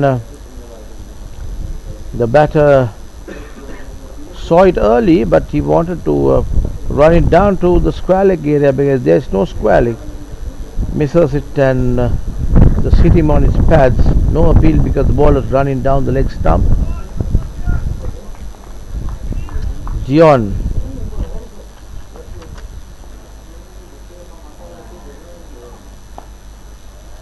And that ball again from Dion outside the off stump, where the batter Mohsin After just puts it back out, just away from the body to block that ball. I don't think that's a good idea to do, but nevertheless he did that. That ball way outside the off stump. Batter tries to cut it, but misses it, and no runs added to the total.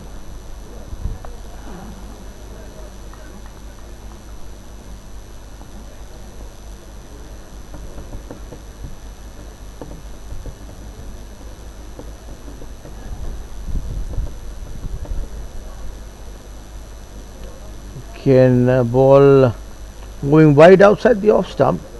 Lucky not to be called wide again. The umpire Shanti Kumar doesn't think so, and still signaled wide. Dion is the bowler, comes in from the pavilion, and again, as I was saying, he just hangs the bat outside his body, outside the off stump, and lucky there was no catching person at third slip. Ball ran down to the third man for a single.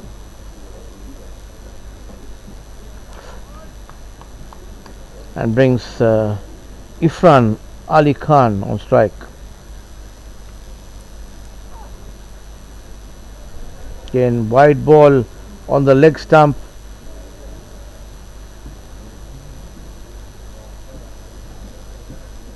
One to the total.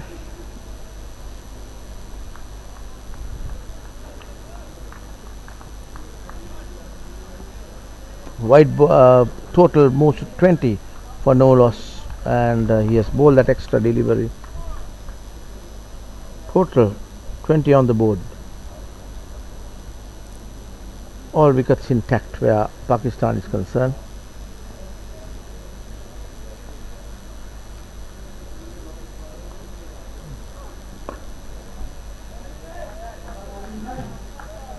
And he plays it defensively. That is Mohsin After, the skipper of Pakistan. No added runs to the total. That comes to the end of the fifth over. 5 overs gone, 20 for no wicket. Pakistan chasing 155 to win in the allotted 45 overs.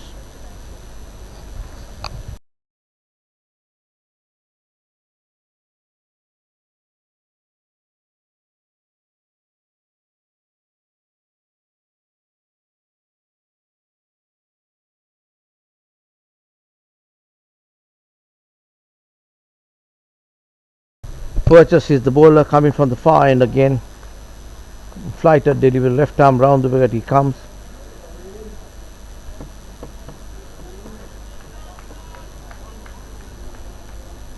Batter is Ifran Khan. He is on 11. A ball, little nudge towards the onside. Single to the total. 1 run to Ifran.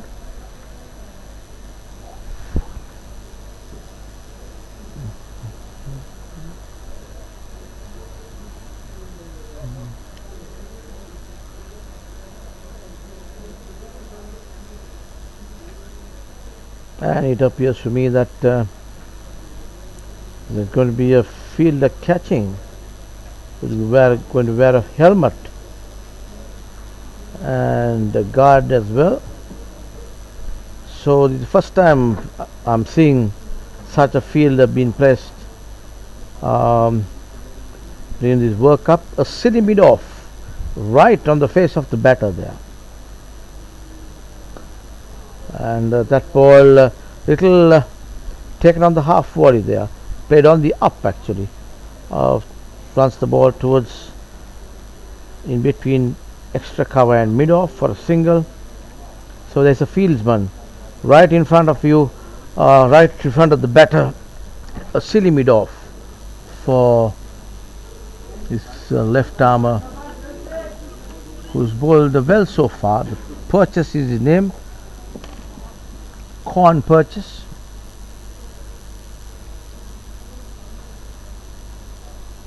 And wicketkeeper skipper is marshalling his men. He's got a leg slip also in place for the left armer now, and very watchfully played by the Pakistani batter. This is Irfan Khan, right-handed batter, facing Corn Purchase from the far end. That ball, a dropped catch there. Oh, The batter was almost walking back to the pavilion. He was very unhappy with that shot, but that ball was not judged properly. Probably the sun, it's onto my right, and the catch went to my left, so the fieldsman there would have had a tough time trying to figure where the ball went with the sun blazing and coming onto his face. It could be the reason, but that's how cricket is being played. You got to be able to adjust your cap and such, take those. That was again a chance going a begging there. The batter got on the back foot. I thought for a moment that the ball would go for a 4 or a 6 because it was such a loose delivery, but totally mistimed by the batter. Ball keeps a little low and delayed to come onto the bat after the Browns. So next over from the pavilion end, Dion is the bowler and he's bowling to 2 slips a gully. So attacking ball on the offside, 2 slips gully, point extra cover and mid off with the third man. Just 2 fieldsmen on the onside.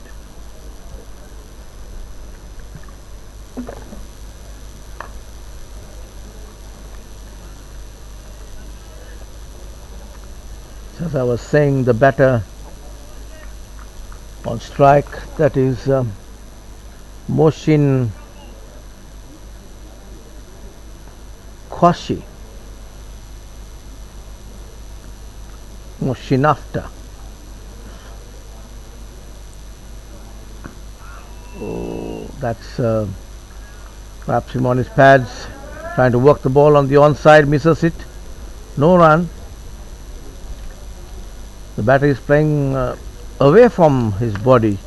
He goes sideways but hangs the bat out sometimes. So sometimes he misses and sometimes he gets a thick outside edge.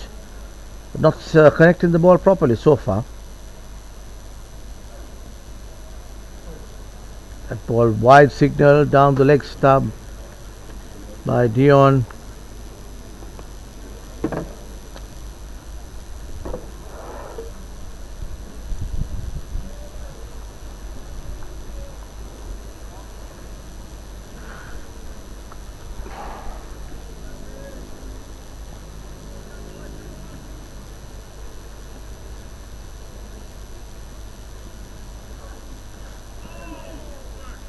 And that ball again, he was clueless, the batter. He was not very sure how to play that. As I was saying, he's playing sideways, but with his bat always hanging out of his body, and thereby runs the risk of getting an edge. He's been surviving so far.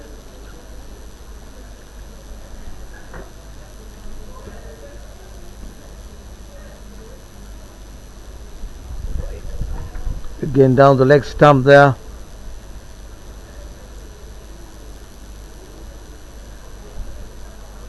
And wide signal. So I have seen Dion bowling a couple of wides each over that he came into bowl from the pavilion end.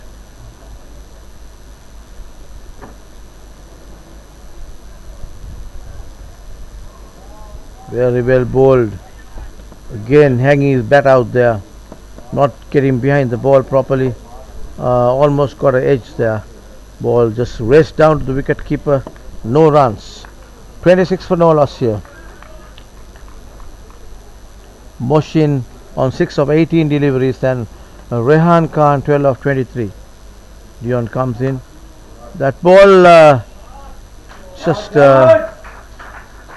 hit over the cover fieldsman, 4 runs, but little uppishly, just almost got the hand into the cover fieldsman, but it could not actually. The ball ran down to the covers area. 4 runs the total here. The total goes to 30 of 7 overs, chasing this target of 155 posted by South Africa. Pakistan are now 30 for no wicket.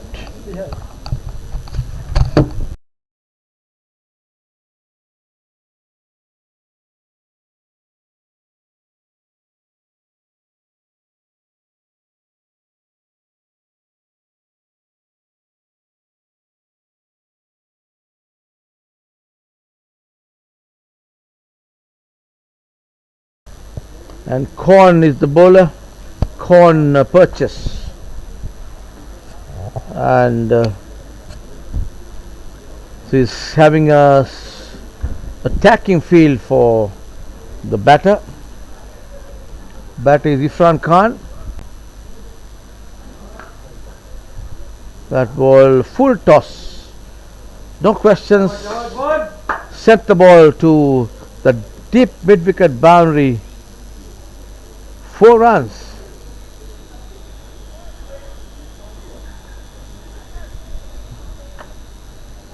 I think he's signaling the fieldsman there.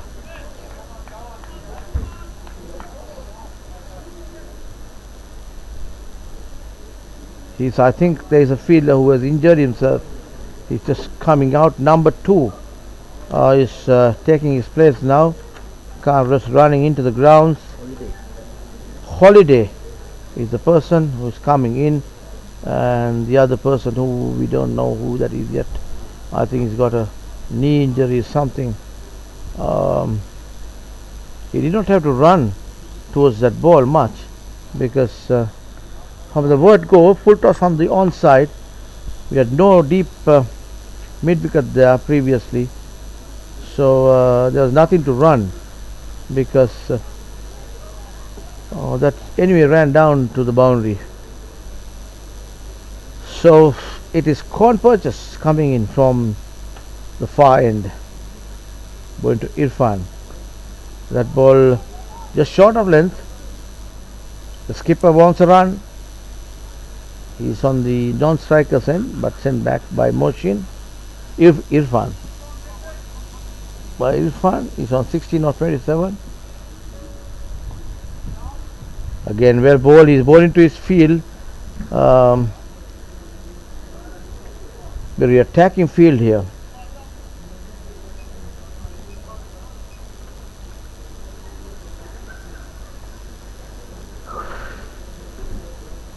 And little nudge towards the cover boundary. Ball, yes, it runs to the boundary. The outfield is quite fast there.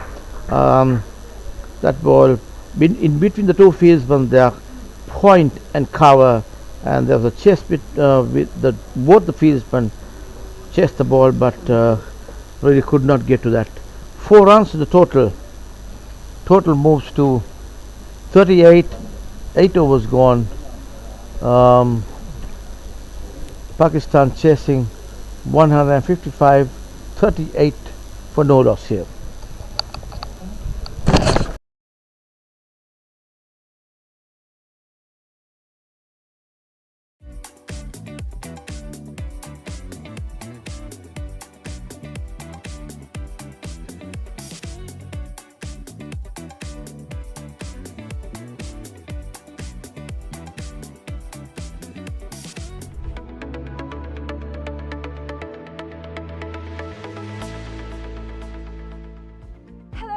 Welcome to Consolidation Private Limited, Sri Lanka's premier destination for cricket enthusiasts and sports tourism. So, Consolidation Private Limited is actually the only leisure company in Sri Lanka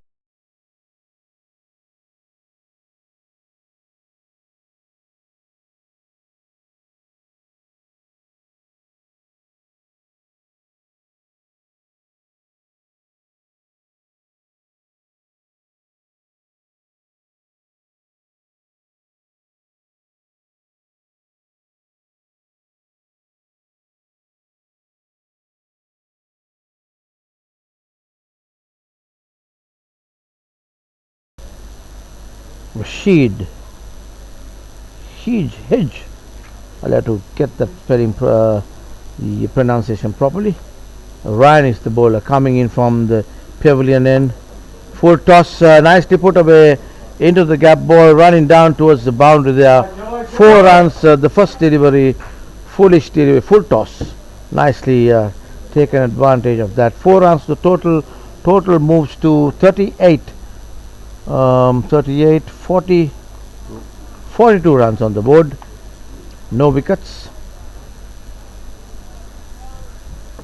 Defending a total of 155. You cannot bowl full tossers like that. You need to be attacking and you need to take wickets. Ryan comes in.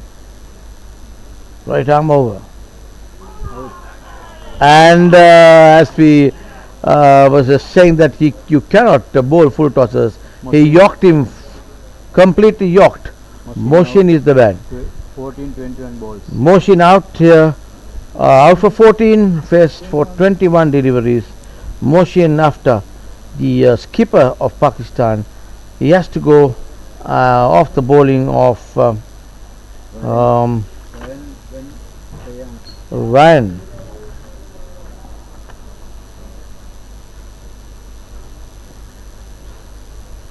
That's a good bit of bowling by South Africa. So the first wicket of the Pakistan team falls at the total of 38, chasing this 155 total. Beg your pardon, 42 is the total. 155 is what they need to get. We're on the 9th over, needing 114 to win of 220 balls. Enough deliveries. 87. Just have to pace the innings and just cruise through.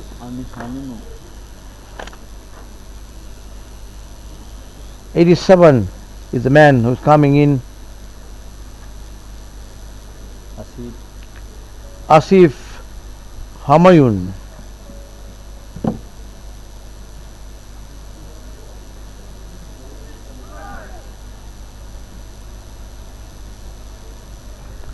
Asif Humayun is the man who is walking in. I think he's a left-handed. The way he's carrying the bat, I get the feeling he's a left-hander. Generally a left hand identifies another left hand. Let's see whether I have identified him right. Yes, that's correct. He's a left hand batter. From the way he walked into the crease and the way he carried his bat, something told me that he is a left hander. Yes. And number 23 is the bowler. Ryan, operating from. He's a non-batter for the South African team. Ryan is a non-batter. He's only there to bowl from the South African team. Comes in. He must be pretty fit now, not being in the field at all. And that ball, little bit of a misfield there by the mid-wicket fieldsman, and the batter crossed over for a single. Just a single to the total. Total moves to 43 for 1. Brings Irfan on strike.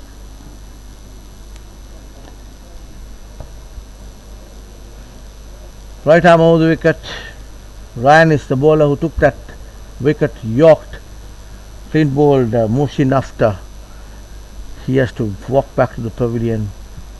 And now he comes again.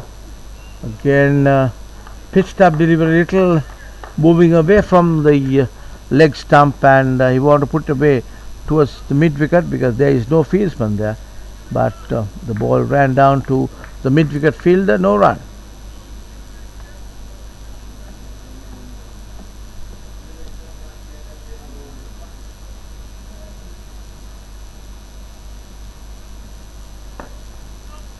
Again, played defensively. No runs coming off the bat there. There's a slip, a gully, third man, a cover, deep extra cover, a shortish mid off, and a deep mid off just inside the circle.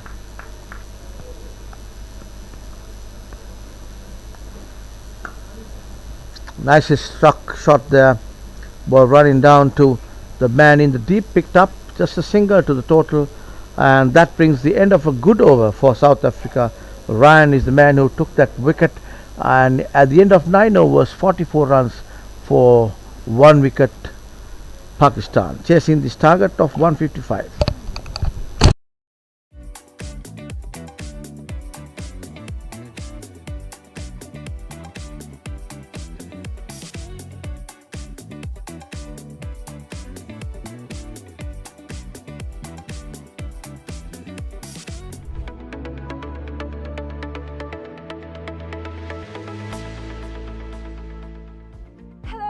Welcome to Consolidation Private Limited, Sri Lanka's premier destination for cricket enthusiasts and sports tourism. So, Consolidation Private Limited is actually the only leisure company in Sri Lanka with its own cricket ground. We're here at the ground right now, and it's the second largest cricket ground across Sri Lanka in playing area. This is tailor-made to conduct tours across Sri Lanka, and we are here today to witness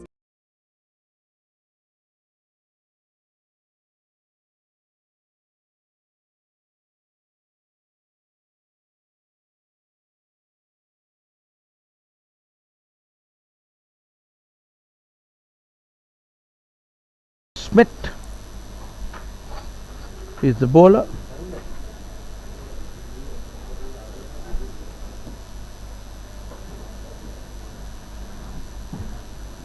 Wayne Smith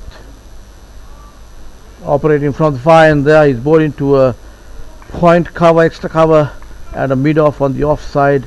There's a fielder catching just deepish silly mid on there, and deep mid wicket. A man in between mid wicket and mid on and square leg. That's the field on the onside. Watchfully played there. Pakistan cricketers have no hurry. 44 runs on the board for 1 wicket, chasing 155. That ball beautifully struck there, nicely put away. From the word go, 4 runs written on that. Runs down to the boundary, 4 runs to the total. Total moves to 48 for 1 wicket Pakistan. Smith not been able to pitch the ball up to the batter, gets the punishment it should be given because it was too short and there wasn't any fielder backing up there in the deep, so there was no chance. Once you beat the infield, that was enemy running down to the boundary. We have even Ben Johnson or whoever the world's fastest runner will not be able to get to that. And that's yes, given out, caught behind. That's a very good bit of work by the skipper of South Africa, bringing the spinner in, and the Irfan Khan, he was on form. He's the man who has gone to make 25 of 36 deliveries. He's the man out. 48 for 2 now. Pakistan, all of a sudden, the brakes have been put by South Africa to the Pakistan side, and another 2 wickets here. We will have a game in our hands. On the look of it, in the afternoon when there was only 155 to get, it was kind of an easy target, given the fact that the wicket and the outfield tends to run faster than the morning hours. But the South African bowlers have put the brakes on the Pakistanis. Mahmood Jawad, number 50, is the man walking into bat now. Mahmood Jawad.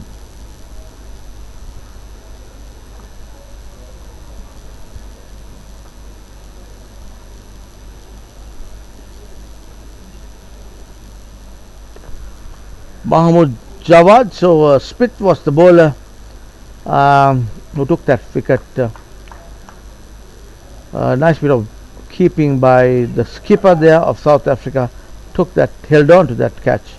It's difficult when you're under pressure, and of course this guy is an experienced campaigner for South Africa. He knows exactly what he's doing, and he's been very attacking to have close in field with the helmet standing right in front of your face, where the right-handed batter was concerned when Corn Purchase was bowling, and he's been taken off now.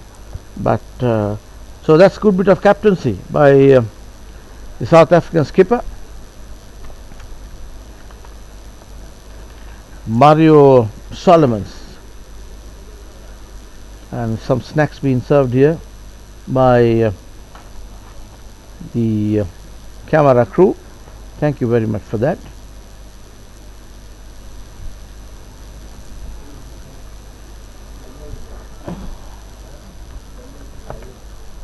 Smith is the bowler, played defensively, and that comes to the end of the 10th over of this Pakistan innings.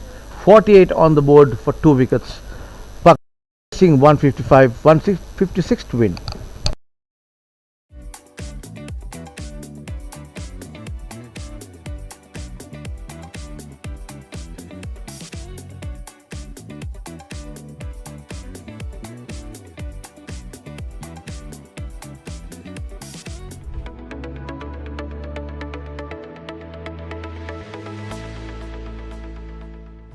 Hello and welcome to Consolidation Private Limited, Sri Lanka's premier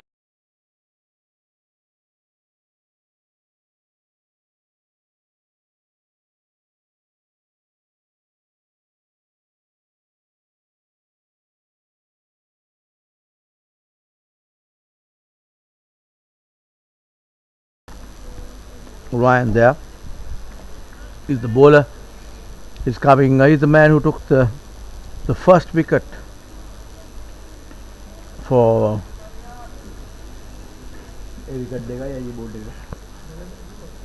South Africa. He comes in, right arm out wicket, passing the umpire now. He's trying, he's bowling, attacking his leg stump and trying to get the ball to drift towards the off. He's got a slip in place and a little deepish ceiling be done for that mistimed shot off the toes to take that catch. That's good bit of thinking by the bowler and the skipper there. And they are very well bowled. Slow ball there. That time he's mixing his deliveries now.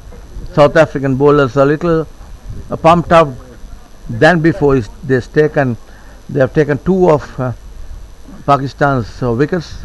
Some good players back in the pavilion. Ryan comes in, right arm out wicket to the left-handed Asif. As he struck there to the gap, a bit of nice boot work.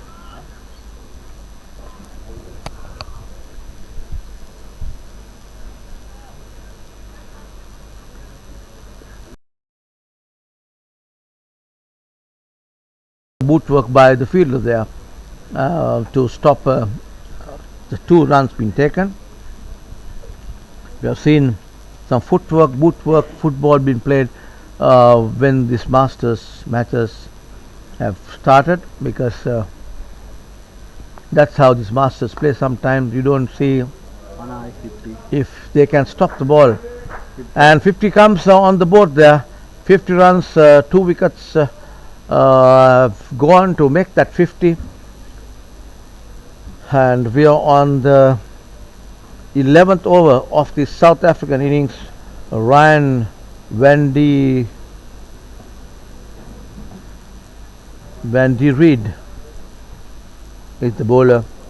2 runs have gone off that over, and that again runs down to the boundary. 4 runs to the total. So that comes to the end of Ryan's over.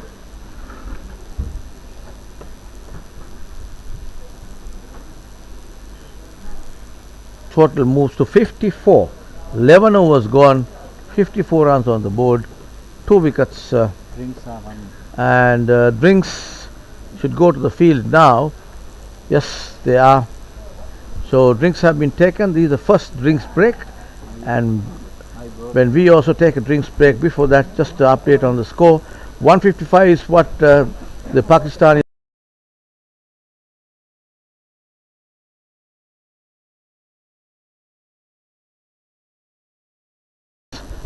for 2 wickets and 11 overs gone. We take a short break and we'll be back soon. Stay tuned.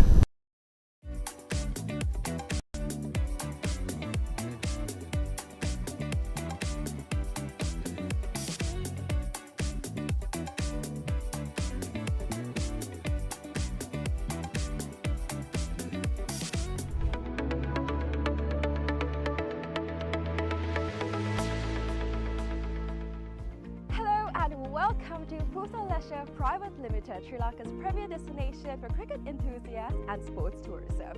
So, Pujitha Private Limited is actually the only leisure company in Sri Lanka with its own cricket ground. We're here at the ground right now, and it's the second largest cricket ground across Sri Lanka in playing area. This is tailor-made to conduct tours across Sri Lanka, and we are here today to witness about the specialties it has to offer.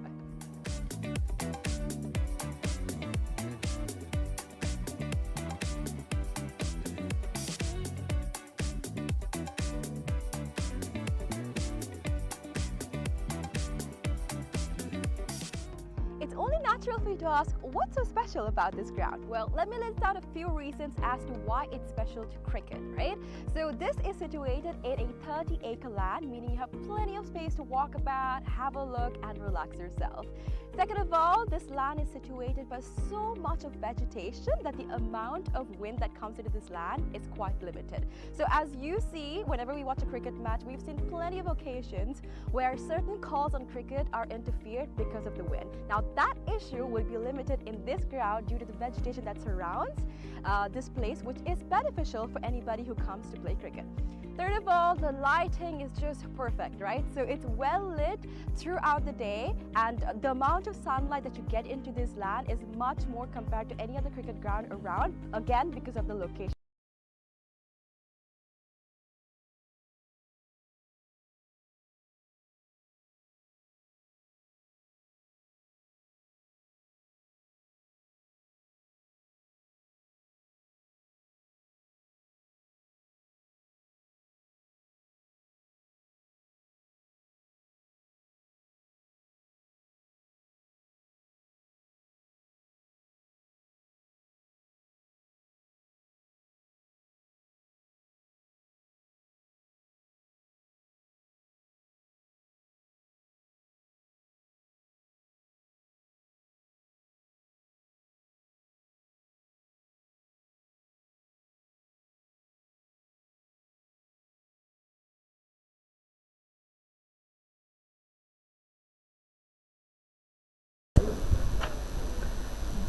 So we are back after the drinks break, and Smith is the bowler. That ball flighted delivery, but way outside the leg stump there.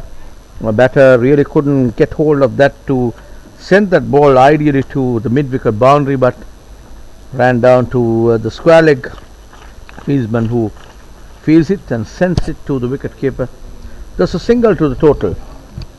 After the drinks break, everybody's fresh and looking good there.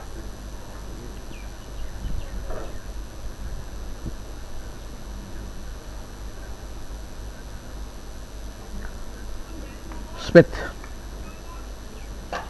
coming in.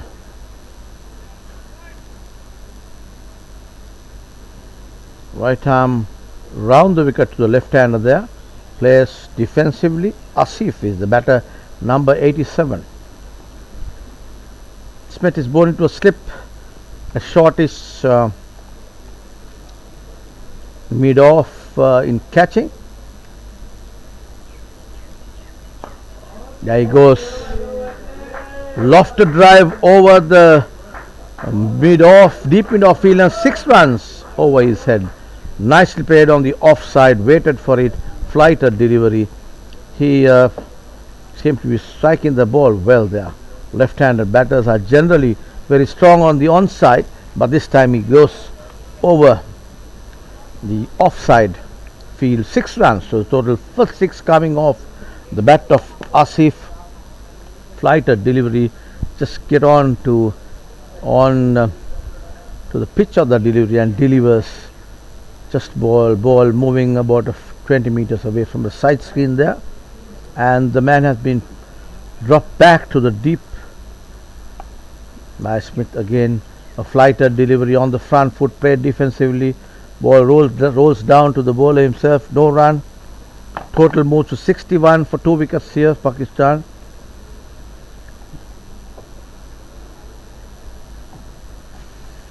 Again, flighted delivery. He's tempting the batter, trying to tempt the batter to come out and hit that ball. Looking at taking the wicket because he has placed a man in the deep there, and that ball on the back foot cuts it firmly but direct to the fieldsman. That comes the end of another Smith over. Total 61 of 12 overs, 2 wickets down, chasing this total of 155.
That ball slashed outside the off stump, a beautifully struck shot there by the batter, magnificently played there.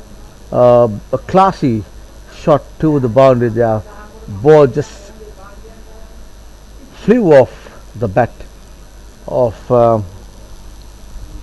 the batter there. That the batter is That is David. Javid. Mahmood Javid is the batter. That ball played upishly there, directly into the hands of the point fielder, and that's why I was saying the wicket tend to play a little slower than before. He rushed into that shot. Timing was not correct. He is feeling really bad that because he played that shot brilliantly off the front foot, and the next ball was not a good ball. It would have run down to the boundary for just over the infield because it was too short, but the batter mistimed it completely and caught at cover. So third wicket down for Pakistan, 65 for 3, and we are in the 13th over. Number 75, you have to see who caught that in a while. We'll let you know. Number 9 ne? Ada hidden? Huh? Pahal? Russell. Sure ne? Pahalo, Russell. Russell is the person who took that catch, easy catch to him. And number 75. So Javid is back in the pavilion and joining Asif Mahayun is number 75, Mahmood Shahid.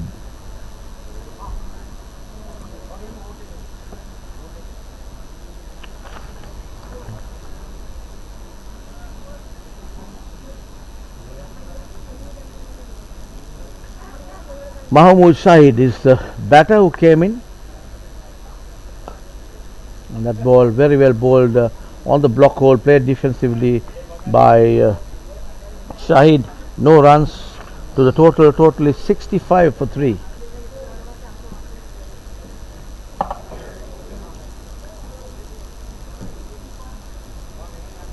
Wayne Turret is the bowler, and that ball steered down to the third man, deliberately played there, and there's a fielder at third man. Just a single to the total, 66 for 3. පිට්සස් එකේ නවත්වනවා ඔක්කොම නේ place එක යන්නේ නේද වම්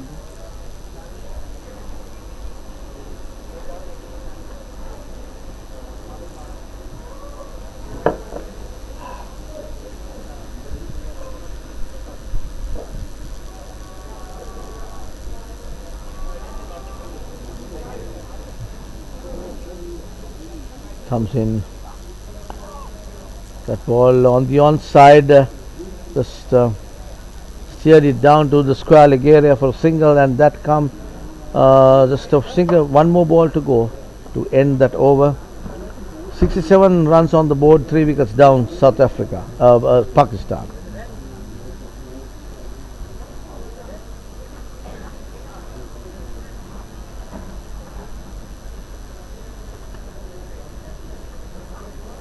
Oh, very well bowled there. Just surprised the batter a little. He was not sure whether to go forward or back. Just sort of let the ball rising up, and did not get a full bladed shot there by the batter. He played it defensively. That comes to the end of that over. Total 67 of 13 overs, 3 wickets down, Pakistan.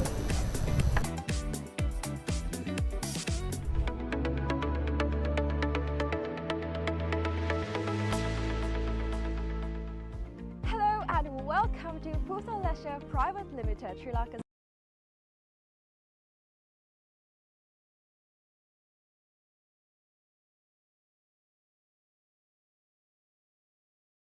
He's bowled into the left-handed Asif, who's played some good looking strokes. Very well played, just bat coming in front of the pad there. A little different to the times that we played, or the old school way of playing cricket, where the bat is just alongside and that ball just runs it down to the third man area. There is a chase there. Batters gets 2 to that shot, moves to 69 for 3, and that was off the bat of Asif, 87. So during the time, old times in the early and late 90s, bat used to be kept just alongside the foot when you played the forward defensive. Now it's a little different. You have the bat in front of your foot and play a defensive shot with the soft hands.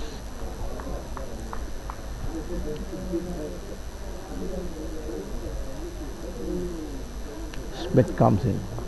Again played defensively there by Smith.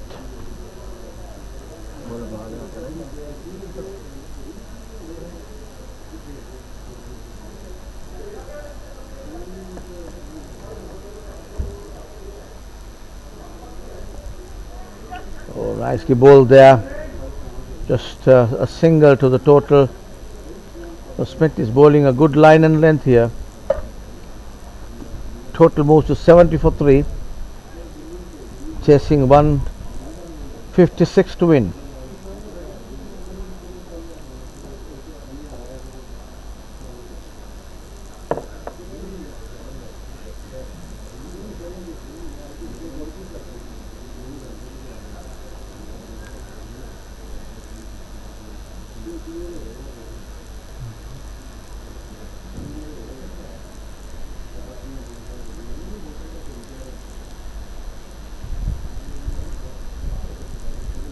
Smith comes in from the far end again.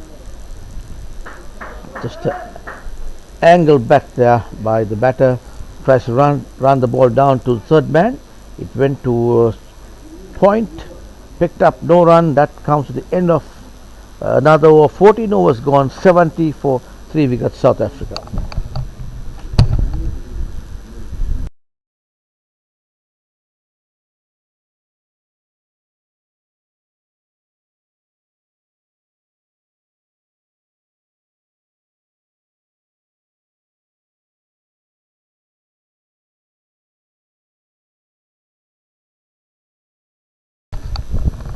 And operating from the pavilion end is Wayne Tratt, Wayne Turret. Both these bowlers put the brakes on these two Pakistani batters.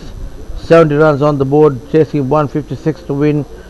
Turret comes in right on the block hole there, Yorker length, and taken out well by the batter, left-handed Asif. Asif is middling the ball well, but even the other two batters who just left the ground, they were all middling the ball well, but mistimed, and a powder peel for an LBW, and the ball ran down towards the finally boundary, stopped just inside the boundary. Ball going down the leg stump is what the umpire says, and the leg by signalled. Not out, says umpire Shantakumar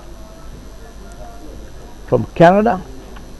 He's been here from -30 and we are on +32 degrees.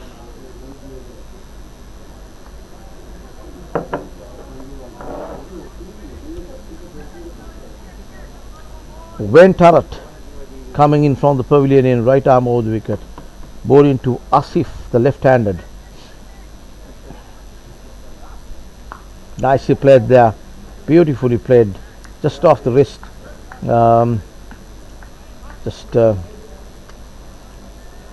Went towards the ball and played that on the front foot on the offside. He looks in good nick to me. I saw him playing, taking some practice this morning, and on the look of it, I thought to myself that he was a good player. And that ball way down on the leg stump there. Asif just sees the ball through to the wicket keeper. Wide signal by the umpire. 1 to the total. Total moves to 72 for 3 wickets. Yeah.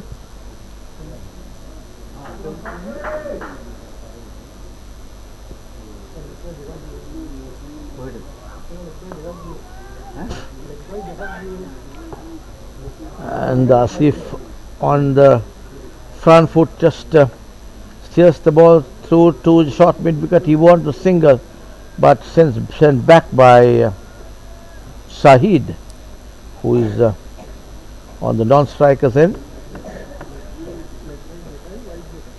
They have no hurry at all. Lots of balls to play to get it into that 156 mark. Oh, very well bowled there. Just Asif was just going searching for that ball. Just moved from midland leg towards the off stump there. Asif was not very sure. He was completely beaten there by that delivery. Total 72 for 3 wickets after 15. 73.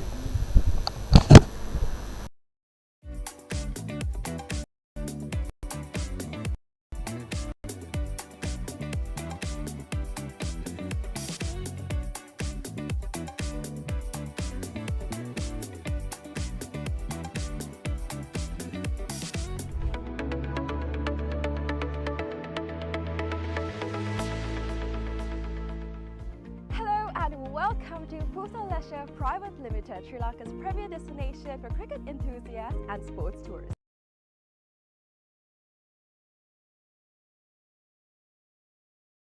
There, but the batter is crossed over for a single.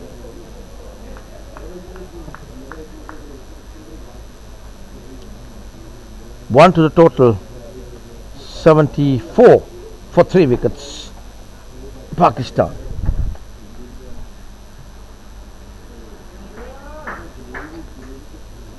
$74 for 3 wickets, chasing 156 to win. The local time is 3:15 p.m. It's quite a humid day, but the sun is slowly getting into cloud cover now.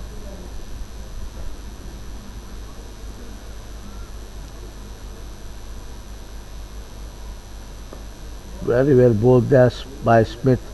Dropped it a little shorter than the batter, left-handed Asif expected. Played defensively with the full face of the batter. Taking strike now. comes from the fine again, very well bowled on the front foot, played defensively. He has no hurry, Asif. He knows exactly what he is doing, lot of experience behind him. He hitting the ball well again, and he wants a single, a quick one. That's very well run by the Pakistani batters. Wants to just rattle the fielders by rotating the strike there. Just a single. 75 for 3.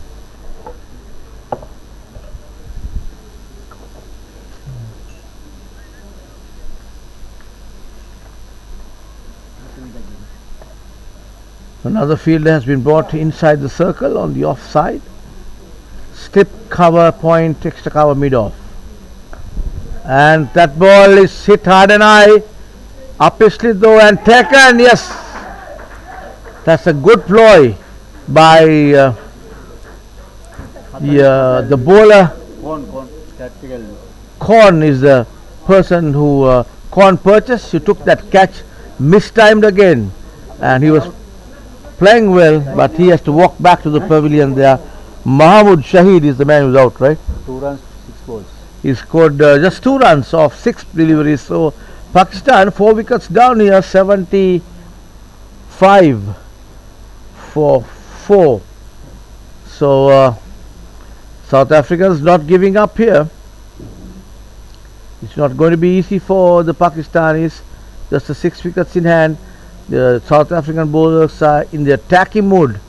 Rightfully so. Why not when they have only 155 runs on the bowl? So Shaikh is the man number 10 who is walking into bat now.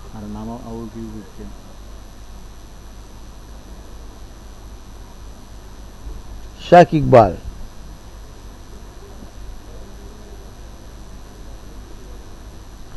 What's the name? How is the run then, man? We were the scorers, and even in commentary we were referring to him as Shaikh Ahmad. Apparently Shaikh Ahmad is his father's name. He was not happy with that, and whilst we correct his name in the widescreen and on Facebook, we refer to him with the correct name and the name that he would like him to be called by.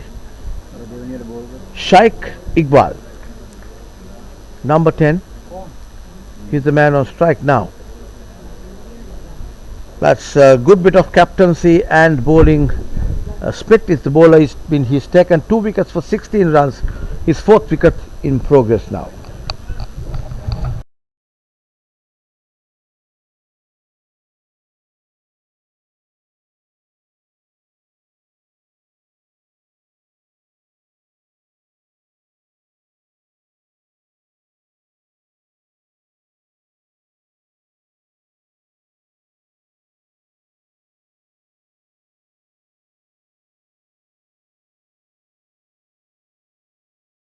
The bowler, he's taken 2 wickets now, comes in from the fine again, very well bowled there. Now the South Africans are in the attacking mood. That was a fantastic over by Smith. Just how many runs in that? Just 2 runs and a wicket. And 2 batters. Asif is the only batter who is gone off these to 17 runs of 26 deliveries, and the new man in is Sheikh Ahmad, but we call him Sheikh Iqbal. No runs, he's yet to open the account. Sheikh Iqbal is at the non-striker's end, and we have Wayne Tarat, very well bowled. So he's attacking midland leg here, having a fielder catching position just shortish mid wicket. I can see what he's going to do. He's going to pitch the ball on the onside and get the ball to move towards the off stump, and a mistime shot can always oh, he missed that. He was targeting the leg stump there, as I was saying, of the left-handed batter, but nicely struck 4 there by Asif. Leg glance, 4 runs to the total. Glance away for 4. The fine leg was standing much squarer. He had no chance of getting into that ball. So the total moves to 79 for 4.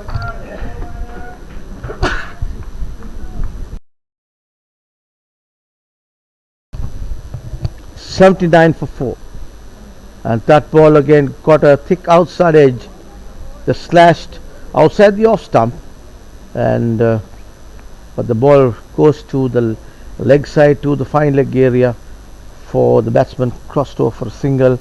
80 runs on the board for 4 wickets. Still another 3 balls to go in this turret over, who is operating from the pavilion end.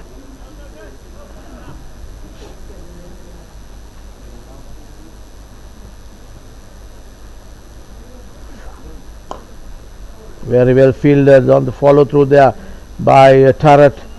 He seems to be a fit guy to me. You cannot stop ball played to you on your follow through if you are not a fit person when reaching the age of 50. So that is what is displayed here by Turret. Comes in again. And leg before wicket, there will be no, not given by the umpire. South Africans were convinced that it should have been given. They seem to be a little disappointed, but that's where the game goes. Bowler is disappointed, Turret, but you got an experienced umpire there. He thinks otherwise. The ball not hitting the stumps, and the ball is just checking from the umpire as to what the reason for turning down that decision, and the umpire would have given some answer there. And we are back at play. 70 or 80 for 4 wickets here. Comes in Turret. That ball outside the off stump, left alone by the batter. Total 80 for 4. That was good bit of bowling by Turret. Got that ball come into the right-handed batter, but LBW appeal turned down, probably going down the leg stump. We don't have DRS here, so to check, no reviews for anybody. So you go by the decision that is final, the decision of the umpire. 2 umpires here, umpire Shanti Kumar from Canada and umpire Venkatesh from USA. They've done a good job so far in this tournament. We have seen both of them doing a fabulous job in the other games as well. So all in all, it's been a good contest and good tournament so far. Smith is the bowler, coming in right arm round the wicket. That ball again uppishly, a little uppishly, but towards running down to the boundary there, past the boundary rope. 4 runs to the total, just onto the cow corner there. The left-handed Asif waited for it and launched it for 4. 4 runs to the total. Total moves to 84 for 4 wickets. Pakistan chasing 156 to win. So Asif is aware generally left-handers are very strong on the onside. So mid-wicket, long on, square leg is the area that Asif will be looking at getting his runs. I won't be surprised if he does get on to the offside and just send one over the infield of on the onside.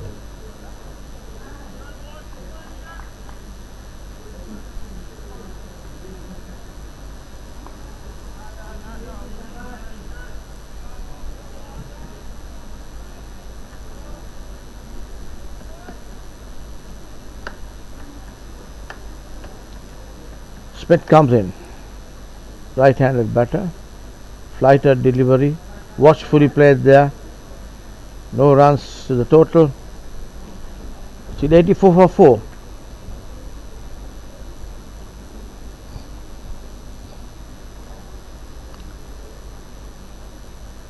On the onside there are only 2 fieldsmen.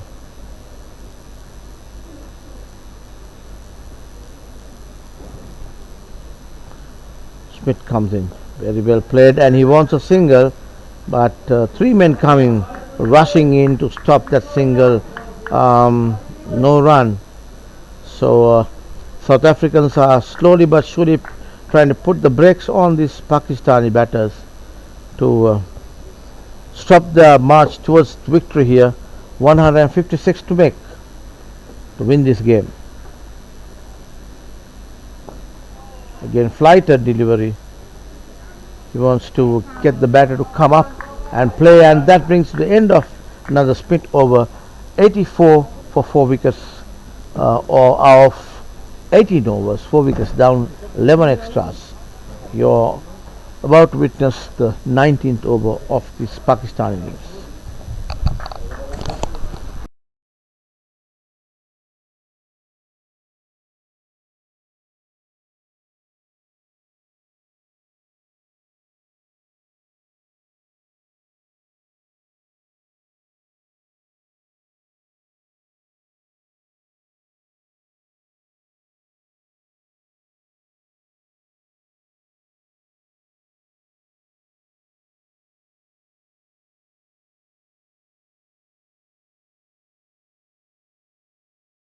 To 85 is the total now, chasing this target of 156 to win. Pakistan now 85 for 4 wickets.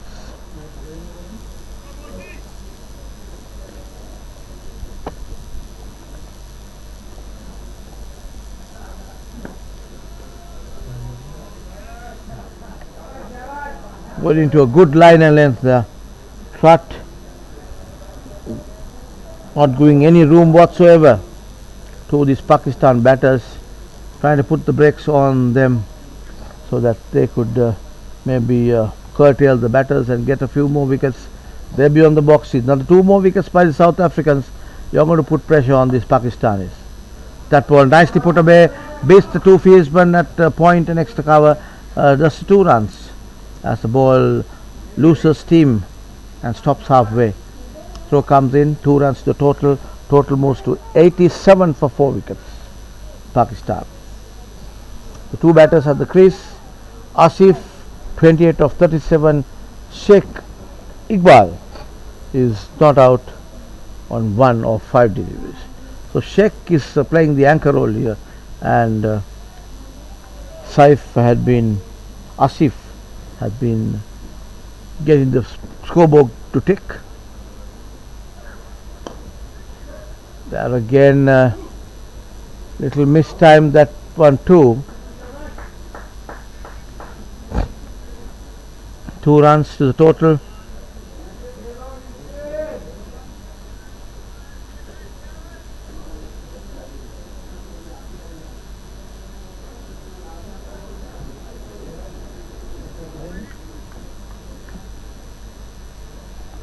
Turret, right arm over the wicket, very well bowled.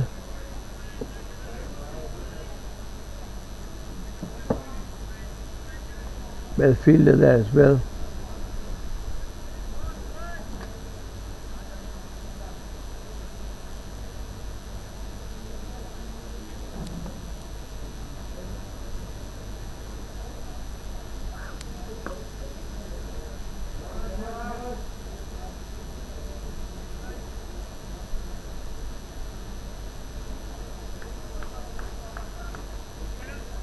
That's the end of the over. 9 runs on the board, 19 overs gone, 4 wickets down, 11 extras.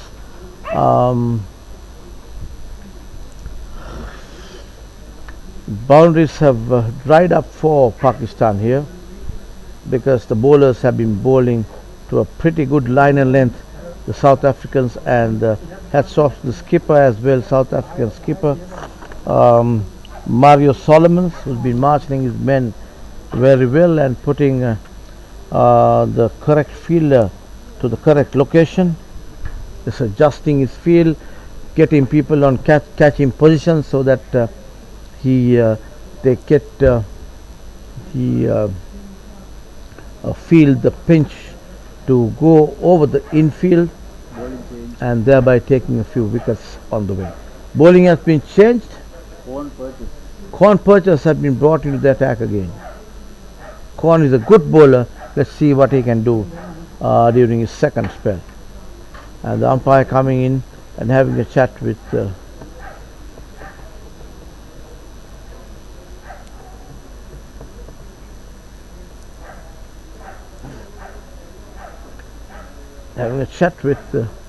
skipper of South Africa.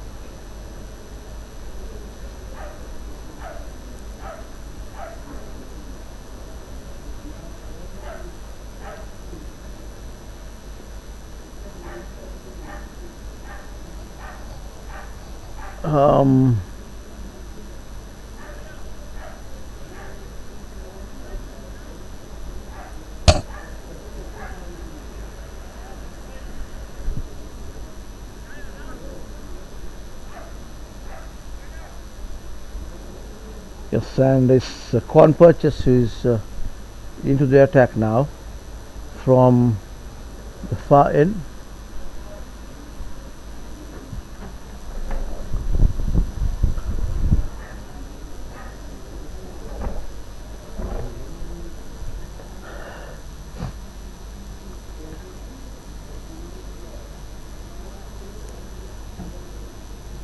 Asif is the batter on strike. You have one slip in place. Well bowled by Corn. Coming left arm over the wicket. So the left hand batter.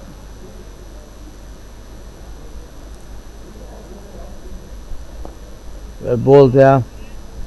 Again is coming over the wicket to looking at getting the LBW of a left hand batter.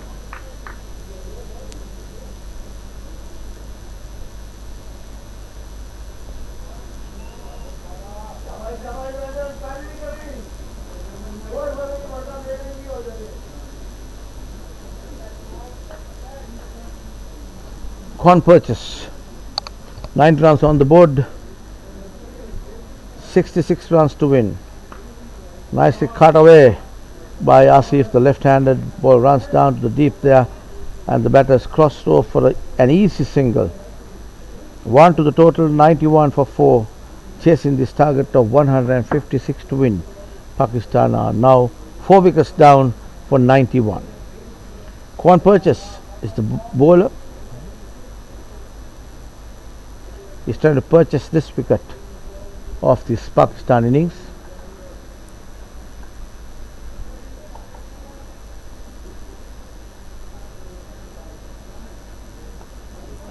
And yes, it's going to be caught beyond. Oh my goodness, that was a fantastic attempt by the fieldsman. I thought for a moment that was going to be a brilliant catch, and just diving in front at the end, missed it. Had he taken that catch, Pakistanis would have been in deep trouble. 5 wickets down for 90 runs when you are just 65 runs behind. And if you don't have that many batters going to the depth of their batting list, you're going to have a problem. So Corn Purchase has bowled brilliantly so far onto his field, and that was a fantastic attempt by that fieldsman there.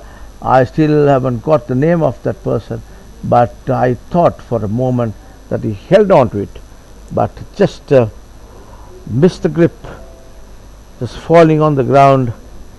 Just the ball came out of his hand, but that's the way it is. Number 28 is the man who attempted to take that. And I'm not very sure whether it's Andustain.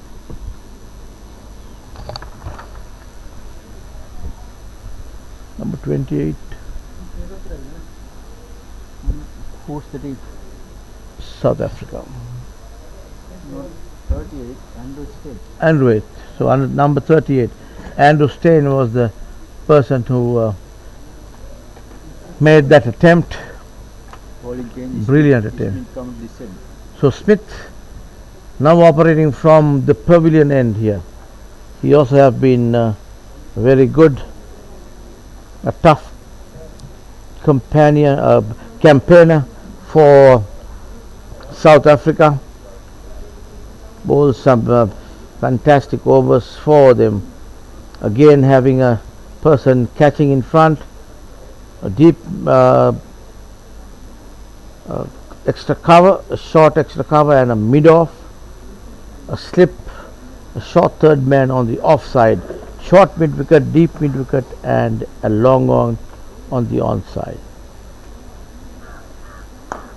That ball nicely hit, put away between the gap between the man in feeding at mid-wicket and long on, just a little finer to the cow corner area. 4 runs to the total off the bat of the left-hander Asif. He moves to 35 of 45 deliveries. 36. Again watchfully played there defensively. No run.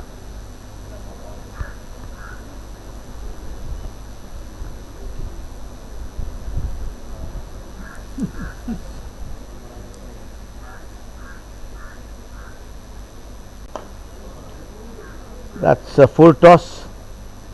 As the saying goes, you don't hit a full toss up in the air. And these are experienced players. And the batter Asif too did not want to take any chance. He just sent it. Just 2-3 bounds to the fieldsman who is feeding at deep mid-off.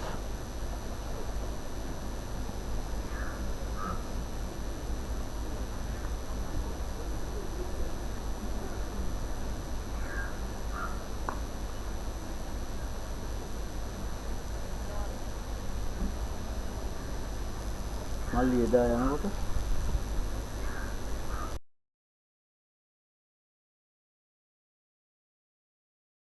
Very well bowled there. Smith now a shorter run up than before.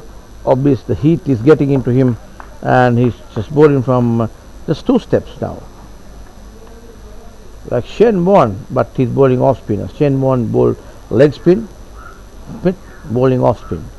And that counts the end of another Smith's over.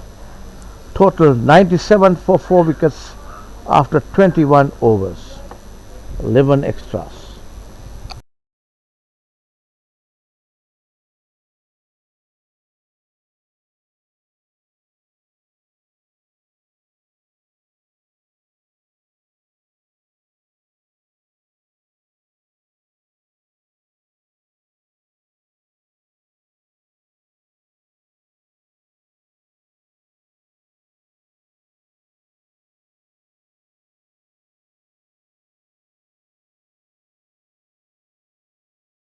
Seven. 97 for 4. Pakistan chasing this target of 156 to win. And that ball taken on the half volley pushes it towards the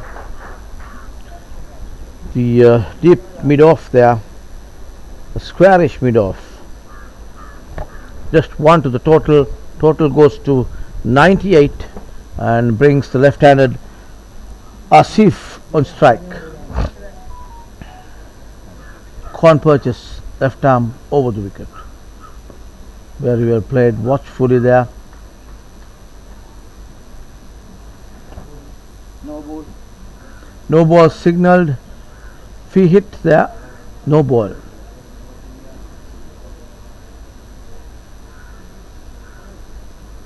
Because this is the second power play, you can have only 4 fielders outside the circle. He had 5 fielders outside the circle. Oh. No, we are on the first power play or second power play, yes.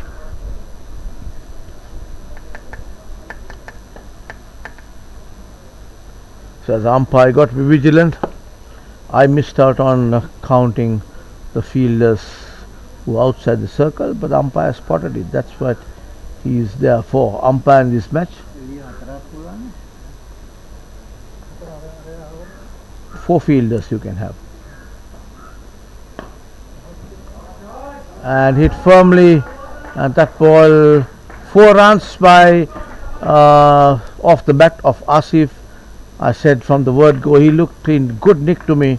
Left-handed, very aggressive player. 100 up for the Pakistanis, 100 coming in 129 balls.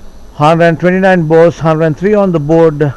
We are on the 22nd over of this Pakistan innings.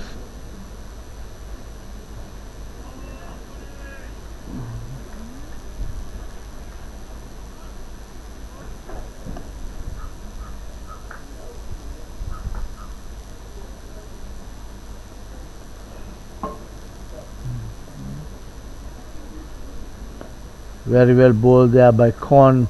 Purchase. Just 1 more ball to go to call for drinks. Every 11 overs, drinks have been brought into the field. Quite a humid conditions. So there again, he wants a single, but sent back by the batter on the other side, non-striker's end. No run. Just 1 more ball to go. We are on the 22nd over of this Pakistan innings. Very watchfully there by Asif, played defensively, no run. Players will take a break, and we at the comment box too will take a break, and we'll be back soon, so stay tuned.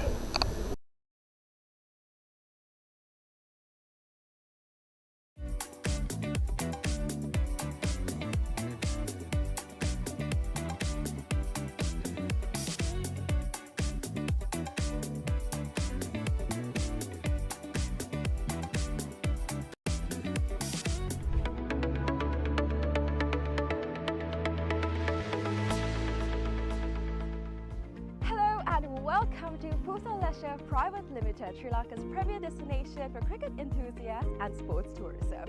So, Consolidation Private Limited is actually the only leisure company in Sri Lanka with its own cricket ground. We're here at the ground right now, and it's the second largest cricket ground across Sri Lanka in playing area. This is tailor-made to conduct tours across Sri Lanka, and we are here today to witness about the specialties it has to offer.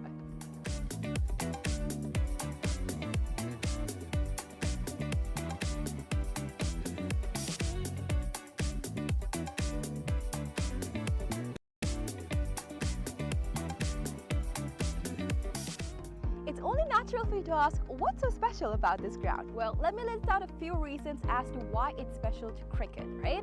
So this is situated in a 30-acre land, meaning you have plenty of space to walk about, have a look, and relax yourself. Second of all, this land is situated by so much of vegetation that the amount of wind that comes into this land is quite limited. So as you see, whenever we watch a cricket match, we've seen plenty of occasions where certain calls on cricket are interfered because of the wind. Now that issue will be limited in this ground due to the vegetation that surrounds this place, which is beneficial for anybody who comes to play cricket. Third of all, the lighting is just perfect, right? So it's well lit throughout the day, and the amount of sunlight that you get into this land is much more compared to any other cricket ground around, again because of the location it's situated in. And another specialty about this cricket ground is its grass, right? So usually whenever you go to any other cricket ground, the grass is quite smaller compared to the grass that you would be seeing in this special cricket ground when you come here. It's because we have actually taken a grass that is quite special to Sri Lanka.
We're on the 23rd over of this Pakistan innings.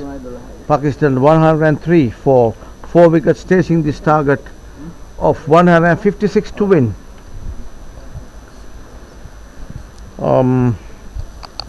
Good conditions here at the Millennia Pujitha Uduwana Sports Academy ground in Bandaragama. Here comes Smith, right arm over, and that was a loud appeal by Smith himself, and the batters are coming in. Went for single there.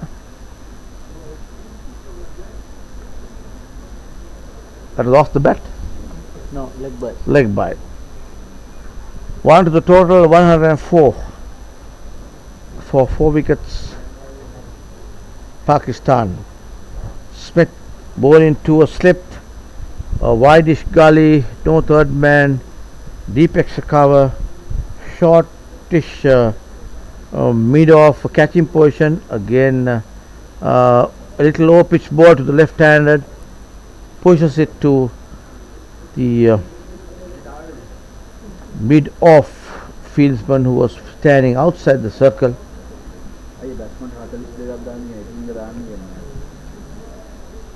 Asif moves to 42. He's looking good here. Very well bowled by Smith there. No runs.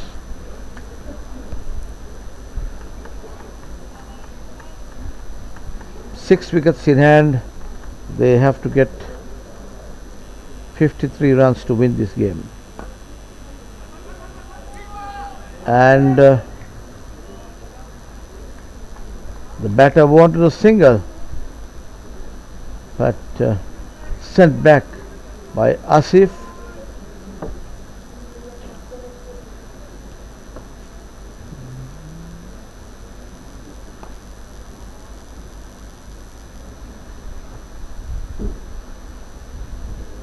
So that comes to the end of the 23rd over.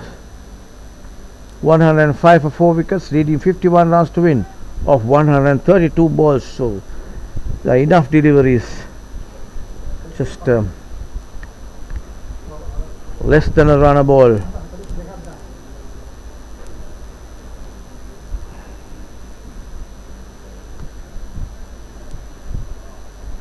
Asif, the left-hand batter, is on 42.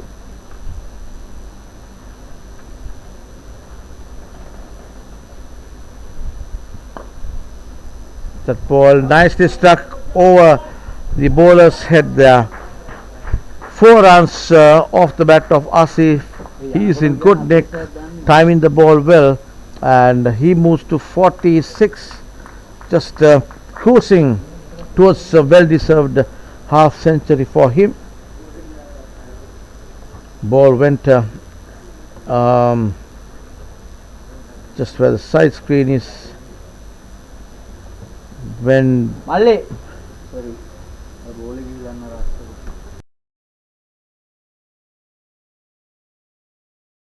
15 meters away from the boundary rope, I get the feeling that it has gone away from the fence as well. The fielder is trying to get the ball in, because you don't have that many spectators in that side, so they say they cannot find that ball. But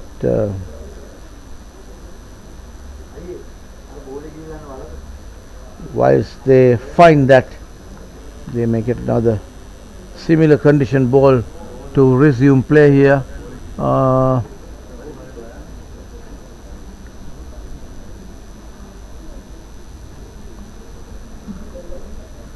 So game, it will head up, and the umpires want another ball of the similar conditions. Umpires will decide whether what sort of a ball, what sort of condition ball they would like to choose. They have to be unbiased here when choosing a ball.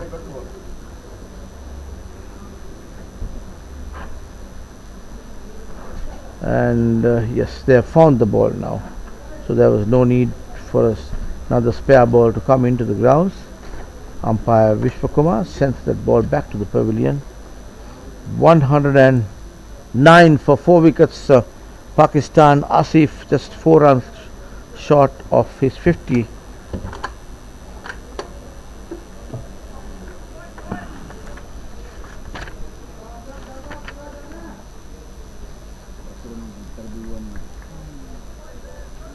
Asif had been in good form because he scored 71 of 80 deliveries with 2 sixers and 8 fours, and that was hit hard and high on the offside. Yes, that gets his 50.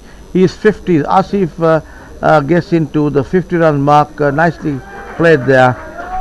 56 balls. 50. 6 balls. He scored his 50 off 56 deliveries. Very well executed shot. Another a good shot there on the offside there by Asif, the left-handed batter. From the word go, as I was saying, when the left-hander walked into bat, I gave me the feeling that he's going to go in for a good knock, and that's 1 6 and 7 boundaries has been what he has got to make that 50-run mark. So he's facing, and that ball again did not get hold of it properly. He wanted to put it over mid-off, I thought, but the ball mistimed and trickled down to deepest cover, and the batters crossed over for a single. He moves to 51. 114 for 4.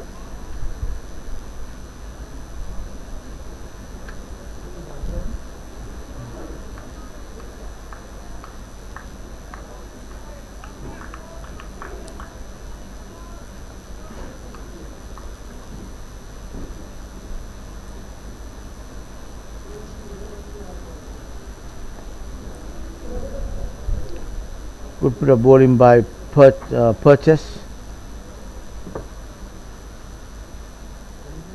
mixing up his deliveries, but although he got hit by the left-handed, he's trying to put the brakes on the right-hander here.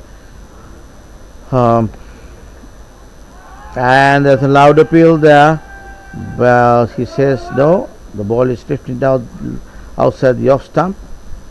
So these bowlers are keeping the batters in check all the time. That comes to the end of another over. 24 overs gone, 114 for 4 wickets. 13 byes registered in that 114. So just only 100 runs off the bat. Rest coming from wides, leg byes and byes, no balls.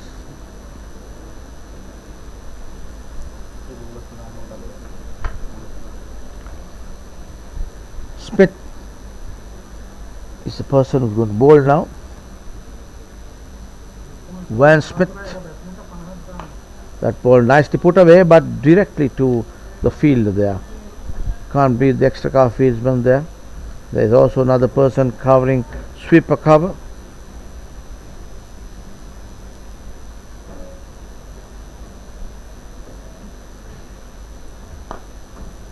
That ball again to the field there. Asif is kind of opening it out a little bit. Two full bladed shots directly to the fielder. Oh, that again shortish delivery, mistimed, hurried back on that shot, so played a little too early.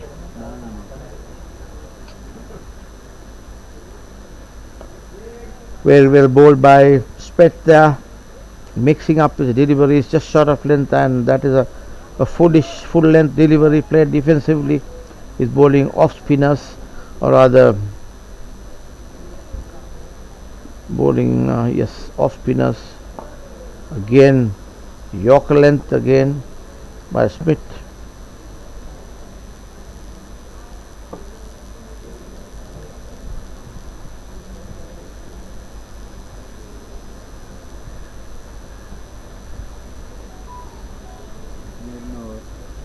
mid-over to finish with Smith.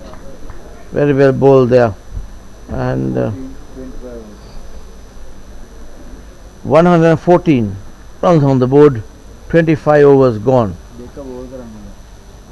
Now the 10 overs to go in this Pakistan innings.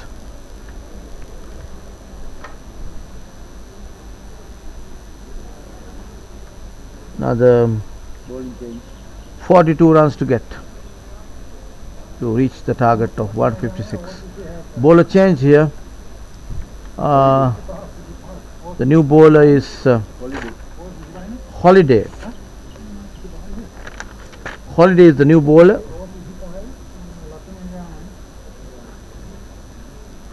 Holiday. Holiday seems to be on a summer holiday in Sri Lanka. Enjoying the although it's humid, it's not cold, and they enjoy the proceedings in this country.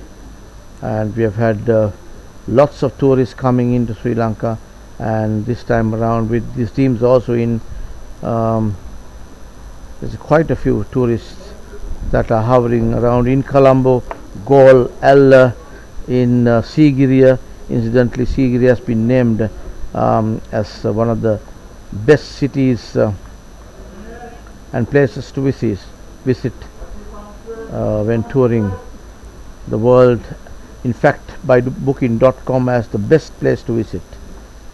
So it's a place with a lot of history in Sri Lanka. So I'm sure most of these Masters players, their families who are here, have taken a trip down south, and some I heard the umpires bunch and their families were going to visit Kandy and the upcountry on Saturday night and Sunday, the off day that they were having. So little things here and there. They have been enjoying the stay in this magnificent country, the island of Sri Lanka. Saif is the batter. Asif is the batter, and it's Holiday operating from the far end, marshalling his field, getting the fieldsman who was back.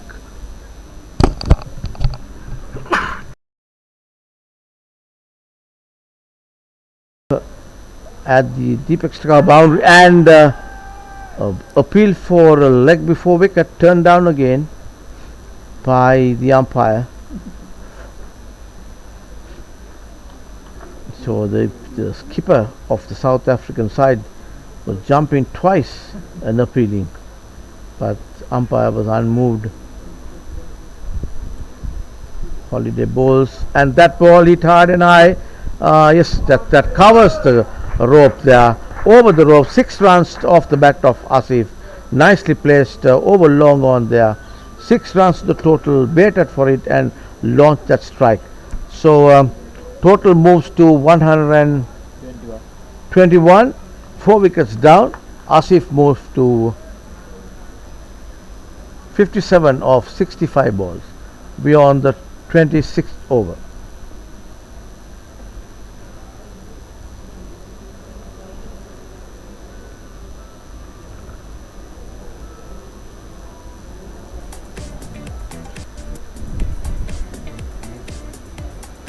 That comes the end of that holiday is over, and Smith is the bowler who's coming to operate from the pavilion. 121 for 4 wickets. Pakistan chasing this target of 156 to win of the allotted 45 overs.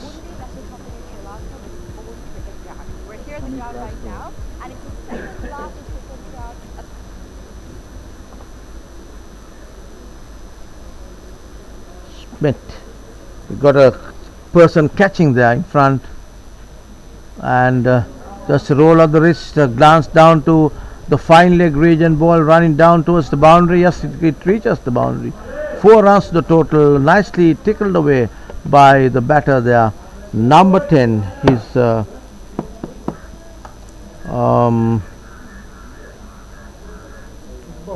Iqbal. Iqbal is the person. Hardik Iqbal, correct? Hardik Iqbal. Name? Shakil Iqbal.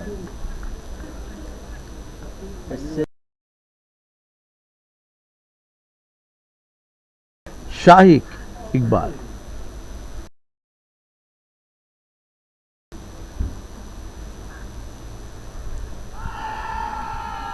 And another loud appeal there, but bowler was not convinced. Bowler did not appeal as much as others would have liked to. Umpire was convinced neither. Smith is the bowler. Okay, soft hands, just runs the ball down to the short square leg area for a single.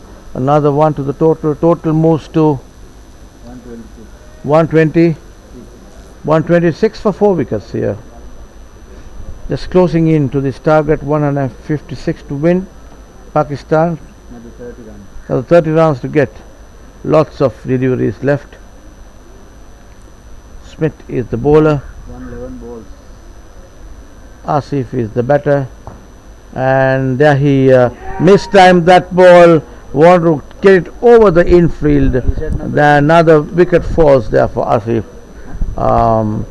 Most of the wickets have been mistimed shots caught at extra cover for Russell, Fort Russell. how many did he get? 58. 41.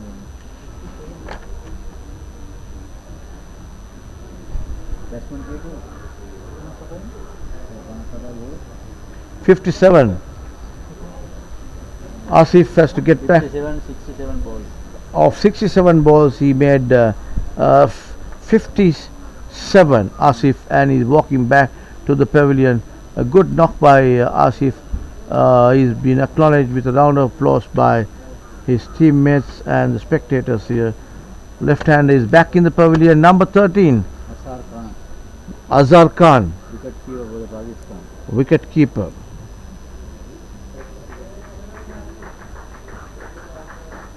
Azhar Khan is the Muhammad Azhar Khan. Scorecard for the Pakistan. Muhammad Azhar Khan is the man who just walked into the bat. Number 13. Number 13, Muhammad Azhar Khan.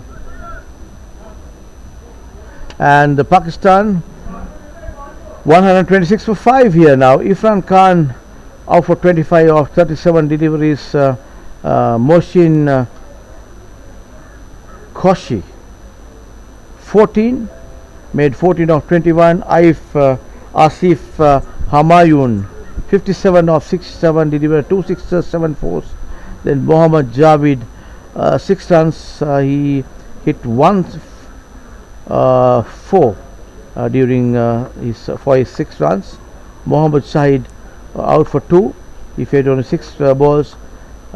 Sheikh Ahmed and Sheikh Iqbal actually is not out on 9, faced 25 deliveries, and Azhar Khan is the man just walked in.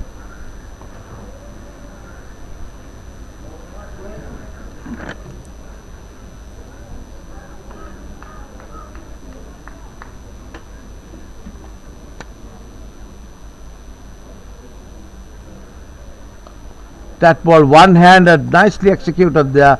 Ball running down towards the boundary, and beautiful fielded there. Great bit of work there. Man in the deep there. Van was the fielder. He just ran across to his right, covered about 20-30 meters, and dived to his right and stopped that fantastic bit of fielding by the South African fielder there, and that comes to the end of that over. 27 overs gone, 128, 5 wickets down in this Pakistan innings. So,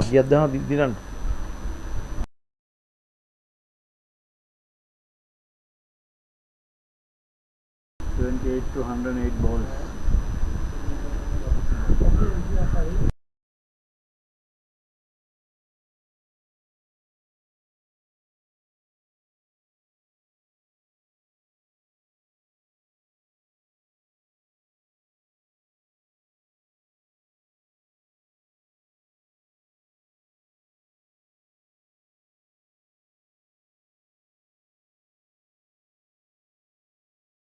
over holidays, the bowler, right arm around the wicket, coming right arm around the wicket to the right-handed batter. Little unusual. You don't find off spinners operating right arm round the wicket to right-hand batters, but he could be having something in his mind, and now takes a slip in place as well. Holiday comes in, nicely put away towards the deep there for a single.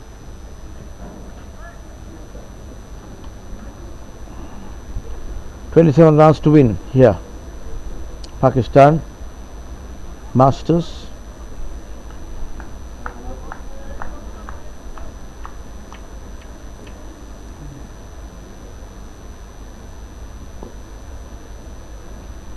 Again, just want to run the ball down to the deep and take a single, but cut there by the fieldsman running across from being a short mid wicket.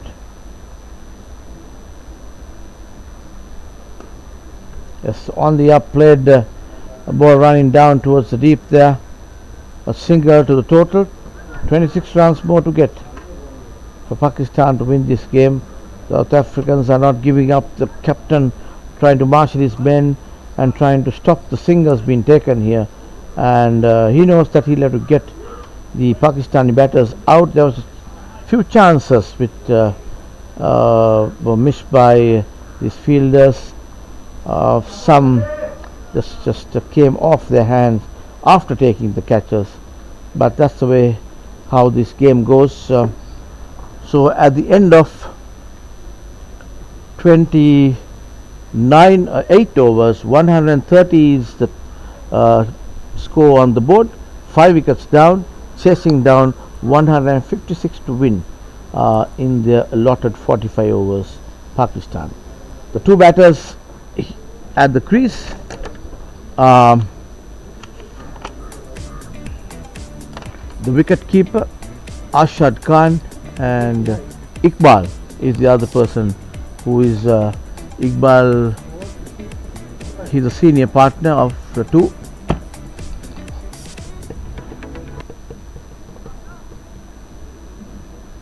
So there's quite a bit of discussions happening with the captain.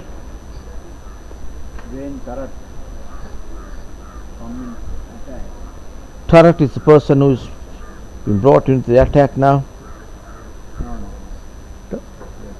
Smith. Smith is the person who's been brought in now from the pavilion end. Number 5. He said number 5 says Endu.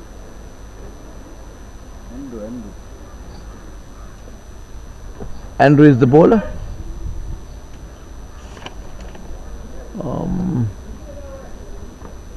Andrew Amsu. Andrew is the bowler. Andrew comes in from the pavilion end. He'll be bowling to Iqbal. I beg your pardon, he'll be bowling to Ashar Khan, number 13.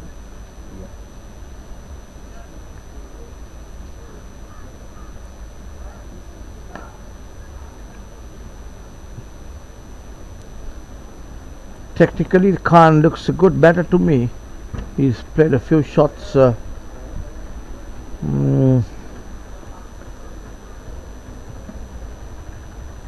early to predict. He's faced only a few deliveries, and that ball driven firmly but straight to the fielder in front. But he's not afraid to strike the ball.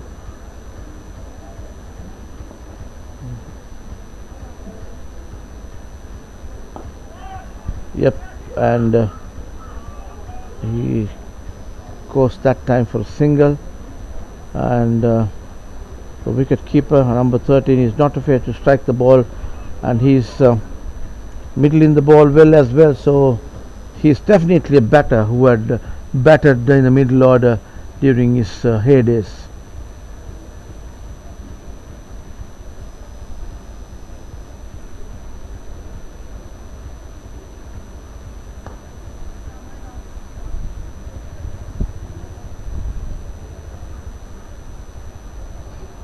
Played defensively there, no run.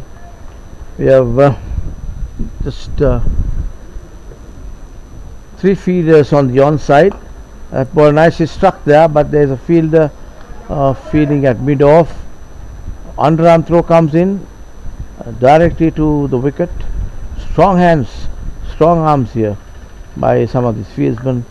Tall lads, just from the 30-yard circle, they can just throw underarm and strike the wickets down, and that's a well run single. Just ran the ball in between cover and short extra cover for a single. Total moves to 133 for 5 wickets of 29 overs, chasing this target of 156 to win.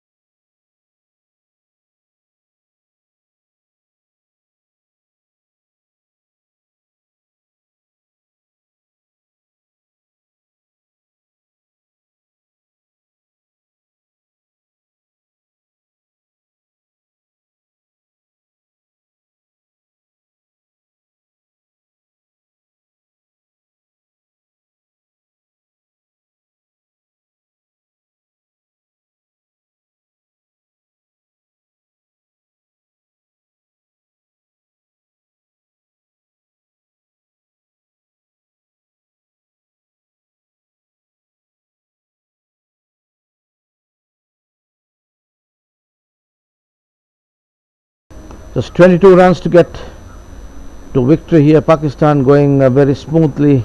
They have no requirement to rush whatsoever. They have about 16 overs to get that 22 runs. So easy going here. Have 5 wickets in hand.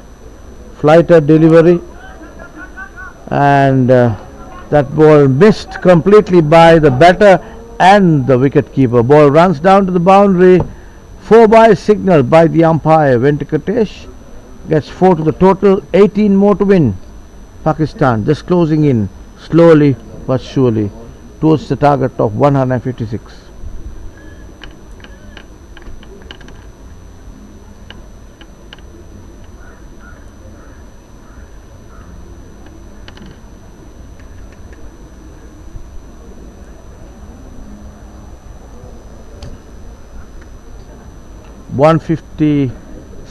is the target.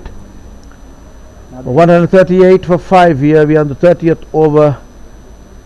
Shaheed Iqbal is 11 of 32 runs, and the wide signal there. Azhar Khan not out on 6 of 9 deliveries.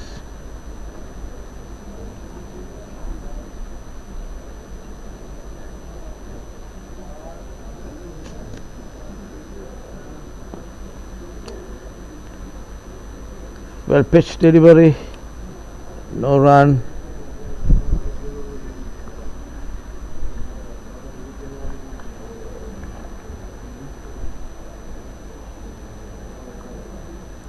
That ball nicely put away. Ball going towards the deep there, towards the point area. Batters crossed over for a single, and total moves to 139, 140.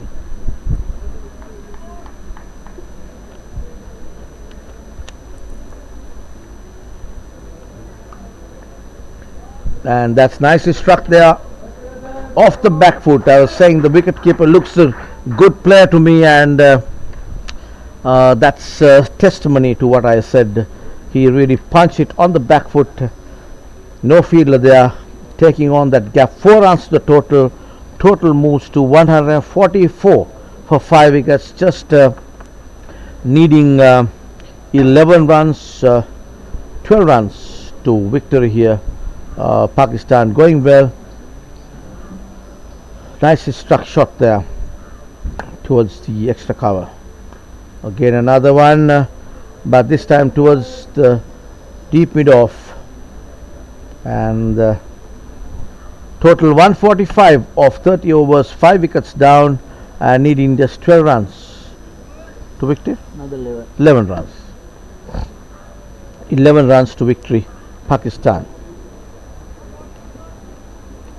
So good all-round performance by the Pakistanis, but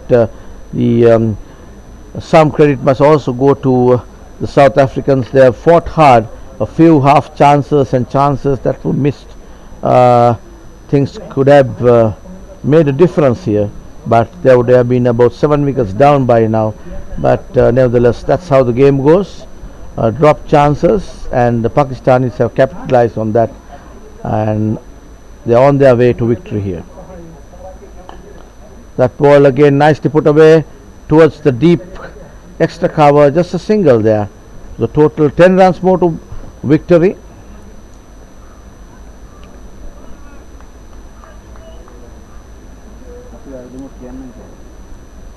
And the next ball from the pavilion in full toss, fielded by the bowler himself. No run.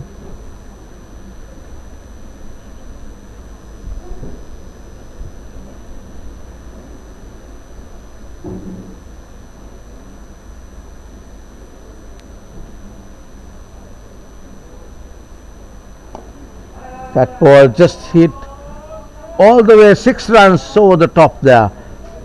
Nice looking shot by, that was Iqbal who played that. He was waiting for it and just went for that big shot over deep mid off for 6 runs. Takes the total to 153. Just another 3 runs.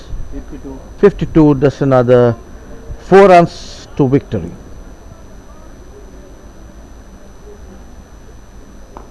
Played defensively, very well bowled there. South Africans are not rattled. They want to keep fighting. The last ball is bowled.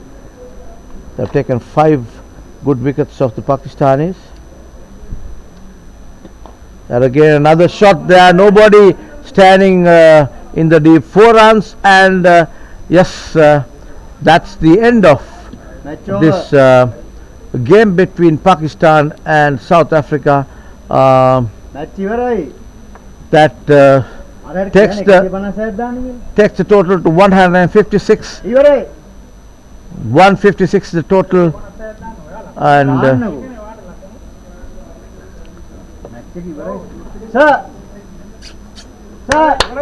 Sir, match over.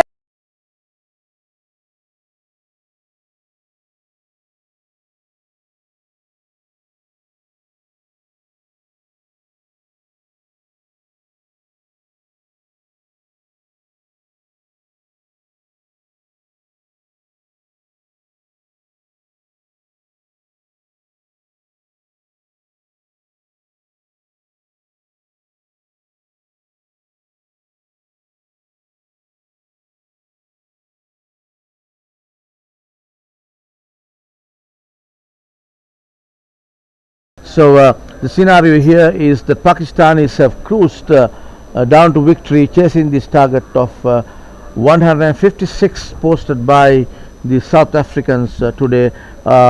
It was the Pakistan skipper who won the toss this morning and opted to field first and wanted the South Africans to bat first, and they made 155 all out. They were bowled out for 155. Fantastic bit of bowling by the Pakistanis. And just to run through on the scorecard, scorecard of the South African innings. As we see now, the fielders are shaking hands with each other and can't be walking back to the pavilion. In the morning, it was Jiva who made 6 of 17 deliveries. Holiday is the other guy who made 33 of 56 deliveries. He was looking good, but unfortunately was bowled Mohammad Jaffer for 33. Wian Smith was able to get only 4 runs. He was bowled Mohammad Javid for 4 runs. Dave Becker got 11 runs of 32 deliveries. LBW Naim Tayab, Andris Sten bowled Rehan Rao for 17. Russell Bennett caught Mohammad Jaffer, bowled 9 Tayab for 37. Mario out for 14. Wayne Terrett was out for 18 of the bowling of Sheikh Ahmed. Caught Sheikh Ahmed, bowled Mohammad Hafiz for 18. Andrew Emsil not out on 3, and Dion Cruz made 2 runs. He was caught. Naim Tayab bowled Mohammad Hafiz, and the other not out batter was Kwan Purchase for 1 of 3 deliveries. Extras, we had they had 9 extras in the total of 155, and for the bowling it was Rehan Rauf 6 overs 1 maiden 15 for 1 wicket. Mohammad Javid 5 overs 1 maiden 24 for 2 wickets. Mohammad Hafiz went for 20 runs, took 2 wickets, bowled 9 overs with 2 maidens. Naim Tayab was impressive. He bowled 6 overs, went for 24 runs and took 2 wickets. Mohammad Jaffer bowled 9 overs. His quota 2 maidens, 28 runs for 2 wickets, and that was the bowling for the Pakistanis. And where the Pakistan batters are concerned, it was Irfan Khan who made 25 of 37 deliveries. Then Moshin made 14 of 21. Saif Humayun was very impressive, the left-hand batter. He was caught. Russell Bennett bowled Wian Smith for 57 of 67 deliveries. He hit 2 sixes and 7 boundaries. Mohammad Javid was out, unfortunately, caught by Russell Bennett. Bowled Wind Tarat for 6, and Mohammad Shahid was also out for 2, and Sheikh Ahmed Iqbal, who was unbeaten on 22, and Azhar Khan was not out on 12, and they made it to 156 of 30.5 overs. And that's scenario from this Pusa ground in Millennia, Bandaragama. The match between South Africa and Pakistan have come to an end, with Pakistan coming out as winners. So until we meet again tomorrow with another live streaming and commentary from the commentary box at Millennia. My name is Nalin Jayatilaka signing off until we see you all tomorrow. Good evening, good afternoon, and have a good night. Private Limited, Sri Lanka's premier destination for cricket enthusiasts and sports tourism. So, Pusa Leisure Limited is actually the only leisure company in Sri Lanka with its own cricket ground. We're here at the ground right now, and it's the second largest cricket ground across Sri Lanka in playing area. This is tailor-made to conduct tours across Sri Lanka, and we are here today to witness about the specialties it has to offer.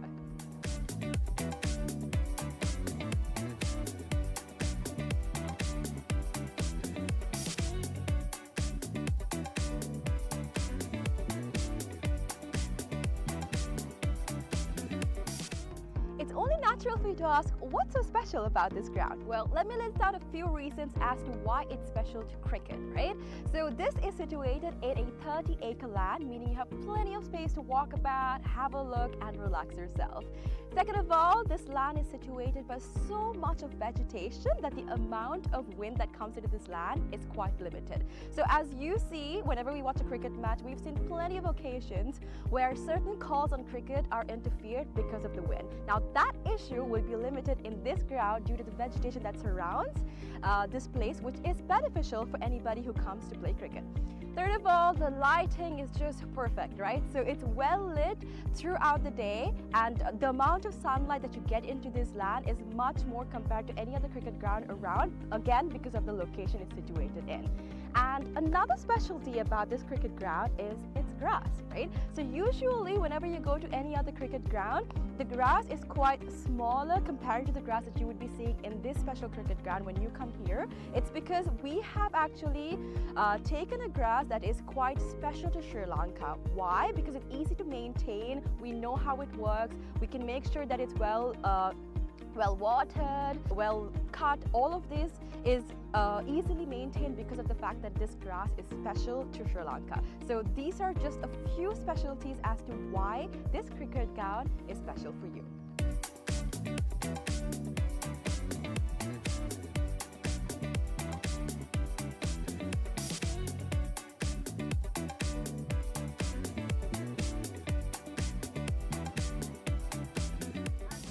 Alright, so let's talk about the pitch a little, right? So I'm here right now, and from the pitch to the ground we have about 80 meters of a radius, right? And something special about the pitch is that it's elevated, meaning that anybody from anywhere on the ground can see the pitch properly because of its elevation. So even if you stay in that corner of the ground, the pitch very clearly because of the elevation that it has.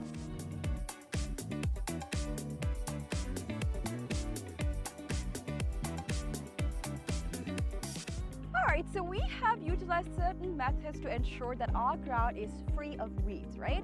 So our first method is recycling water. We have a natural source of water in our land, and we have taken the water from that into a handmade pond covered by polythene, and water from that is taken to our ground through sprinklers, and that is how we water our ground. And that water is later on taken back into our drain, which I'm standing over, and this leads straight up to the natural water supply that we have in this land. All right.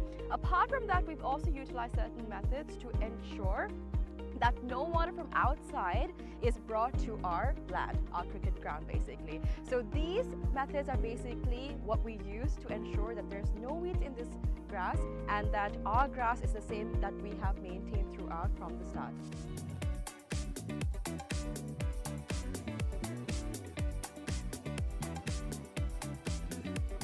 Alrighty, so another specialty about this ground and how we're connected with nature, right? A fun fact.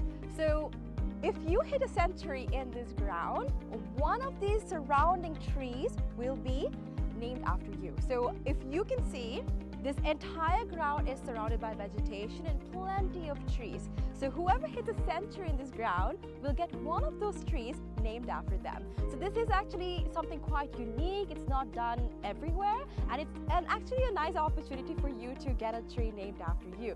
So this is something special that's happening here at the ground, and so far only 8 cricketers have actually hit a century and gotten a tree named after them. So if you want to come here and hit a century and get a tree named after you, this is the place for you.